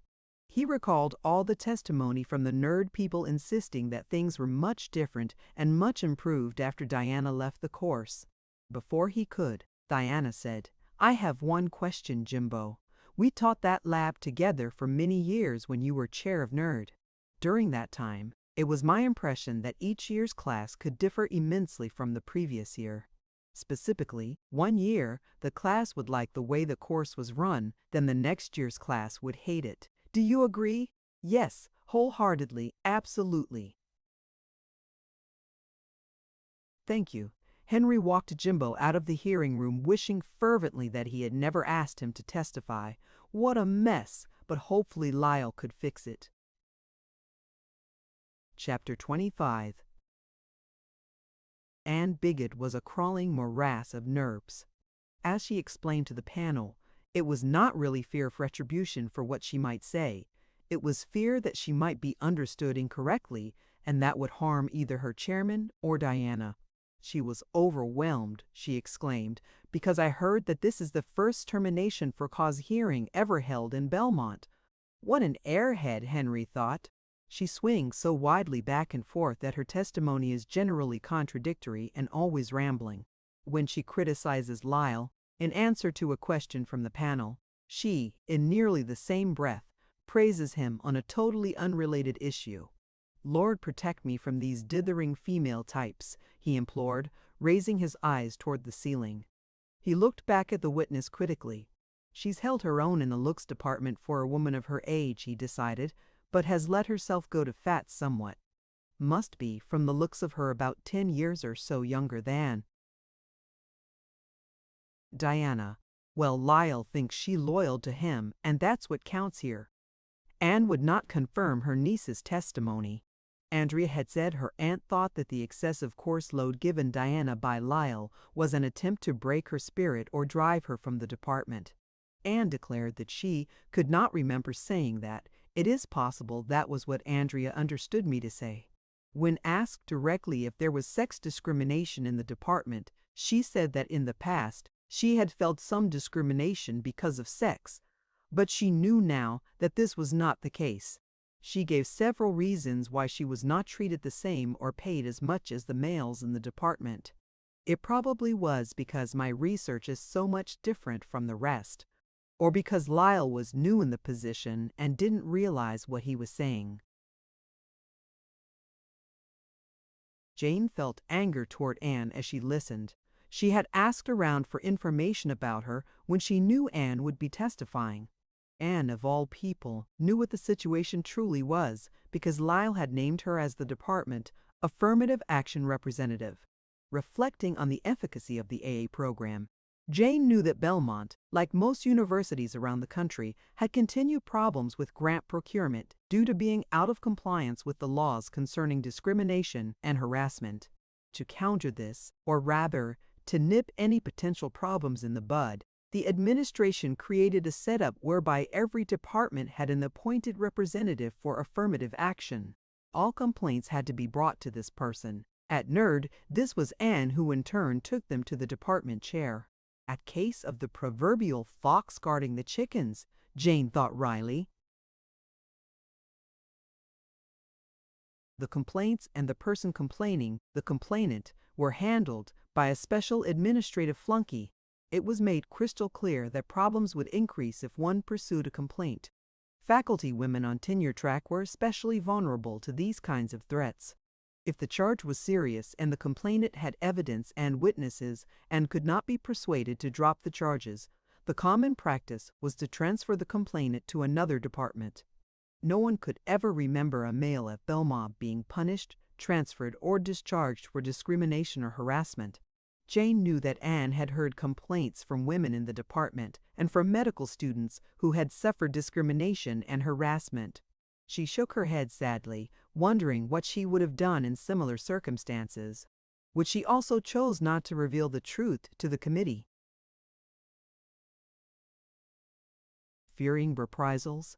In response to several other questions posed by the panel, Anne Bigot proclaimed that she had no fear of reprisal for her testimony, but every so often a Freudian slip would break out from her careful answers.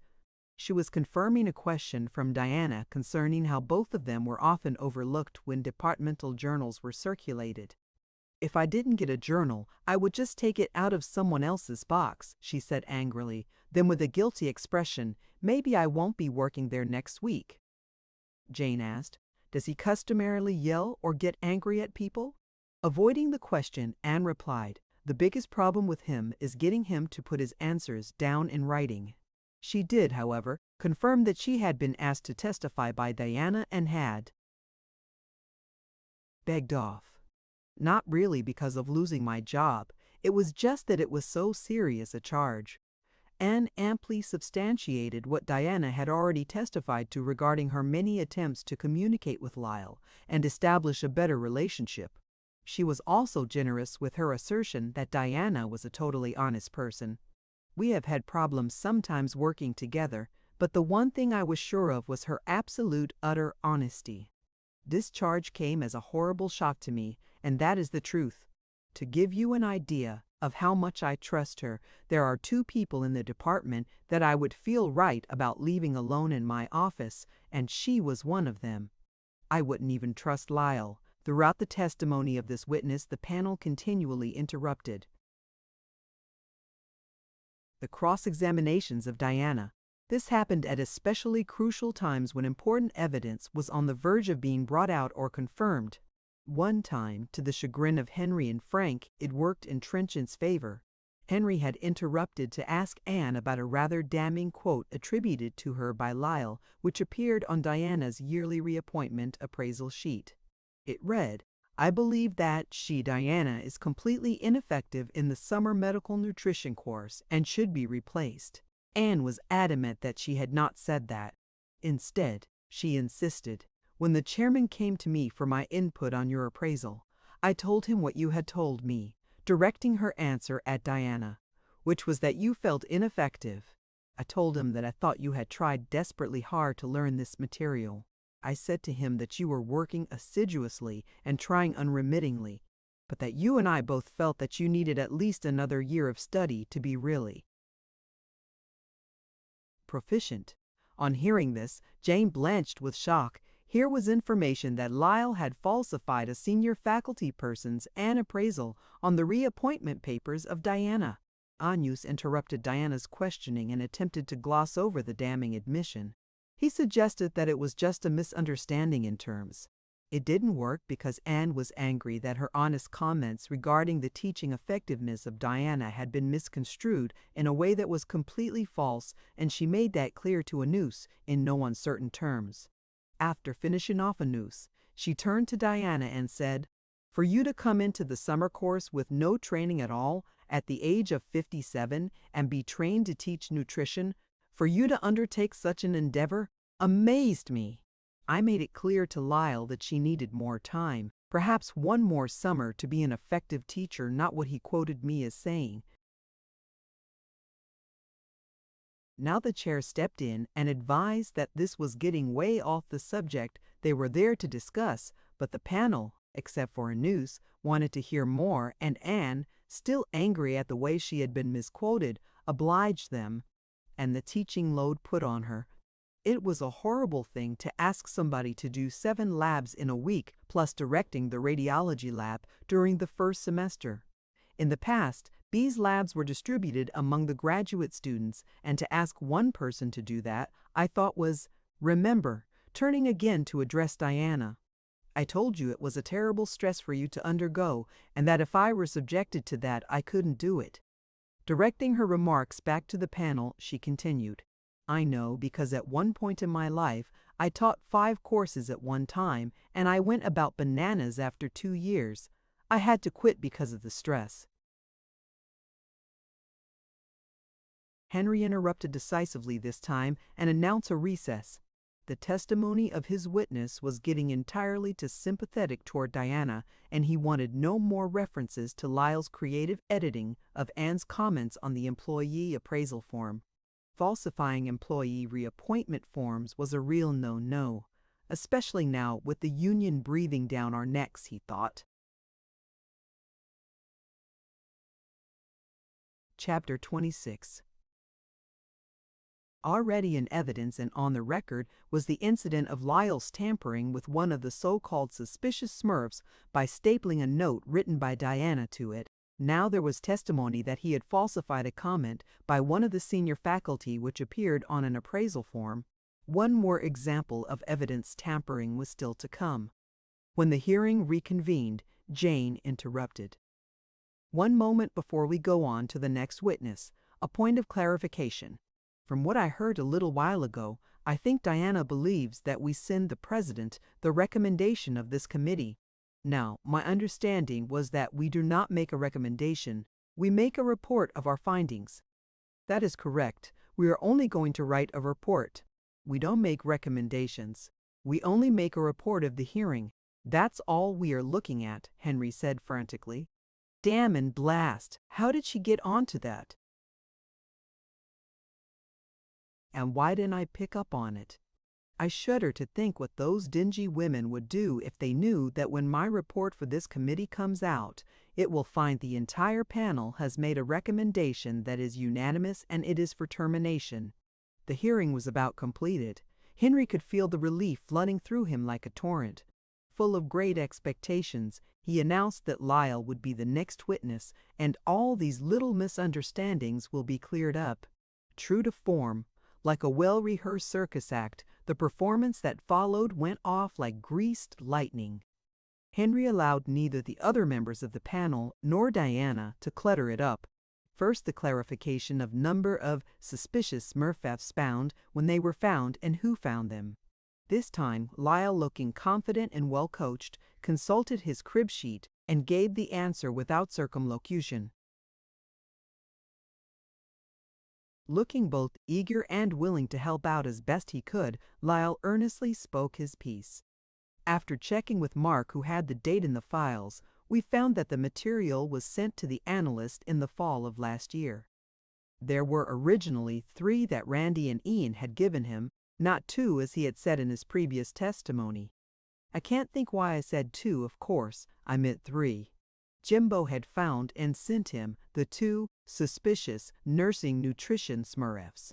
To prove this, he conveniently produced a covering letter, which the chair put into evidence, that expressly said that, and it is dated and signed by Jimbo. Most certainly," Lyle continued. "I never knew that Diana had copyrighted the radiology manual, and most certainly Ian and Randy did not copy from it. That is ridiculous." His pious account of the meeting with Diana in his office when he told her of the document examiner's findings was ingenious. He claimed to have been devastated at having to do that to an employee. He had behaved with loving kindness throughout the very painful interview. Of course no one in the department or among the medical students would be afraid to come and testify. Perish the thought. I must have been misunderstood before, when the panel got the impression that all the critiques were good in this last year, when Diana did not teach. I thought I had made it clear that it was Ian Smurf's thefts that had improved markedly. Still, Jane noted, he did not produce them for the panel to confirm his testimony, and the chair, despite the request of Diana that they be solicited, did not ask for them. When Henry hesitated, Trenchard reminded Lyle that students' likes and dislikes of an instructor could vary wildly from year to year. "Remember how great your Smurfs were in the nursing course 3 years ago?" she said. "Then the very next year they were the pits. Isn't that correct?" Lyle reluctantly agreed that it was, and Henry quickly took back the questioning to bring Lyle to the crowning touch of his testimony before Trenchard could further discredit him. Henry asked if he thought Diana was unable to write because of an injured wrist during the December last evaluation period. Proudly, Lyle presented 2 original handwritten documents. Both of these, he claimed, were written by Diana, and I found them in my files. This one is dated in mid-December, at the time she claimed she could not write. He smirked triumphantly at Diana. "Did you write that?" Henry demanded of Diana, looking smug and terribly well pleased with the way things were going. "Yes, I did, but not in December. I wrote that after returning from Christmas, New Year's vacation in January before the classes started. This note refers to equipment I would require for the room I was assigned to teach in during the winter semester. I was not assigned that room until I returned from vacation in January, so I wouldn't be writing anything about fixtures in December. This is a fact that can be verified. Look at this." Trenchard held up the paper for the panel to see. "The right-hand corner has been torn off where I put the date, which would be in January. The date written on this note is at the bottom and was written in by Lyle. The ink used is entirely different for the date than for the rest of the note, and I recognize the way he makes 7s with the slash." "Well, yes," Lyle allowed, showing some discomfort. He had written that date in because the note wasn't dated, and he put the date on when he received it. And that was in December. He said nothing about the torn corner and looked very anxious. Well, I kept a copy of this note, which I can bring in showing the date to be where this piece was torn off, and that date will be in January. Trenchard announced, turning to the committee members. Once more, evidence in this hearing has been tampered with. It won't be necessary to see your copy, Henry ruled hastily. I'm sure this is just a difference that occurs where each person remembers the date a bit differently. There is no attempt to tamper here. Chapter 27. Henry nervously dismissed Lyle and directed the committee's attention toward Diana to distract them from further questioning. We have finished with the witnesses in this hearing. If you have a brief summation or anything you want to say in closing, we will hear it. Go ahead, he ordered. First, however, you and the stenographer may take a break while the panel confers. Instead of leaving after he had finished testifying, Jimbo Jones had gone back to the waiting room to pick up his belongings. Except for Jonathan, the room was empty of people now that the hearing was winding down. "Hello, how goes it?" Jonathan greeted him. He had been making himself available in the committee waiting room a few hours every day, as Henry had ordered. This was so it would appear that Trenchard had the availability of counsel from the ombudsman if the matter ever came up. Not bad. Henry seems a mite wound up, though. Can't understand why. The whole academic council decided to terminate her. What is he getting all haired out about? As I understand it, Jonathan offered, leaning toward Jimbo and lowering his voice into a conspiratorial, confidential tone. Trenchard has managed to bring forth a good defense and has the hearing panel pretty well divided. Only Frank Anus is going along with Henry. The women are looking at the evidence and they aren't convinced. Jane confided in me during the last break that she thought it was possible that Trenchard had been framed. What the hell would give her that idea? Grinned Jimbo with a sly wink. Quiet, keep your voice down. Jonathan moved away from Jimbo and closed the hearing room door. Well, for one thing, one of the Smurfs you found was evidently written by a student. She came forward and identified it. That really casts doubt on the ability of the document examiners. When I just don't understand all this. Everyone keeps telling me that I found some Smurfs in my course. Lyle, Henry, Mark, and now you.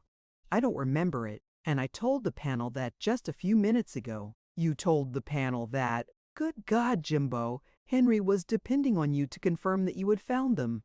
Lyle is probably showing them the note you wrote right now. Come off it, Jonathan. Lyle didn't say anything about lying to the panel, and it was that cute Janie babe that asked. If Trenchard had asked the question, I would have said that I had found them. No problem.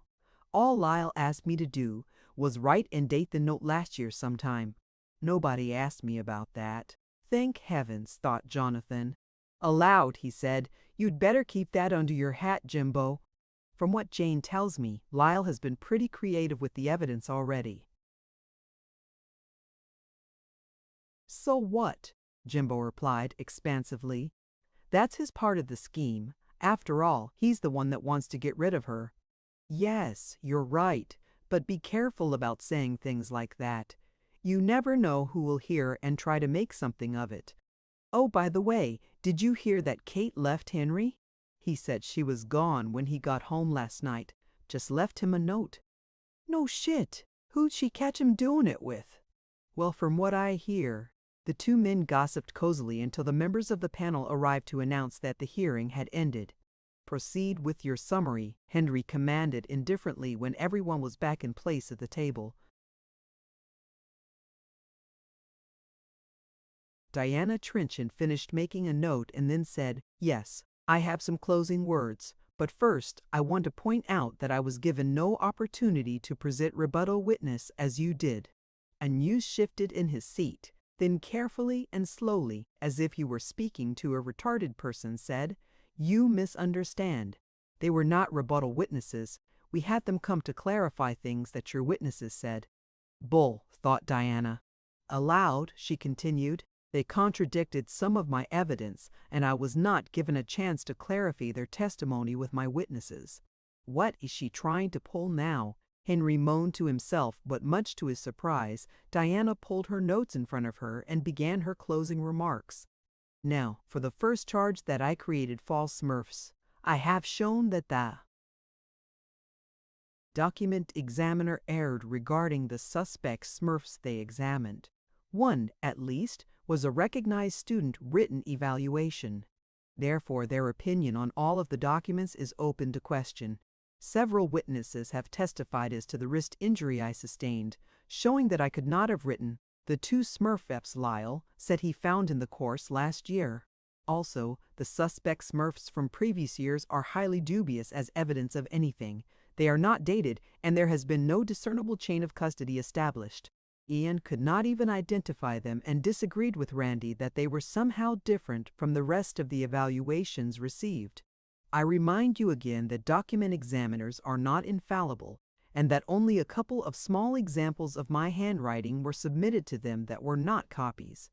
We have just seen that Lyle had other examples of original writing of mine. Why didn't they submit original writing as standards, or better yet,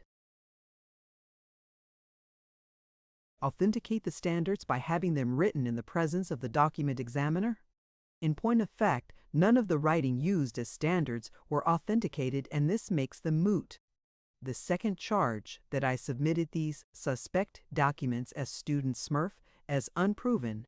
That is because none of the student smurfs for those years in question can be validated. This is because of the way the evaluation process is administered. Therefore, a chain of custody for the so-called suspicious smurfs was not and cannot be established. In the 25 years that I have worked at this university, I have never been accused of dishonesty. My work has not been criticized. My teaching ability has always been praised. The biggest criticism that I have received is that I am at times abrasive. You have heard enough to form the obvious conclusion about how I was treated in the department and how heavy my teaching load was. I hope you will pay attention to the fact that right here, under oath, Lyle, the person who has made these charges against me, has tampered with the evidence 3 times. Jane was impressed. She's right. He attached a note written by Diana to one of the suspicious smurfs, detrimentally misquoted Anne's evaluation of Diana's performance on promotion sheets, and now this last note, which very obviously has a large piece torn off from the corner. He must have been told they needed proof that she could write during that time, so he tore off the real date and wrote in 1 in December. What a scumball! Diana continued. I want to thank you all very much for the opportunity to finally respond and disprove these outrageous charges. Thank you. Before Henry could speak, Jane said, Diana, I was interested in what you had to say about the FBI and the information regarding document examination. Is there something further that you would suggest we look at? Yes. You should research this so-called science or art as I did. Read about the Hitler diaries and the White Salamander papers. Learn why authenticated original standards are important. I also again request that you procure the smurfs for the radiology instructors and course given last year and see how the testimony you have just heard has misrepresented them. Is that it then? Henry could just barely keep the ugliness he felt out of his voice. At Diana's nod, Henry said, We must end this. I don't think we'll need any further hearings, said Henry, stacking up his pile of files and papers and preparing to stand up. You will hear from us as soon as possible. Perhaps as soon as 2 weeks, certainly no longer than a month. We will have a report for you and the president then. That was mid-June, academic justice. Chapter 28. It is the 1st of July. The committee has met 2 times since the hearing ended. The first time, the split was 3-2. The 3 women were resolute that there was not enough evidence to believe that Diana had written the documents. They did not put much credence into the report of the document examiner, and they didn't believe Lyle. Henry could not and would not agree to write the report announcing this to the Pope. His instructions were clear: get trenchant. Seeking distance, he suggested that they should, in any event, wait for the complete transcript of the hearing. When that had arrived and everyone had refreshed their memories, they would hold another meeting. The second meeting, held 2 weeks later, lasted 4 hours. By the end of the session, everyone was tired and angry, and no one had moved from their original position. It was a battle of the transcript. Not only had Anus and Henry burned the midnight oil preparing for the meeting with suitable quotes from the transcript, but the same could be said of Jane, Esther, and Annette. As tempers which had so far been under control flared and threatened to widen the gulf between the two sides, Henry realized that the arguments were just solidifying the opposition and, damn it to hell, they were the majority. Since the handwriting evidence was so shaky he dared not force the issue, he would find another way. He quickly called an end to it, told them tersely that he would let them know when the next meeting would be, and then, before anyone else moved, he left the room. Chapter 29. August slipped into September. What's happening with the hearing? Everyone was asking. No one had an answer. Then the president of NOW, Ellie Smeal, came on campus to give a speech. The room was packed with women from all over campus. Afterwards, Esther saw Diana and went up to her. "What is going on? Have you heard anything?" she inquired. "You're the one on the committee. I haven't heard anything since the hearing ended. You guys told me a month tops." "Haven't you been writing the report?" Trenchant answered tersely. She was becoming increasingly strung out by the delay and by the obvious fact that the committee chair had once again lied to her. "Oh," said Esther, alarm showing on her putty face, "I'm not supposed to talk about it. I haven't heard anything." She finished, walking away, leaving Diana more in the dark than ever and more apprehensive. October dropped its leaves. November brought an early snow. Christmas flashed brightly, dulled, and stood aside for the start of a new year. It had been nearly 7 months since the hearing had ended, but Henry had not been idle. After the debacle of the second meeting of the panel, the Pope and Henry had decided to send the material away for confirmation by another document examiner. The women on the panel were not privy to this information. If they can't cooperate, leave them out in the cold, was Henry's decision. "How many had you contacted before you found this one, Henry?" "Frank." Anus had stopped by Henry's office in the administration building at Henry's invitation. A great deal of time had gone by and he had been getting edgy with all the questions aimed at him by concerned faculty. It was great to have some positive results. Even though he couldn't broadcast them, he could give his inquisitors a knowing look and indicate that it was in the bag. This makes the fourth. The bastards take forever to make up their minds. They say they are busy with other analyses, but you'd think with all we're paying them that. Henry shook his head in disgust. And they all said the same thing. They didn't like to make a positive match using copies of the standards we sent? Frank and Anus asked. That's it. They all wanted originals. The guy that has them now, though, called and said essentially the same thing. At first, except he thought if he could have a lot more standards, he could make a decision even if they were copies. And I sent off copies of everything in her personnel file. You mean forms and such like? Don't they have other people's writing on them besides Trenchant's? Oh yes, but that doesn't matter. The main thing is we got confirmation. The guy will testify to that, and then those damn lady professors are going to toe the line, or else. You've already sent Trenchant the copies and notice of the next hearing? Yup. Did it this morning. Same mail as I sent it to the rest of the committee. Seems as though it would have been simpler just to have her write something in front of witnesses and use those originals instead of farting around all this time with copies, Anus suggested. This process has taken nearly a year already. There's reasons, not something you and I have to know about, but there's reasons. Anyway, here's your copy. Enjoy. Chapter 30. A registered package arrived for Diana, It contained copies of the suspect, Smurfs, and copies of the standards that she had seen before at the hearing. Also enclosed were many other documents, apparently copied from microfiche files. These copies were atrocious, all spotty with black dots and lines. Most of the letters were blurred and some parts were unreadable. The package also contained a report from another document examiner. This one agreed that Diana had written 6 of the 8 documents sent to them for analysis, but was not sure of 2 of them. Just like the previous examiners, except it wasn't the same 2 they indicated. Nevertheless, the cover letter, signed by Henry, decreed that this was supportive testimony and the hearing would reconvene in 5 days to present this evidence formally to Diana.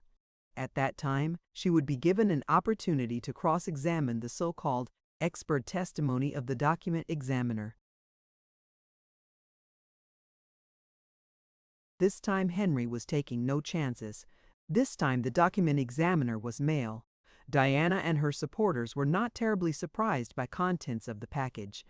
It did, however, confirm that as far as the Belmont administration was concerned, she would be convicted even if they had to move heaven and earth to prove it. The initial hearing of 3 days, the official protocol, the declarations of good faith made by the panel members all a sham. She'd waited long enough. It was time to seek help outside of Belmont U. Part of her decision to take this path was made in response to the outpouring of support from the staff, faculty, and students of Belmont. These people, many of whom felt repressed themselves, knew that there was no way that justice or fairness could be brought about within the university structure. Anyone who had experience with university politics completely subscribed to the dubious accolade that university politics were the meanest of all types known to exist.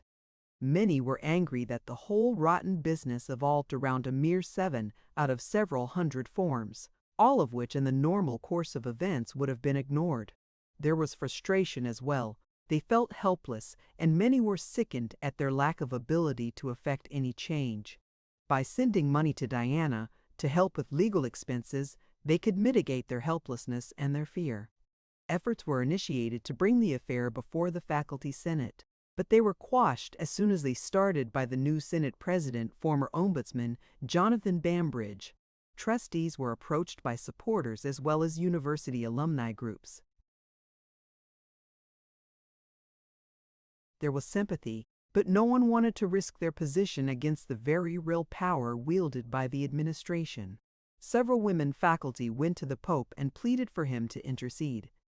These were brave women. They took to the meeting with the university president examples of many cases of proven misconduct that had occurred on campus. In every case, no man had ever been terminated. They reminded him that this was the first time at Belmont that a termination for cause charge had been made, and that it was against a woman. The group of faculty women begged him to reconsider. To press such minuscule charges in the first place had been a mistake. The information had spread across campus, the town, and the state, making almost every person who heard of it laugh at first, then, as they realized that it was not a joke, become indignant. The publicity already has been harmful, and it can only get worse if this hearing is continued. One of the professors urgently stated to the Pope, "Why do you continue with this?" They were told that the decision to prosecute was final and that there was nothing they could do. Then they were shown the door. The same sort of treatment was given to staff and students, except that they usually got shorter shrift. Islands of concerned people protested but never joined in concert. It was not a safe undertaking at Belmont University. Not if you wanted to keep your position. As Edmund Burke observed, when bad men combine, the good must associate, else they will fall one by one, an unpitied sacrifice in a contemptible struggle. The final straw that tipped the balance and sent Diana to an attorney to fight the inevitable termination was an editorial that appeared in the P. Rod, the Belmont student newspaper. In a strongly worded article, it condemned undemocratic judicial process of the Belmont administration, which flouted the laws of the state and made up its own to fit each occasion. The editorial compared Belmont's disciplinary process to feudal times. It was titled Punishing the Victim. Dr. Diana Trenchant was accused of wrongdoing. Therefore, she was tried by a jury of her accusers in accordance with university policy. Although 2 witnesses, who in any court would be called expert witnesses, testified against her, she was not allowed an adequate defense. That is, the service of an attorney who would be competent to cross-examine so-called expert testimony. She was also not allowed access to documents needed in her own defense. She will most certainly be summarily terminated, deprived of her livelihood. Without due process, another victim of Belmont Kangaroo Court, justice. That does it, she told Andrea and James, whose support had never wavered throughout the ordeal. I refuse to be one of Burke's unpitied sacrifice. More specifically, I refuse to be their victim. Perhaps the courts can do something. Let's give it a shot. The women on the panel took a lot of heat for the reconvening of the hearing. Ricocheting across campus were the whisperings and lamentations of Esther as she endeavored to absolve herself from blame. Jane's battle with her conscience reached only the ears of her closest friends, but her glacial features and bent posture bespoke her frustration and her impotency. The saddest of all was Annette, who had quietly borne the conflicting waves of testimony that flowed over her at the hearing. She had dared to speak up a couple of times, but now she knew that it had been a mistake. Whatever Henry asked her to sign, she would sign, without question, without hesitation, but not with good conscience. His visit to her and his carefully chosen words concerning his knowledge of her lifestyle had left no doubt remaining that the threat of exposure was real. Diana found out early on that it would be unwise to place too much confidence in the judicial system. She discovered that a court cares nothing about right or wrong, good or bad. It cares only about what the law is, can you prove it, and who proves it in the most entertaining manner. The Attorney General had told Diana that an additional hazard was that this was a civil rights case, sex discrimination. The current federal administration had knocked the hell out of most of the laws pertaining to sex or age discrimination and greatly weakened any remaining. The EEOC was acting like a toothless pussy cat under the direction of a staunch Reagan-Bush conservative whose payoff would be a seat on the Supreme Court. However, for all its drawbacks, it was the only game in town. A choice instead of giving up. Besides, Diana was overwhelmed with the magnitude of support in the form of cold cash from the university community and alumni. She had to at least have the faith in herself that others had shown, but the cost, enough to make her frugal Yankee blood congeal in horror. Well, no help for it, she thought. She carefully figured out just how far she could go with what she had and what had been given her. That far she would go, and no further. She'd give the court a chance, but she wouldn't bet the whole farm on it, and certainly not the rest of her life. Decidedly not in a city where the old boy network was so substantial and entrenched that it kept its meeting place a male bastion and ruled the entire state from it. Not to mention that the Pope was a prepaid member, a perk traditionally given Belmont's president. Chapter 31. Ever since the original charges had been made, the Public Protection Division of the Attorney General's office had been investigating the case brought to it by Diana. It functioned to protect the legal rights of Diana and provide a copy of its report to the Equal Employment Opportunity Commission (EEOC). It had been denied access to the previous 3-day hearing by the Belmont administration, but was promised the hearing transcript. After a great deal of prompting, the transcript, all 700 pages of it, had been sent to the Attorney General's office as agreed. It was copied and shared with the attorney representing Diana Al Garrett. He was appalled at the way the university administration had handled the hearing and felt that all that was needed was to hit the university administration with legal paparosa, plenimus, and they would soon see reason. He was unaware that the age of reason had not yet penetrated Belmont University. Their axiom was, reason, There is no reason. It's company policy. The ensuing legal detritus delayed the reconvening of the second round of the university hearing, but didn't prevent it.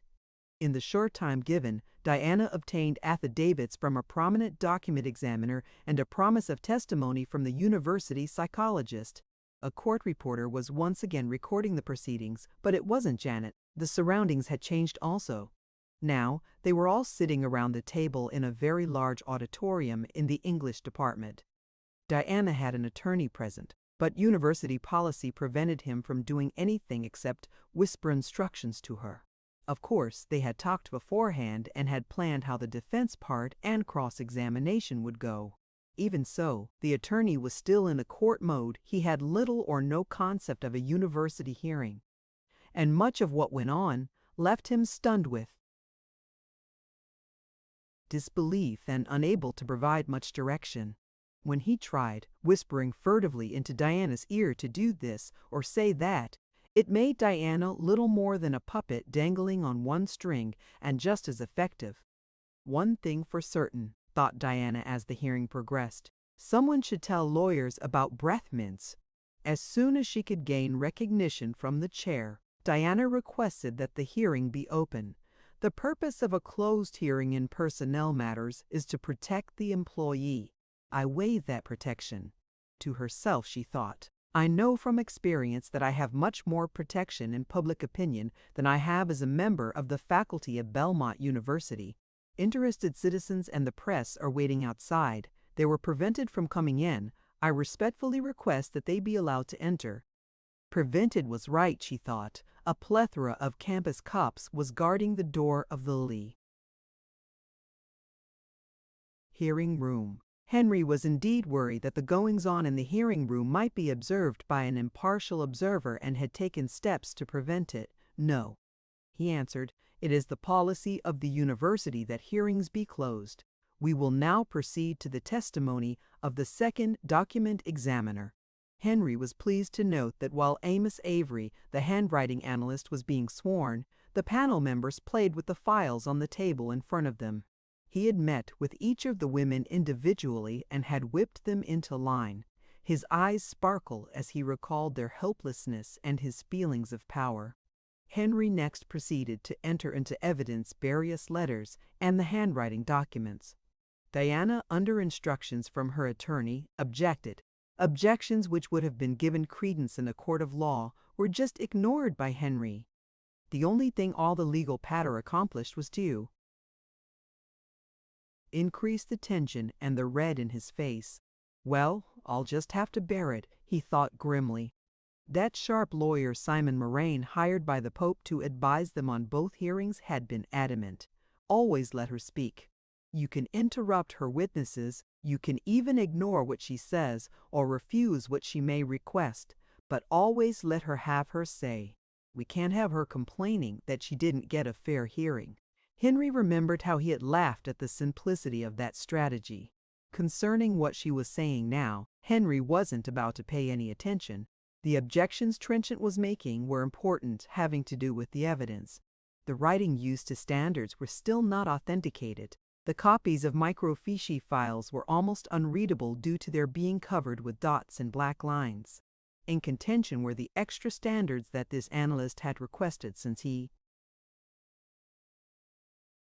could not be sure of the authorship of the suspect Smurfs using the same standards provided to the first analyst. You are not following any rules of evidence here, Trenchant was continuing. You are just submitting things on a whim. You have given this examiner very bad copies of material supposedly from my personnel file covering a period of over 20 years. Even if authentic, these documents contain the handwriting or printing of at least 7 other people, possibly more, and I see nothing that delineates which of all these different writings is supposed to be the standard, she argued. Some of the writing on these was written entirely by my daughter or son. Diana held up the documents for inspection. These tuition exemption forms were filled out and signed with my name by either my son or my daughter, for example. The rest of the writing is by a personnel officer. I am surprised that you didn't send samples of writing from the entire university while you were at it. she finished sarcastically, disgust clearly portrayed in her voice and on her face. This hearing is being held solely to hear the report of this document examiner. You will be given a chance to comment on his report, Henry continued, blithely ignoring Diana's protest. Who made these rulings? Queried Diana, prompted by Al. Pardon me, Henry asked. Who made the rulings concerning the admissibility of these standards? I am reading the ground rules for this hearing which are contained in my letter to you. I am entering it into the proceedings. So, who made the ruling? Not the committee. The committee is aware of these things. The committee is just going along with whatever you propose. Why can't you admit that you are making the rules of evidence? Why do we need the rest of the panel? The committee made the decision and can speak up if they do not agree. All of the women on the panel busily shuffled papers, and a noose beamed like a misplaced beacon. The silence of the panel told it all. 3 cowered, 2 glowed. Henry was confident. Well, thought Diana, we knew it would be a struggle. Turning to the materials she and Al had prepared, she read into the record once again that she wanted an open hearing, that she had nothing to hide. Continuing on, she brought out other legal points that Al felt needed to be in the record. We have over and over again requested documents from the university and been denied them. You have provided me with nothing with which I can dispute your case. I am referring to some 600 student Smurf sets that were referred to by your witnesses in the last hearing over 30 times, yet never once were they given into evidence. What are you going on about? And use feigned boredom. I am talking about the student Smurfs that I requested at the last hearing. The charge was made that the suspect Smurfs were totally different from normal student Smurfs, and I need those for you to see that in reality they are quite similar. I'm willing to believe the testimony that they exist and what they are represented to be. I don't need to see them in person. Nonchalantly, a noose destroyed any illusion of committee impartiality with this remark. The committee's report to the Pope would remove any doubt that might linger. Henry called a recess. It always seemed to work to break up the flow. Chapter 32. When the hearing commenced again, the document examiner began his testimony. I have examined the documents in question and found that 6 were written by Diana Trenchant and 2 probably were. Alan Avery was a tall, heavy-set man, florid of face, and nearly as ugly as Jimbo. He looked like a 20-year cop and lowered his monster brows fiercely at Diana whenever he referred to her. His presentation was not as ornate as that of Alice Stebbins. Instead of using blown-up photographs of individual letters, he passed out copies of a single sheet on which there were 2 columns of letters. One column was labeled Standard, the other Unknown. He testified that he had found enough similarities in these particular letters to identify the writer. Frankenus asked if another examiner would find the same similarities in the same letters. The answer was, given equal training, they should pick out the same things that I did. He went on to explain that examples were given in books and the document examiners studied the books. On being asked if the material could have been written by an expert forger, he answered much differently than the first document examiner. Who would know? I'm not saying it couldn't be done, but I don't feel that it was. If the women on the panel had been alert, they would have challenged a scientist that fell to conclusion feelings were more in the realm of the arts. Science was supposed to deal with facts. He explained that he had asked for more standards because the ones sent were not complete. Yet the first analyst had said she was 100% certain on the basis of what was sent. I wanted more recent samples to see what variations there were. We don't. Write every letter the same every time. We look for the range. Asked if handwriting analysis was as exact as fingerprints, he said, it is as individual and as unique as fingerprints. Yet when asked if a number of different analysts looked at the same documents, would they all agree? He answered, if they had equal training and experience. After a short recess, Diana was allowed to examine the witness. Her first question was directed toward the authenticity of the standards submitted. Do you know of your own knowledge that the exemplars sent to you were all written by me? No. She turned to Henry and said, "Then I request that this report be removed from evidence, since it states facts that this examiner declares are false." While Henry looked at her incredulously, she read from the examiner's report, illustrating all the places where the standards were referred to as being her handwriting or printing. Henry was outraged. Of course, when he writes that in his report, he means that he is using my communication with him. I wrote that these were samples of your handwriting, that I had every reason to believe that they were. Diana persisted. I see nothing in the report to the effect that he was told anything as you state. He very definitely writes that they are standards of my handwriting.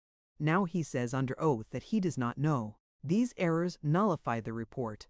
I feel that the report tells us what we asked from the document examiners. With that, Henry thought, the book is closed. No one could argue with that. You get what you pay for. Case closed. Doggily, Diana continued, "Did you do a top of the letter pattern? I beg your pardon. Would you explain what you mean by top of the letter pattern?" With subsequent questions, Diana established that he did not know what bottom of the letter pattern, space pattern, or slant pattern were. These techniques, common to document examiners, were completely unknown to this so-called expert. Trenchant explained to him what these common handwriting tests were all about. It was then established that he only did a letter comparison. He claimed that the other tests or techniques were done by graphologists. His attitude made crystal clear that he considered graphologists to be a very dirty word. "I," he continued, with a conceited accent on the word, "am a document examiner." When Diana named her source of information and held up the book of a prominent document examiner, his reply was, "That person must come from a different viewpoint than I do. It appears that what you refer to as graphologists, in your profession, are much more thorough in their analysis of handwriting and printing than you are. The author of this book makes a point of insisting on original, authenticated standards and doing several different types of measurements. The idea being that when they decide a document's author, it is based on several different tests. You did only a letter-by-letter comparison then. Every letter? A majority of them. It turned out not to be the case. Diana brought up letter after letter that the analyst had not found a match to. S was one of them. Looking hastily through the so-called standards, Avery finally found one, but it was a printed capital S, which he was saying was a match for a small case, scripted des, found at the end of a word. For all that time and trouble, he discovered it in a signature purported to have been written by Diana 20 years ago. This document also contained the writing of more than one person, and the signature itself was written by Diana's daughter. Other discrepancies were brought out. T's that were not crossed. Small i's with a backward slant, the written letter R, which looked like a U. These and other examples of letters found in the suspicious smurse were not found to be represented in 20 years' worth of material allegedly copied from the files. "It doesn't matter," Avery asserted. "I mean, it is entirely possible that the writer could have made an R like that, even though I can't show you an example." "You were given samples of what you were told was my handwriting that covered 20 to 30 years?" "Yes.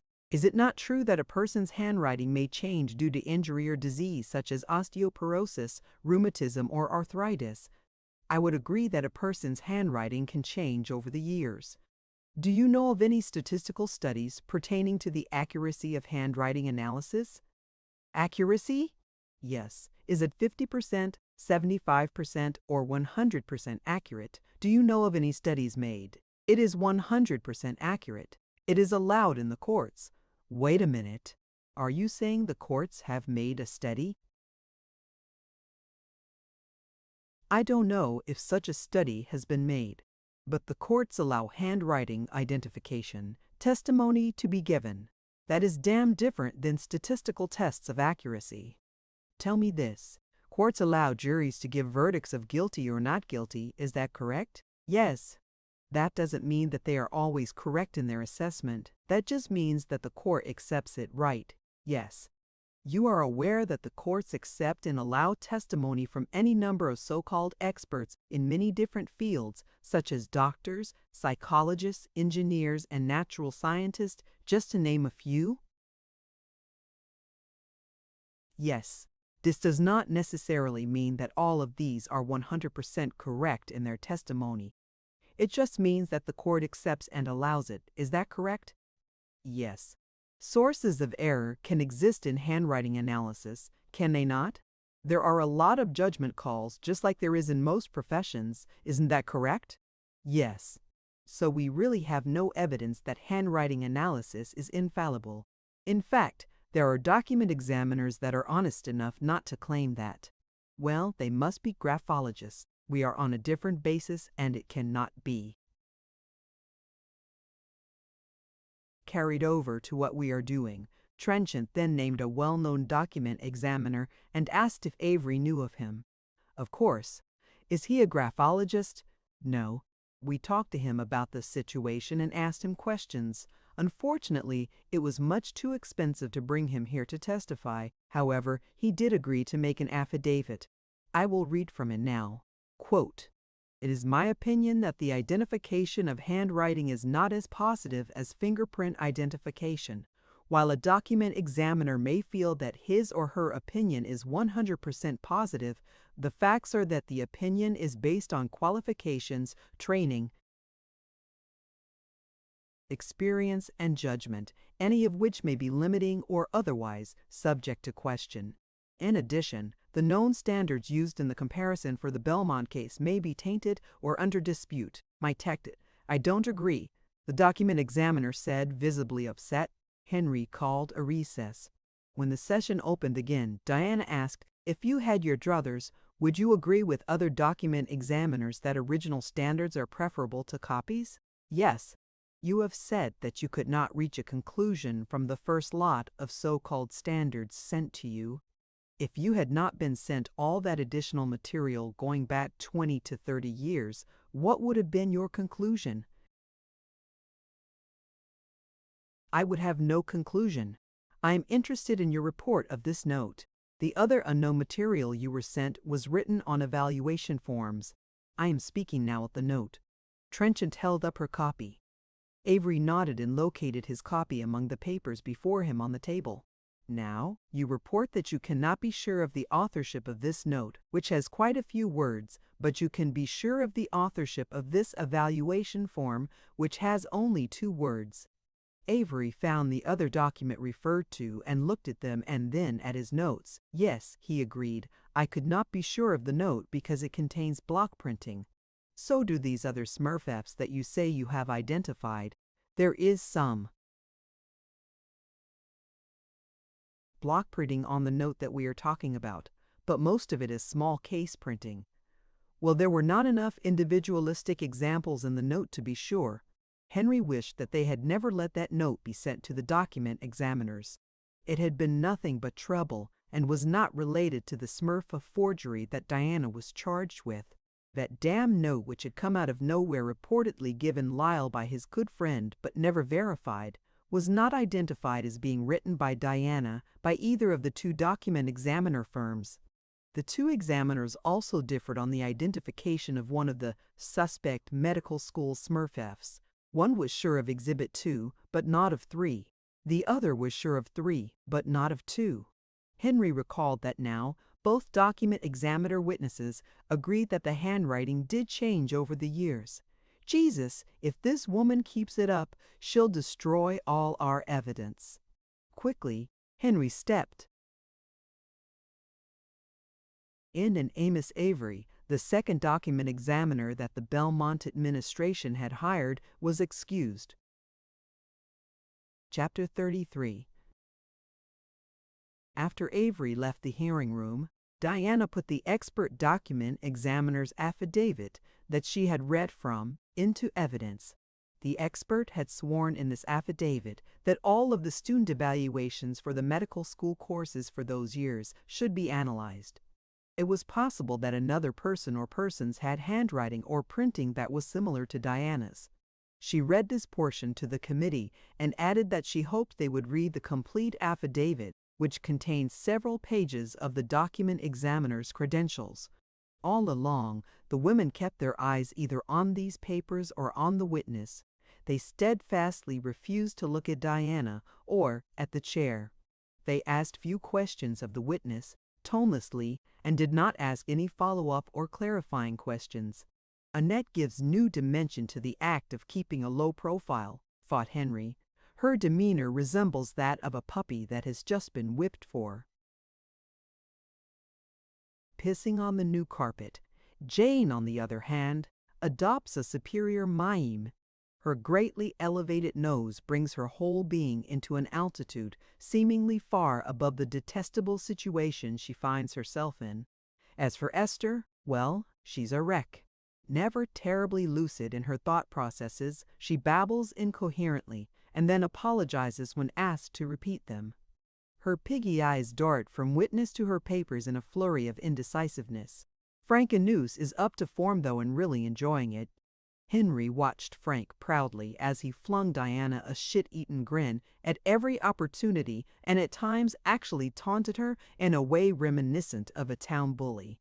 At this point in the proceedings, Anus laughed aloud in a derisive, taunting fashion, causing everyone on the panel to look at him in shocked silence. The chair put up a warning hand. Esther, all the way out in left field and looking bewildered, asked, "I don't remember. Did we receive something from the students?" Diana stood up and walked over to where Anus sat. "Jowl to jowl with him," she said succinctly. "It isn't funny, Mr. Frankenus." "It is not funny. It is serious." To Esther, she said, "You probably don't see everything that comes in or goes out of this committee. Again, I want to state that I have been denied access to all these student evaluations that are needed for my defense. In addition, this committee has steadfastly refused to confirm the testimony of their witnesses concerning these documents by demanding that they be produced." Diana returned to her chair. Her attorney, Al Garrett, leaned over and whispered into her ear. He congratulated her on heeding his advice to be assertive and demanding. Diana continued, "I would like to call Dr. Stacy Denton, who has information on the writing of the suspect documents." "Is this," Henry floundered, "is this new information referring to the document examiner we just heard from? This hearing is restricted, as I told you, to his testimony, and this witness has very pertinent information for the committee regarding my innocence of your charges. We do need to restrict this hearing. Dr. Denton has been waiting nearly 3 hours to give her testimony." The chair shrugged and muttered under his breath. "What would Simon Moraine advise? I need time to think about it." Aloud, he said, "The committee will recess to discuss this." Everyone was told to leave the hearing room except the committee. When they were alone, Henry made it clear, "We must limit this hearing only to the evidence we presented." Jane, with grave misgivings concerning her future at Belmont, rose to the occasion. "I think we need to hear this. We should at least appear to be giving her a fair hearing." "She's already had that," snapped back Henry. "This hearing is expressly for confirming the findings of the first document examiners, nothing else." Anus, who had watched the others leave the hearing room unexpectedly, sided with Jane and urged caution. "Perhaps we should hear her, Henry. Those damn reporters are still out there. If we don't let her testify, it will be the lead story in tomorrow's paper." Still there, are they? Bothersome creatures. Well, that puts a different face on it. He sat for a moment in thought. He had his orders. They were to wind this up fast. "All right, we'll hear that witness, however. I am declaring this hearing closed as of right now. Her testimony will appear to be heard by the panel and will be in the minutes to keep the Attorney General and the press off our backs. But make no mistake, any of you." He looked around at all the committee members, his face stern and his voice threatening. "We meet tomorrow at 9 o'clock right here to sign this report that you have already seen. I'll redraft it to indicate that we have had this additional testimony, but essentially it will read the same. Is that clear? Chapter 34. The hearing resumed. Dr. Stacy Denton was sworn and Diana thanked her for waiting so long. Would you please state your qualifications as an expert witness? Yes, but first I must ask that you waive the privilege of confidentiality. Of course. I absolutely waive the privilege of confidentiality so that you may respond to my questions and those of the panel. Stacy then delivered a long list of professional qualifications having to do both with mental health counseling and organizational consulting. As she was giving the requested information, Jane wished the panel could hear of the immense prestige Dr. Stacy Denton had acquired throughout the university community over the years that she had been a part of the counseling department. Not only was she widely acclaimed, she was genuinely liked and successful as a person in the department she directed. At the age of 42, she had shown abilities in her field that most did not acquire until their later years. This caused some annoyance for her since she was constantly besieged by other counseling agencies all over the country to come to them. Jane remembered that when she had felt the shackles of threats surround her and realized that she really had no voice or will on the committee, she had called Stacy. Of course, Stacy could not tell her that she had counseled Diana at the time she was first charged. She could only listen to Jane's anguish at her own impotence. It was only after Diana had called to ask Stacy if she would be willing to sign an affidavit for the federal court action that Stacy could see a way to do something. She offered to also appear as a witness at this final Belmont hearing if it were felt she would be needed. Few people of her stature would have waited outside the hearing room as she did, knowing that the committee might not even hear her testimony. She testified that she had seen Diana professionally several times and that in her years of experience and training she had learned techniques to determine behavior. I saw no evidence that Diana was lying, dissimulating, or faking. I should say that in my position here, I see many people who are in trouble, and there is a pattern to these reactions. She exhibited what we in the profession call the typical victim reaction. In subsequent visits, I did a more thorough mental status exam.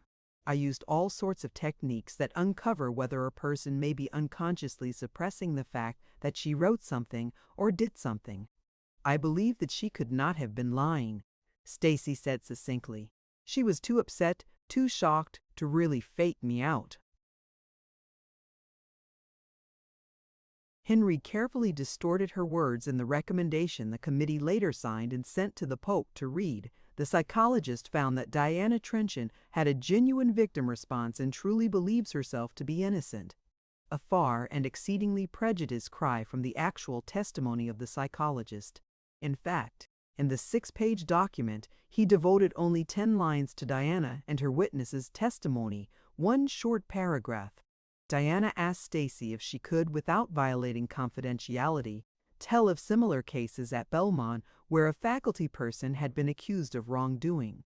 It happens quite frequently, perhaps as often as once a month, certainly a regular event.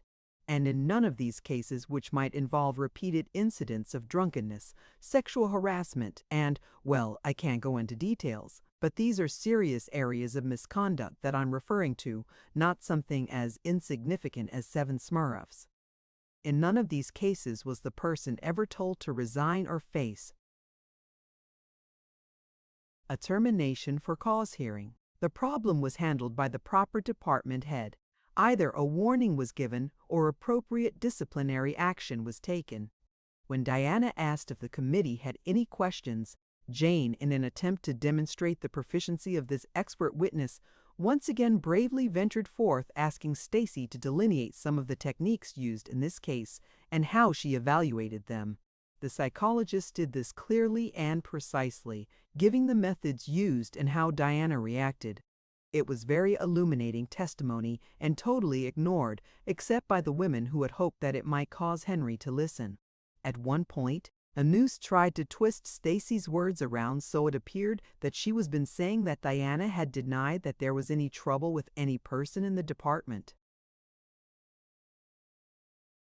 Stacy Denton set him securely and competently back on his heels, leaving no doubt in anyone's mind that she was no person to try those tactics on. Chapter 35.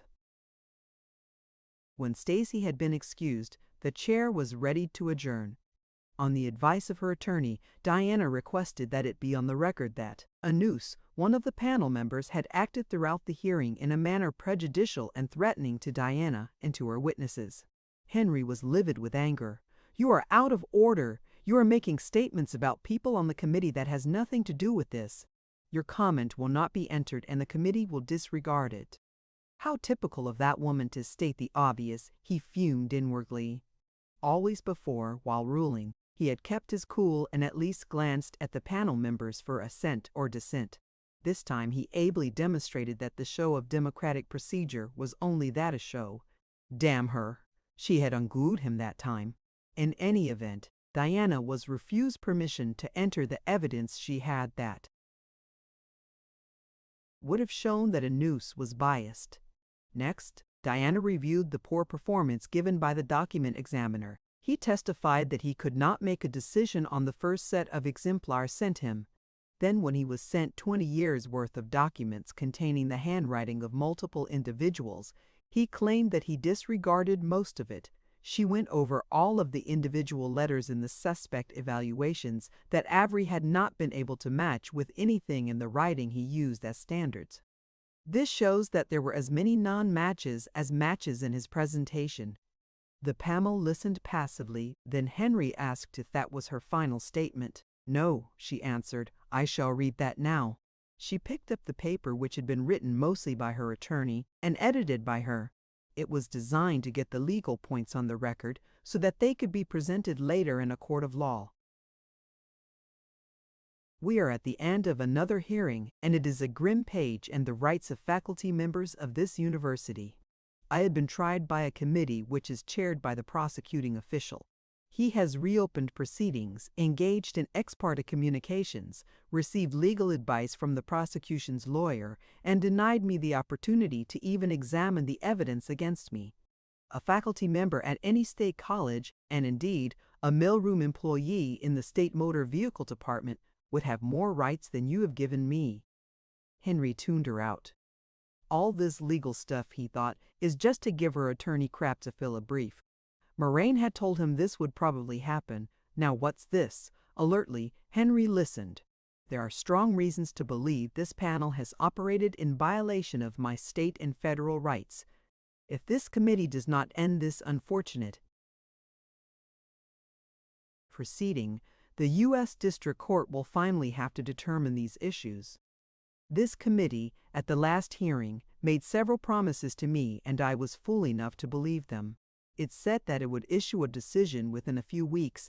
Instead, it launched a new investigation of its own without my knowledge or participation, which consumed over half a year. Second, this committee assured me that I would not be affected by these charges as I continued my teaching assignments in the department. Go back to work, you all assured me at the last hearing. Everything is taken care of. I went back and was ordered to move out of my office into a corner of the nutrition teaching lab. I was denied a telephone and given no help in moving my things. My name has been removed from the department mailboxes, and department meetings are held when I am teaching classes.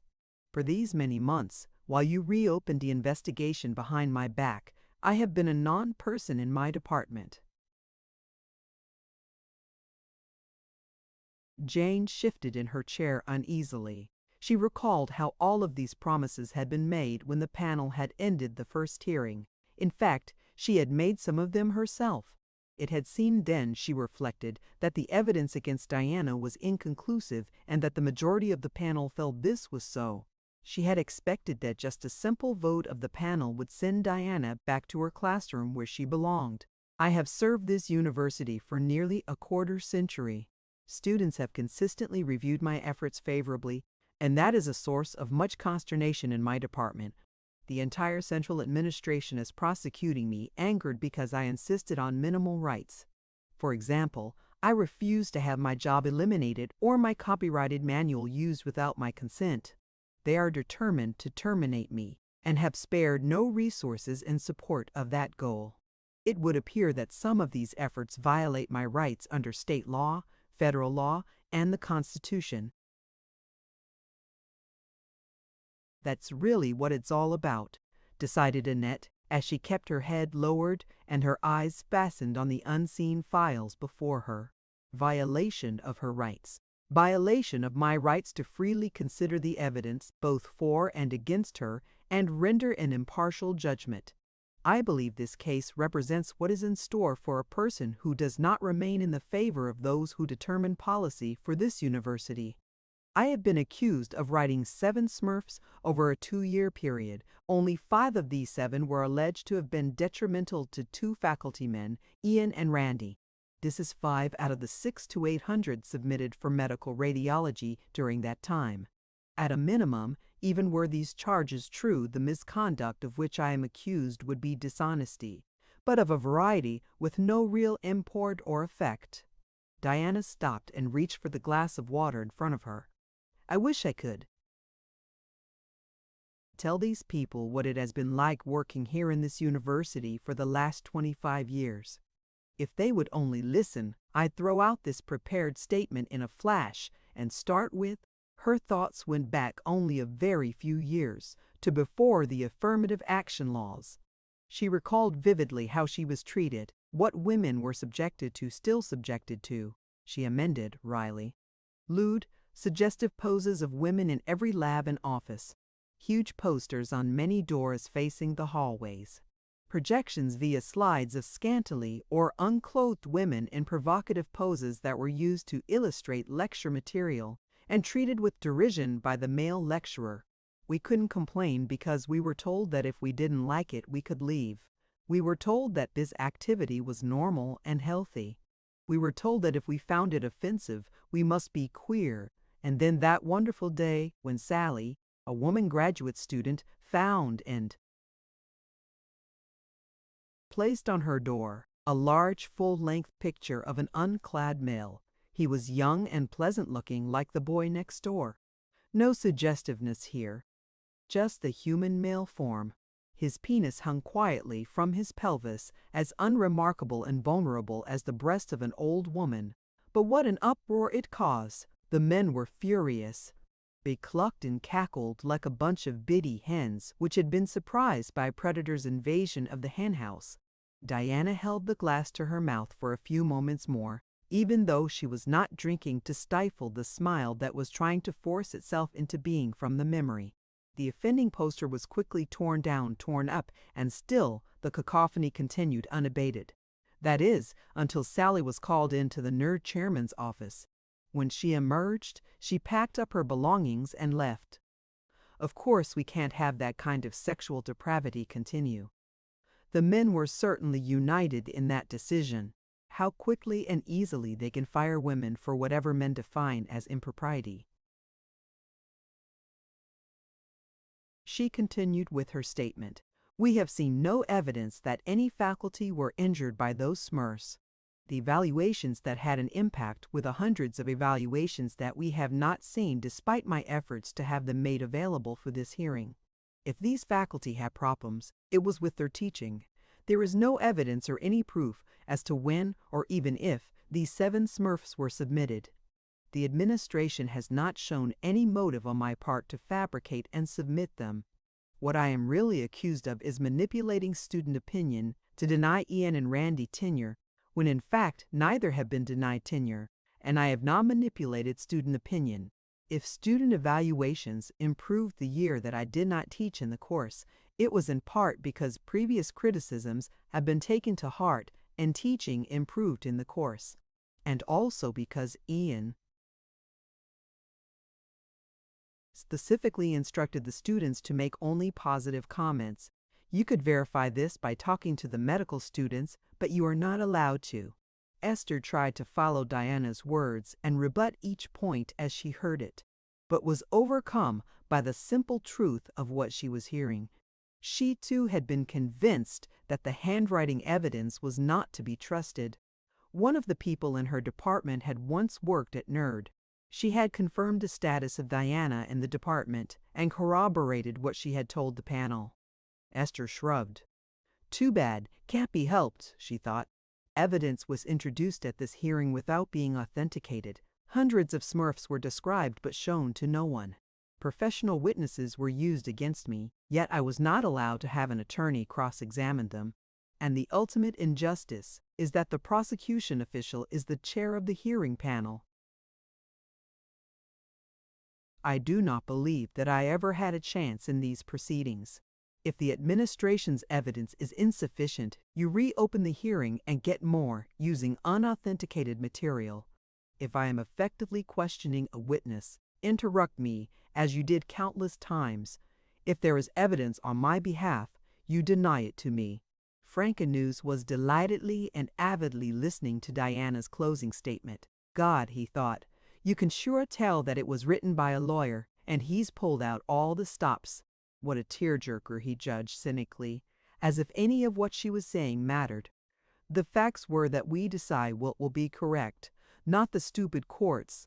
Besides, she's getting what she deserves after what she put me through with that complaint to the Affirmative Action Office because I didn't interview male applicants for positions in my department. He raged inwardly as he remembered the time he had to spend to comply with the order to produce all of his records and defend all of his placements. Damned uppity bitch. This panel has simply followed the lead of the prosecutor, Henry Tarbuck, and allowed him to continue to dictate to you without question, without thought of equal treatment. I'm aware, as you are, that a male faculty member was recently convicted of child molesting, given a leave of absence, and then replaced in his position without loss of pay or tenure. Is what you accuse me of doing worse than child molestation? Diana let the question hang in the air for several moments while she looked at the panel. Only Henry and Anus returned her gaze. The women kept their eyes steadfastly on their papers, which they held like shields before them. Useless, she thought, then aloud said, "Thank you. I have concluded my statement." "I would like to clarify a few things," Henry began pontifically. "The record will show that the remarks you have made are your opinions. We will not respond to them all. I want to make it clear, however, that I am a chairman of a committee of the faculty, not the prosecutor."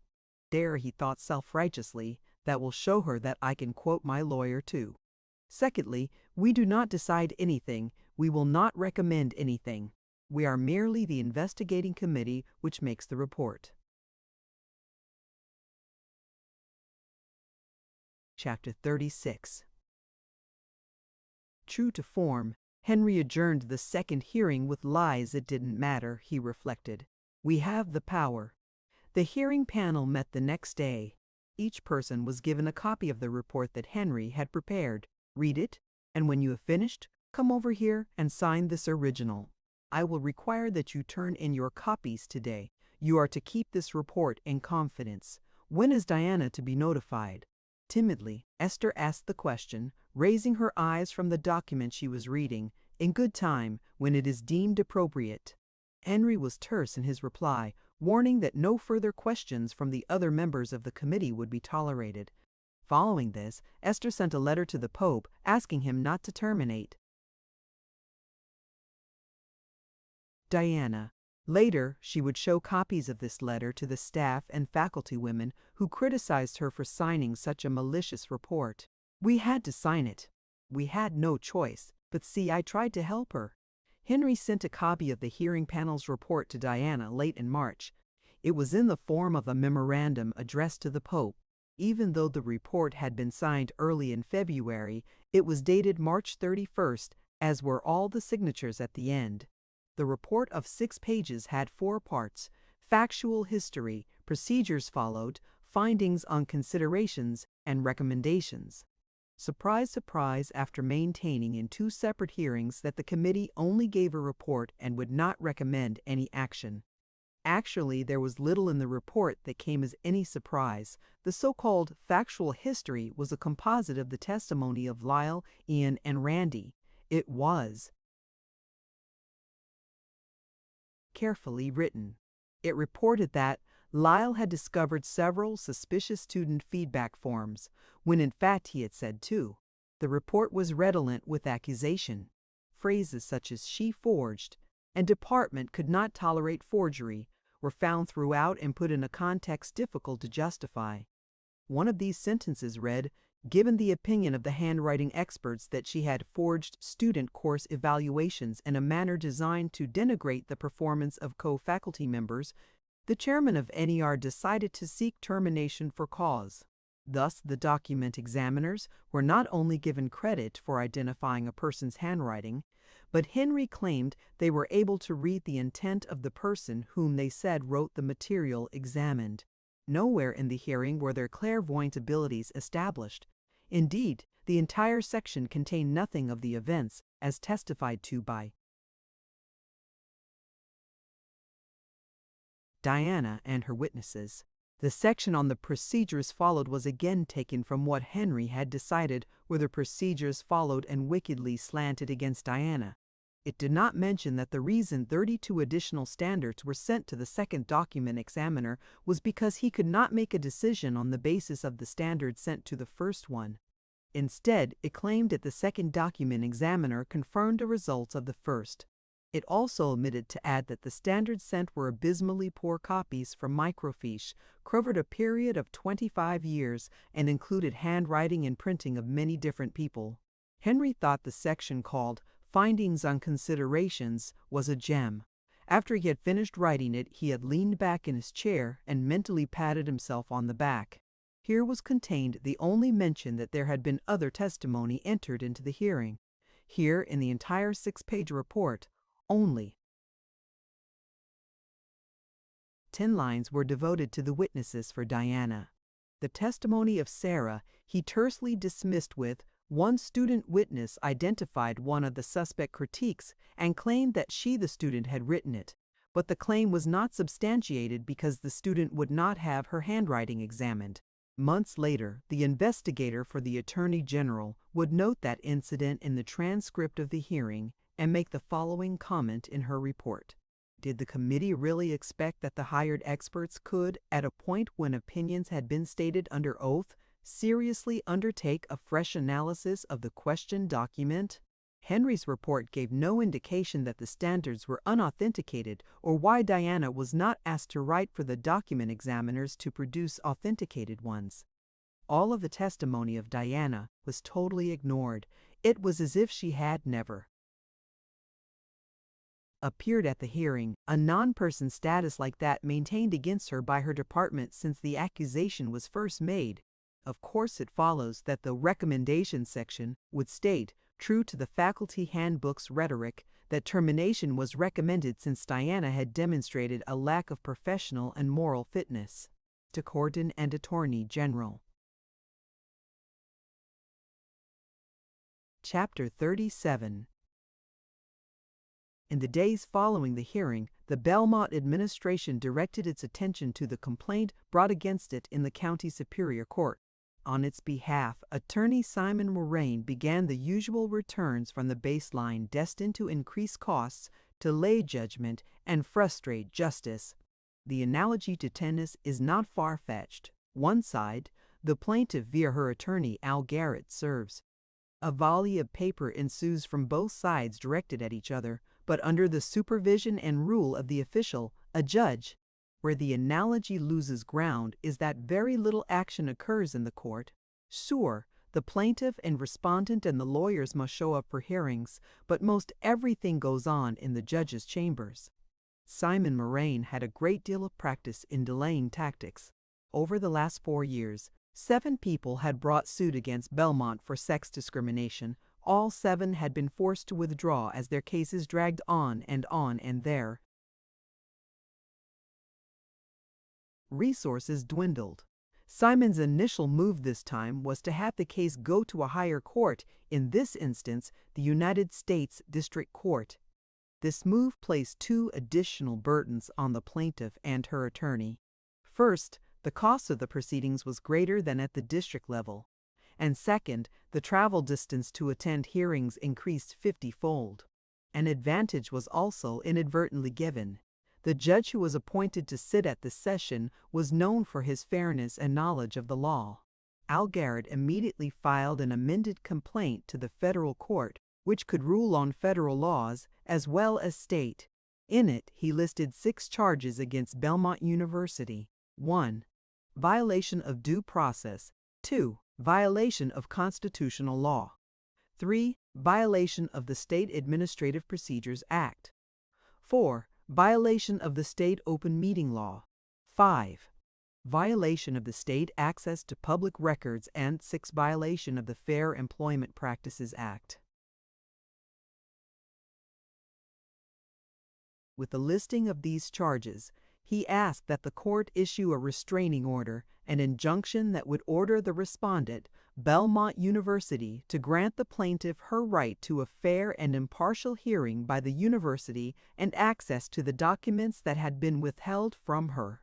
It was at this time, shortly after the final university hearing had ended, that Diana began getting threatening phone calls. She was told to drop the court proceedings if she didn't want something really bad to happen to her. After the initial hearing on the complaint, and before any decision was handed down by the judge, Moraine filed a motion for summary judgment. On counts 3, 4, 5, and 6, all of the counts related to state law. In effect, he was asking the judge to throw out the 4 charges for lack of validity. His motion caused a veritable flurry of other motions from both sides and effectively delayed the process of law by dividing the charges. It also increased the cost to the plaintiff. It was a gamble for the university. If it paid off, it would cut the charges down to 2, both federal, while disposing of all the others. If it didn't, no problem. There were always appeals to be made that could continue the process indefinitely. At the hearing on these motions, Al Garrett limited his argument to a synopsis of his brief. He carefully related the applicable laws and requested that the defendant, Belmont University, be ordered to grant a fair, open hearing to the plaintiff, Diana. Also, that the plaintiff be supplied with the student feedback evaluation she had requested and that had been denied to her. Al was an intelligent workhorse of an attorney. At 57, he took his legal duties seriously. His heavy glasses with their thick rims gave him a scholastic air. All that was needed to complete the image of absent-minded professor was a pipe. He had diligently searched the literature for precedents which he presented to the judge, in a mild but measured tone. A reasonable man, he projected this image to the court and made a fine presentation. No sparkle, just facts and precedents clearly presented. When the judge turned his attention to the respondent, Simon Moraine stood to address the court looking more like a walking advertisement for expensive menswear than an attorney. Simon oozed charm with all the proficiency of a hangman leading the way to the gallows. Close to Al in age, Simon was of a different bent. His argument was presented with show and words. It worked well with juries, who tended to watch him instead of what he said. Today, there was no jury present, but his modus operandi didn't change. "Your Honor," he commenced, "the plaintiff was given a fair hearing under the rules of Belmont University. She was given due process, despite the fact that she forged many evaluation forms, causing untold harm to 2 young faculty persons. The university made every effort to treat her with fairness and consideration." He continued for some time in the same vein, constantly and consistently referring to the plaintiff as a forger, a criminal. Gleefully, Moraine reflected, "In court, we attorneys can say anything, or most anything, we want to. We do not have to operate under the constraints imposed on the rest of the populace and preface a charge with the word alleged. Truth is not required of us either, although most judges attempt to keep the elocution within the bounds of propriety. Another check in the system is the presence of the opposing attorney, who is supposed to function to limit any freewheeling antics of his colleague by appealing to the judge. But Al did not object to Simon's presentation. He felt confident that the judge would rule on the law, not on the performance. Besides, he rather enjoyed watching and listening to Simon's kind of theater. Following the hearing, the wait began. How would the judge decide? When would the judge decide? Even though the hearing committee at Belmont had made its report and recommendation to terminate, the actual termination letter had not yet been sent. From the time she was accused, Diana had found life at work to be difficult. As a plaintiff in a lawsuit against Belmont, it was nearly impossible. Nearly, that is, because her students never wavered in their efforts to encourage and help her.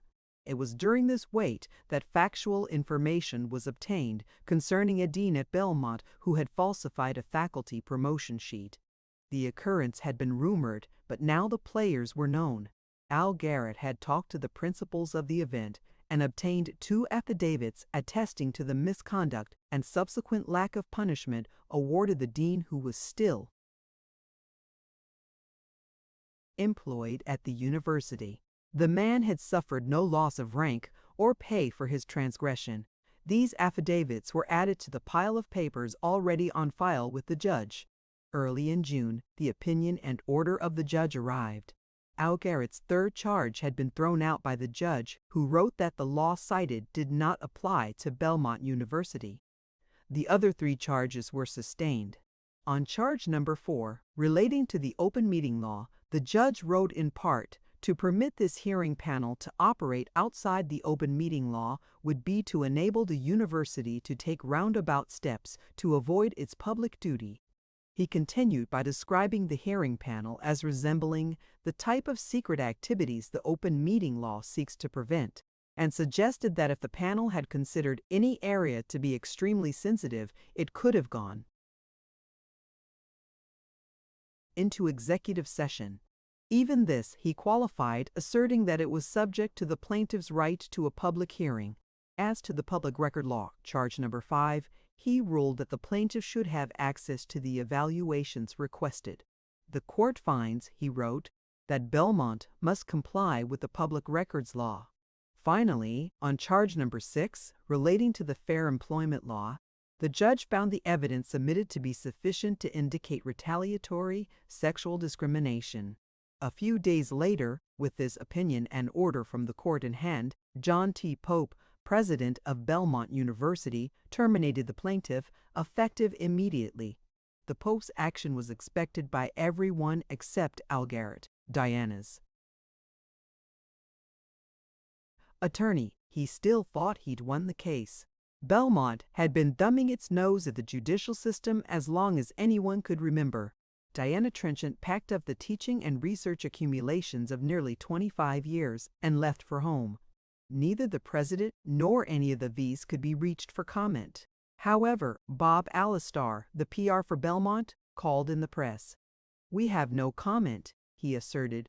"It is the university's policy not to discuss personnel decisions with the press."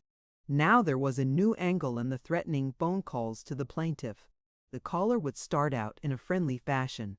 In a conversational tone, he would advise Diana to go down to the courthouse and examine the court records for the past 10 years. Just check the directory for all the cases that Belmont has been involved in and read the outcome. The court clerk will help you. Then the voice would become threatening. "You will see that no one has ever won a case against Belmont. It owns the courts and it owns the lawyers. You'll lose all your money and you'll be hurt in other ways. It can and will make appeal after appeal.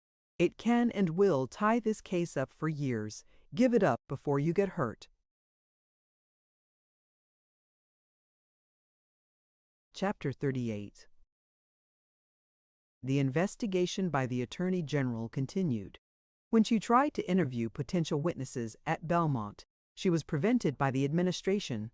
"Do not even talk with her," was the gag order that went out from the central administration of Belmont to every chair and director. These lesser administrators were told to alert their departments or units and advise all faculty, staff, and students not to cooperate in her investigation.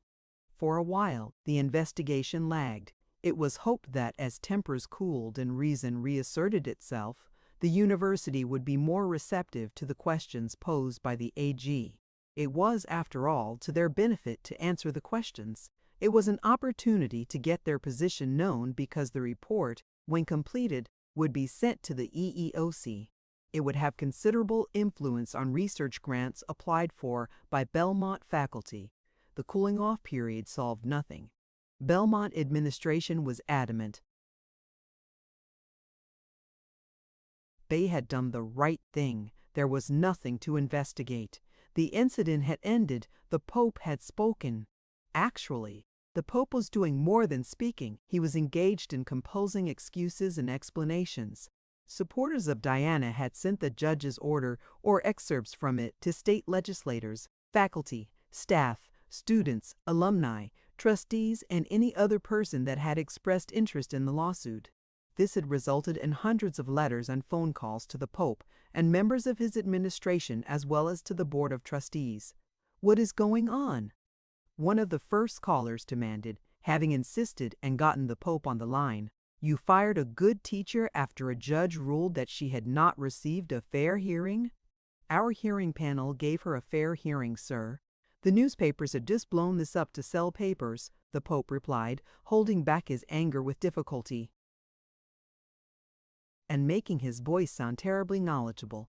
"The judge said you didn't. I saw his order. Was the hearing open? Did you give her all the documents she requested or not?" The caller was insistent. "Well, sir, it's not that simple. Our policy is to protect the employee, so we always have closed hearings." There was no need to produce the documents in question. The hearing panel was confident that they were not needed. "I don't care about how your hearing panel or how your policy goes.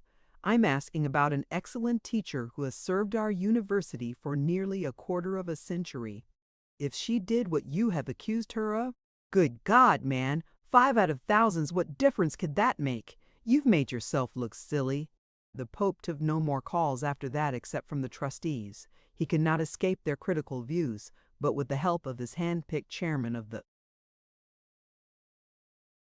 board, he managed to placate most of them. One secretary was placed full-time answering letters, and the V's were called on to answer the phone calls and talk to anyone who came to the offices. Consumption of antacid increased astronomically in Vite's alley lair of the V's. PR man, Alice Starr and all the V's were carefully coached to suggest to the callers that Diana Trenchant had really done something unspeakable and that the charge that was aired was only the tip of the iceberg. They also were told a hint concerning her motives.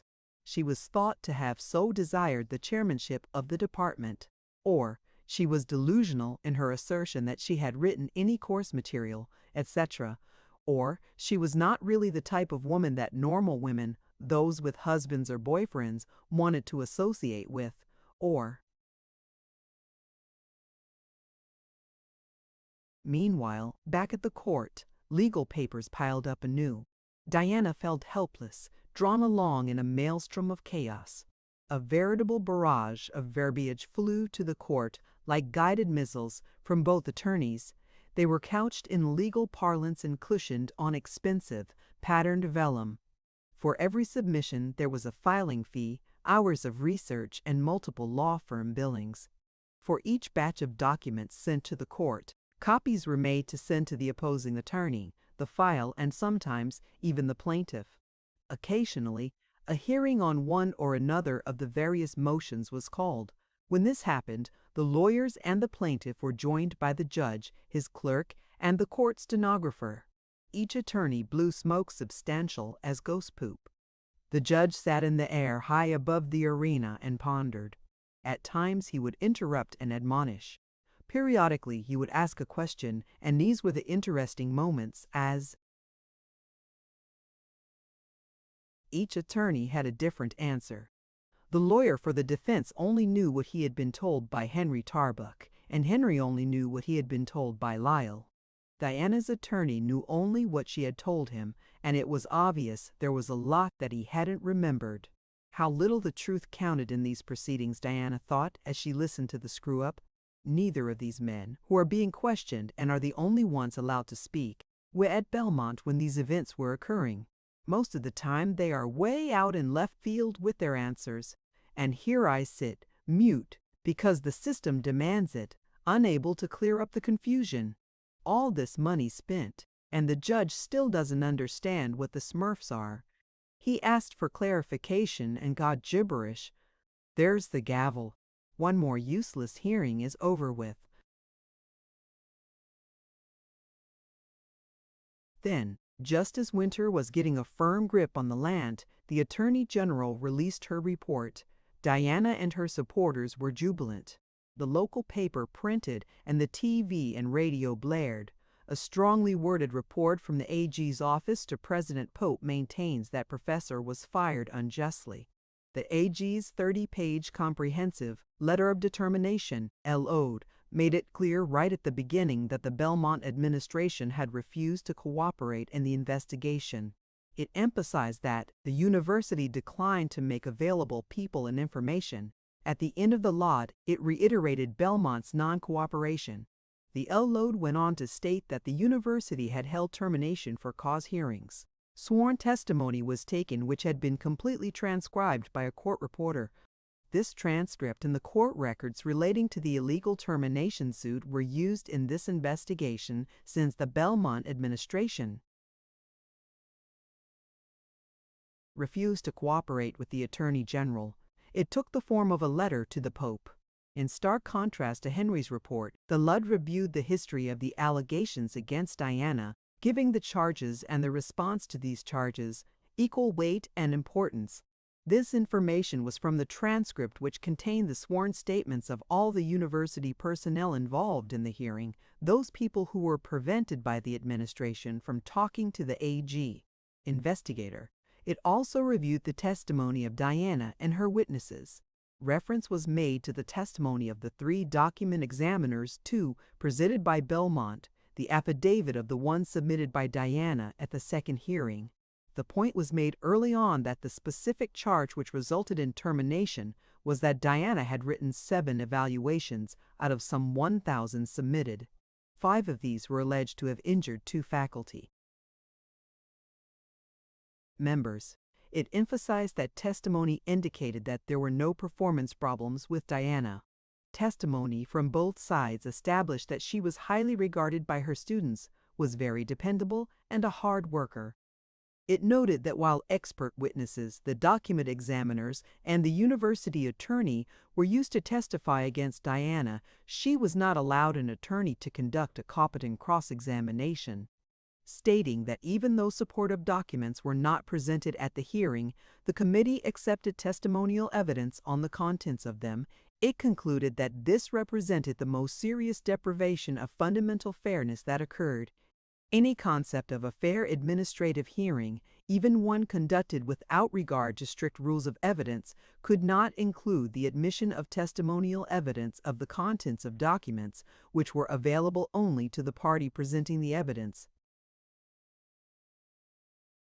Commenting on the dissatisfaction of the committee with the testimony of the first document examiner, the LOD stated that, rather than reject the testimony and find Truncheon innocent, the committee continued the hearing and hired another document examiner.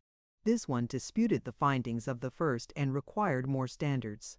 The documents provided by Belmont were exceedingly poor copies of file contents, much of which was over 20 years old. Most of these so-called standards contained the handwriting of more than one person. At no time was any evidence presented that showed the standards sent by the administration to the handwriting analyst to be the writing of Diana. Remarking on the fact that the committee was chaired by Henry Tarbuck, who had already decided that Diana was guilty, the AG wrote, "The committee applied different rules of evidence to her and her witnesses. It badgered them and cautioned them against giving hearsay testimony." The committee rejected direct evidence by one student who testified under oath that she had written one of the suspect documents. It ignored the testimony of Diana as well as that of her witnesses. Then the LUG turned to the report from the hearing committee that Henry had authored. One paragraph stated, "The effect of the suspect critiques on the 2 people who were said to have been hurt by them had not been assessed but did affect the individuals involved." To this, the AG declared, "One questions the committee's findings as an accurate reflection of the evidence." No underlying facts were stated by the committee that explained its findings that individuals were affected, nor does the committee state how it could make that finding while stating that it had not examined the effect. As precedence or comparison, the LOD reported that no penalties were imposed on 2 male Belmont faculty members, one who had altered promotion papers, the other convicted of child molestation. It quoted the testimony of Stacy Denton, the university psychologist. She had declared she knew of many instances of faculty misconduct, more serious than what was alleged in this case. Those people had not been terminated. Concluding that the university's stated explanation for terminating Diana was not worthy of credence, the report found there existed probable cause for sex and age discrimination and disparate discipline by Belmont against Diana. The LOD was sent to the regional EEOC office, which accepted it and confirmed the acceptance with the AG by phone. The newspapers and television reporters had a field day with it. Diana and her supporters felt vindicated beyond measure. Almost everyone believed that it was all over, that Diana had won. Congratulatory letters and phone calls flowed to Diana, and Belmont University administration was given a verbal drubbing. Chapter 39. The university PR system was cranked up to its fullest. Letters were sent out to various alumni groups around the country, and speakers to these groups were alerted and advised. The trashing of Diana blossomed into an intellectual lynching of the lowest order. Much later on, as people came to understand that the university had not complied with the findings of the court and attorney general, there was a general loss of respect for Belmont, which contributed to a decrease in enrollment. The official Belmont University response was delivered by the public relations spokesperson, who dismissed the LOD as inconsequential. "I don't know what all the fuss is about," he said. "When you cut through the fancy title at the top, it's just a lawyer's opinion." No one else at Belmont was available for comment. The Pope did know what all the fuss was about and was stung by the words of condemnation contained in the LOD. He immediately called his contact at the Washington, D.C. office of the EEOC. He complained fiercely that the LOD never gave the university side of the question. "No one here was interviewed by the investigator from the Attorney General's office," he protested peevishly. He got that right. His contact got his protest an immediate hearing by the EEOC chairman, who directed the regional office to quash the Attorney General's LOD. No one in the head office bothered to read the LOD and learned that the reason there were no interviews of university personnel because they refused to cooperate with the investigation. Friends in high places, indeed. In addition, the Pope called a meeting to discuss their court strategy. "Now," the Pope said forcefully, "it's time we did something to end the legal hassle. That damn judge, and this AG letter on top of it, we are getting too much bad publicity. The letters and phone calls are driving everyone crazy around here. It's gone on long enough, too long." Sitting around the conference table in the west wing of his office with him was Moraine, Henry Tarbuck, and Jimbo. Moraine spoke confidently. "The court business is nearly finished. I have already petitioned the judge for permission to start discovery." "Unless the plaintiff is sitting on a gold mine that will finish off her bank account right there. How's that?" asked Jimbo. "During discovery, we take depositions. Al Garrett will have to depose a lot more witness than we do in order to even come close to presenting his case. Conservatively speaking, he's looking at nearly $1,000 a day that he must bill Trenchant. And that's not even the best part." Marine caressed his face with his hand as if re-oiling the smile on its surface. "I'll coach our people in evasive answers, which means that it will take days of deposition time for him to get the information that an unprepared witness would give in an hour." "Good." The Pope was pleased. Not so pleased was Al Garrett and the plaintiff.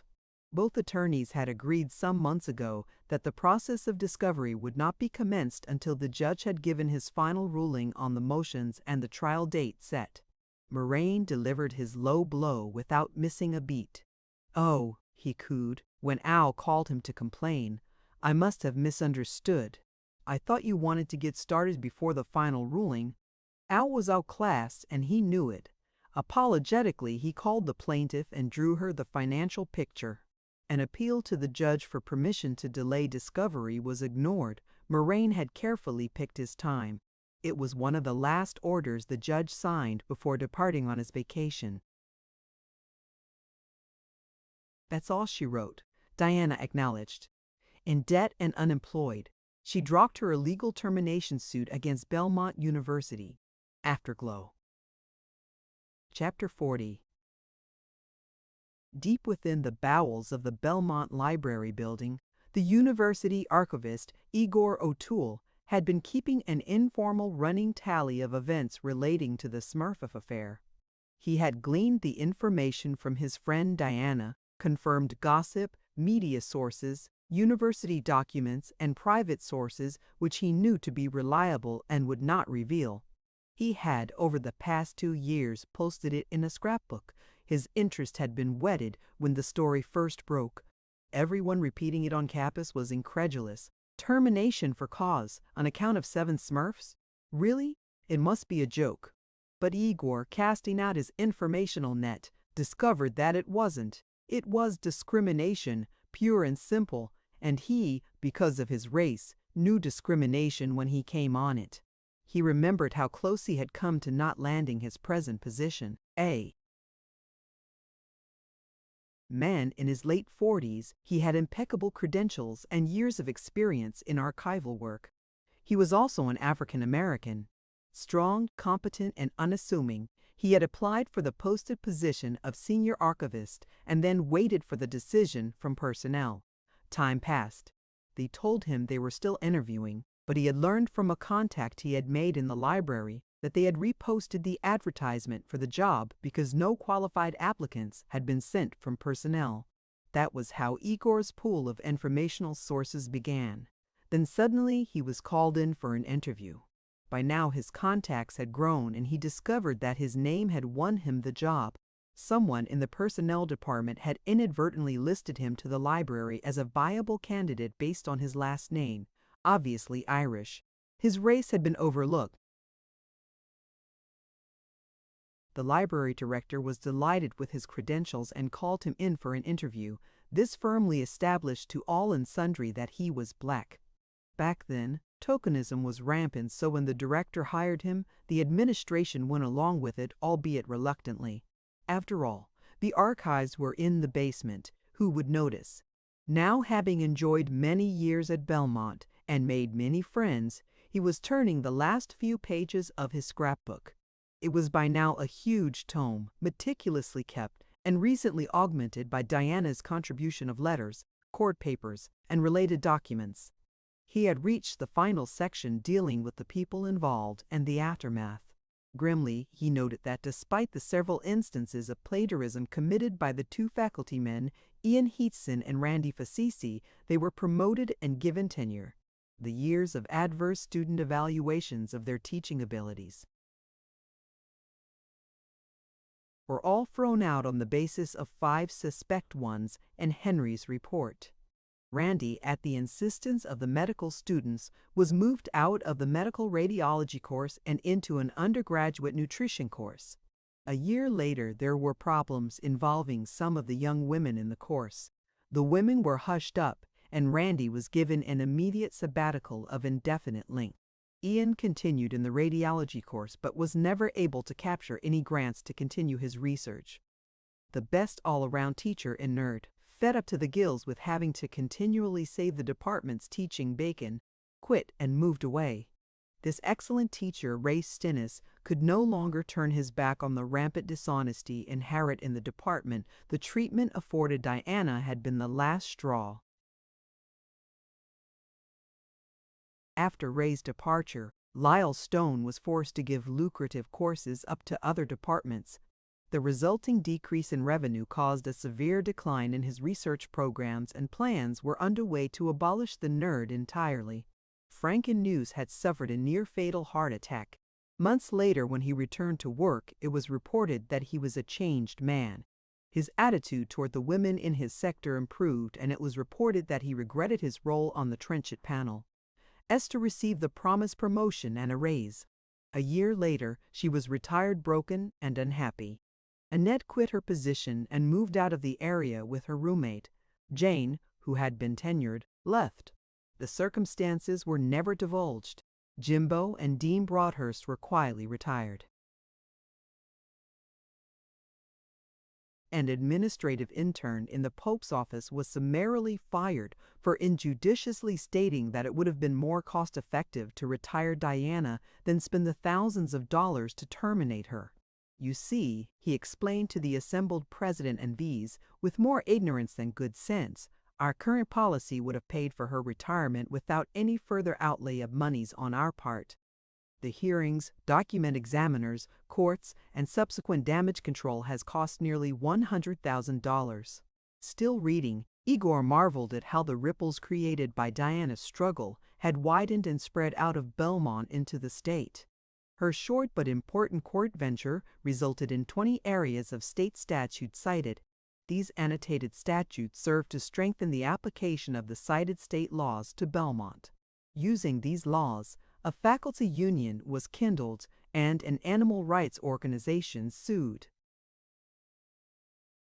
successfully to attend Belmont animal research meetings. Applications for enrollment decreased as many became turned off by Belmont's non-compliance with the law. The legislature of the state became disenchanted with the university because of the notoriety and decreased its annual appropriation. A legislative investigation was initiated to ascertain the number and salaries of the central administration of Belmont. The Pope felt the heat and got out of the kitchen very suddenly. An interim president was appointed by the trustees. Henry Tarbuck elected to stay when the new president came on board and was demoted to an associate V. His wife successfully sued for divorce, and Henry's claim for alimony was denied by the judge. This meant that he had to go back to living on his own salary. 2 women successfully brought charges of sexual harassment against a Belmont administrator. A court subsequently awarded them nearly $1 million in compensatory and punitive damages. So many sex discrimination cases were initiated by Belmont staff that the new administration created an entire unit to investigate and put out fires. Diana applied for unemployment compensation, which the Belmont administration opposed on the grounds that she was discharged for dishonesty. At the State Employment Service hearing, Diana submitted the judge's order and the laud from the Attorney General. Although the entire upper administrative wing of the Personnel Department appeared to testify against her, the Employment Service hearing officer decided that she had been unfairly terminated. She drew unemployment checks for only a few weeks. They enabled her to get by until plans for self-employment could be formulated. Continuing in her teaching career without no references would be forthcoming from her last employer. She started a small delivery business from her home, and with that, her friends, and Social Security, she managed all right. Chapter 41. Igor O'Toole put his scrapbook aside, then stood up and stretched. Back at his workbench, preserving, repairing, and reconstructing the tomes of human accomplishments, mistakes, and history, he ruminated on how the more things change, the more they remain the same. The structure of all but the most recently birthed colleges and universities is rigid, he observed to the roll of transparent tape he was using to repair still another torn page. Their medieval trappings, so obvious at historic functions, may appear invisible in other facets of existence. Nonetheless, these trappings still exist. Patterned much like the Society of Monks, higher educational administrations still follow a monolithic, generally white male-dominated path, even though modern times have seen the enrollment of women students, the hiring of women faculty, and even women in central administrative posts. But it's a facade. The real discipline, established centuries ago, is maintained and furiously guarded. For a while, the newer laws of the 70s relating to affirmative action suggested that there would be a break in the male bastion. Time proved, however, that sex discrimination and sexual harassment laws were never well enforced and were being slowly destroyed by the Supreme Court. Continuing his mentation, Igor allowed his howl. Like the monastery, the university structure is maintained because it is supported throughout the governmental system of a state or country. Now comes the turn of ethnicity as students of all races, religions, and creeds are storming the ancient fortifications. Thus far, they have not even cracked the surface. What appears to be maneuvers that should embarrass a university administration only serve to entrench it even more. At Belmont, the students' attempts to force political correctness PC on the administration culminated in a takeover of their offices. Nothing new here. This has happened at many universities all over the country. The result of the takeover, far from enlightening the powers that be, only delighted the Belmont administration. As student protests do every time, he reflected, they take the public's attention away from the stench of the secret university policies and procedures and place it on the antics of the students. Most always, student protests involve property destruction. As a result, public opinion turns against student innovators or bell ringers. The cause of their protest entrenched, polluted power is again shrouded by the ignorance that gave it birth in the Middle Ages. Igor yawned and scratched his chin. Most of the collected intelligence and experiences of the world is in this library, he reminded himself, but few avail themselves of it. Upstairs now, you don't even have to search through books for whatever you're looking for. You just punch up a computer and it collects everything ever written on any subject you can think of. But with all these wonderful strides in disseminating information, he marveled, the people running this place act just like they always have. Tradition covers a multitude of sins, and power corrupts now just as it used to. Too bad most young people don't realize how much their protests just solidify the status quo, or rather, most of them don't. Igor smiled to himself as he glanced at the clock. Diana would be back by now. Time to give her a call. He sat down at his desk and dialed the phone. Thought I'd find you in. I've just been thinking about our little project and taking a lot of comfort from it. He listened briefly, then said, just thought it was too bad that most young folks waste their efforts so. Not like those two young women upstairs. They are exceptions. Listening again, he answered, yes, they are good friends and just as upset as me over the Smurf fiasco. Well, we have begun something that will have an effect for some time to come. Me, I'm tickled pink to have had a part in an endeavor which, in the Baconian sense, allows a kind of wild justice to prevail. Well, yes, I am still angry at the way Danfield acted when the students came to him on your behalf, Diana. This guy claimed to be so strong for human rights, claimed to represent the blacks and other downtrodden, and he crapped out. No doubt about it, he had the position and the clout to have stopped this thing in its tracks. He was the administration's visible token black, and that brother in the EEOC. Surely, as head honcho, he should have checked the facts before blindly bowing to political pressure. Well, yes, thank you. I, Igor, have made up for both of those Oreos. I have made Afro-Americanism stand for something positive at Belmont. Smiling now, he reviewed with her the culmination of the combined efforts of those two women upstairs, Diana and himself. Pulling their knowledge of computers, they had formulated and introduced a harmless virus into the library computer which had already spread throughout this library and beyond. And it would continue to spread. The contents of his scrapbook, along with all the originals of the documents Diana could produce, had been incorporated into the viral computer program so that whenever anyone queried information on any relevant topic, the Smurf affair at Belmont would be targeted. The true facts of the good old boy conspiracy against Diana Trenchant could no longer be hidden by the administration. Any interested person would be able to access all of the letters and documents relating to it. The entire transcript, attorney briefs, attorney general's LOD, and all the shady meetings and despicable planning engaged in by the power structure of Belmont University would be instantly available in menu form on their computer screen. The virus would see to that, and good old human curiosity would do the rest. Still smiling, Igor said, "So long and take care. I'll talk to you tomorrow." Picking up his jacket, he turned off the lights. Another day, well, it would seem good to get home. Upstairs, as he passed between the desks of Roz and Andrea, the women who had made such fantastic use of the contents of his scrapbook, he paused. Holding up both arms, palms flat out, he said, "Good night, my friends, have a nice evening, and thank you." Slapping his palms in unison, with grins broad enough to span the universe, they returned the greeting and the emotion. 464. The end. Thank you for listening to this story. I hope you enjoyed the journey, the characters, and the world they carried with them. If you enjoyed this audiobook, please subscribe to the channel and leave a comment below. Your support helps keep these stories alive and allows more timeless books to be shared with listeners around the world.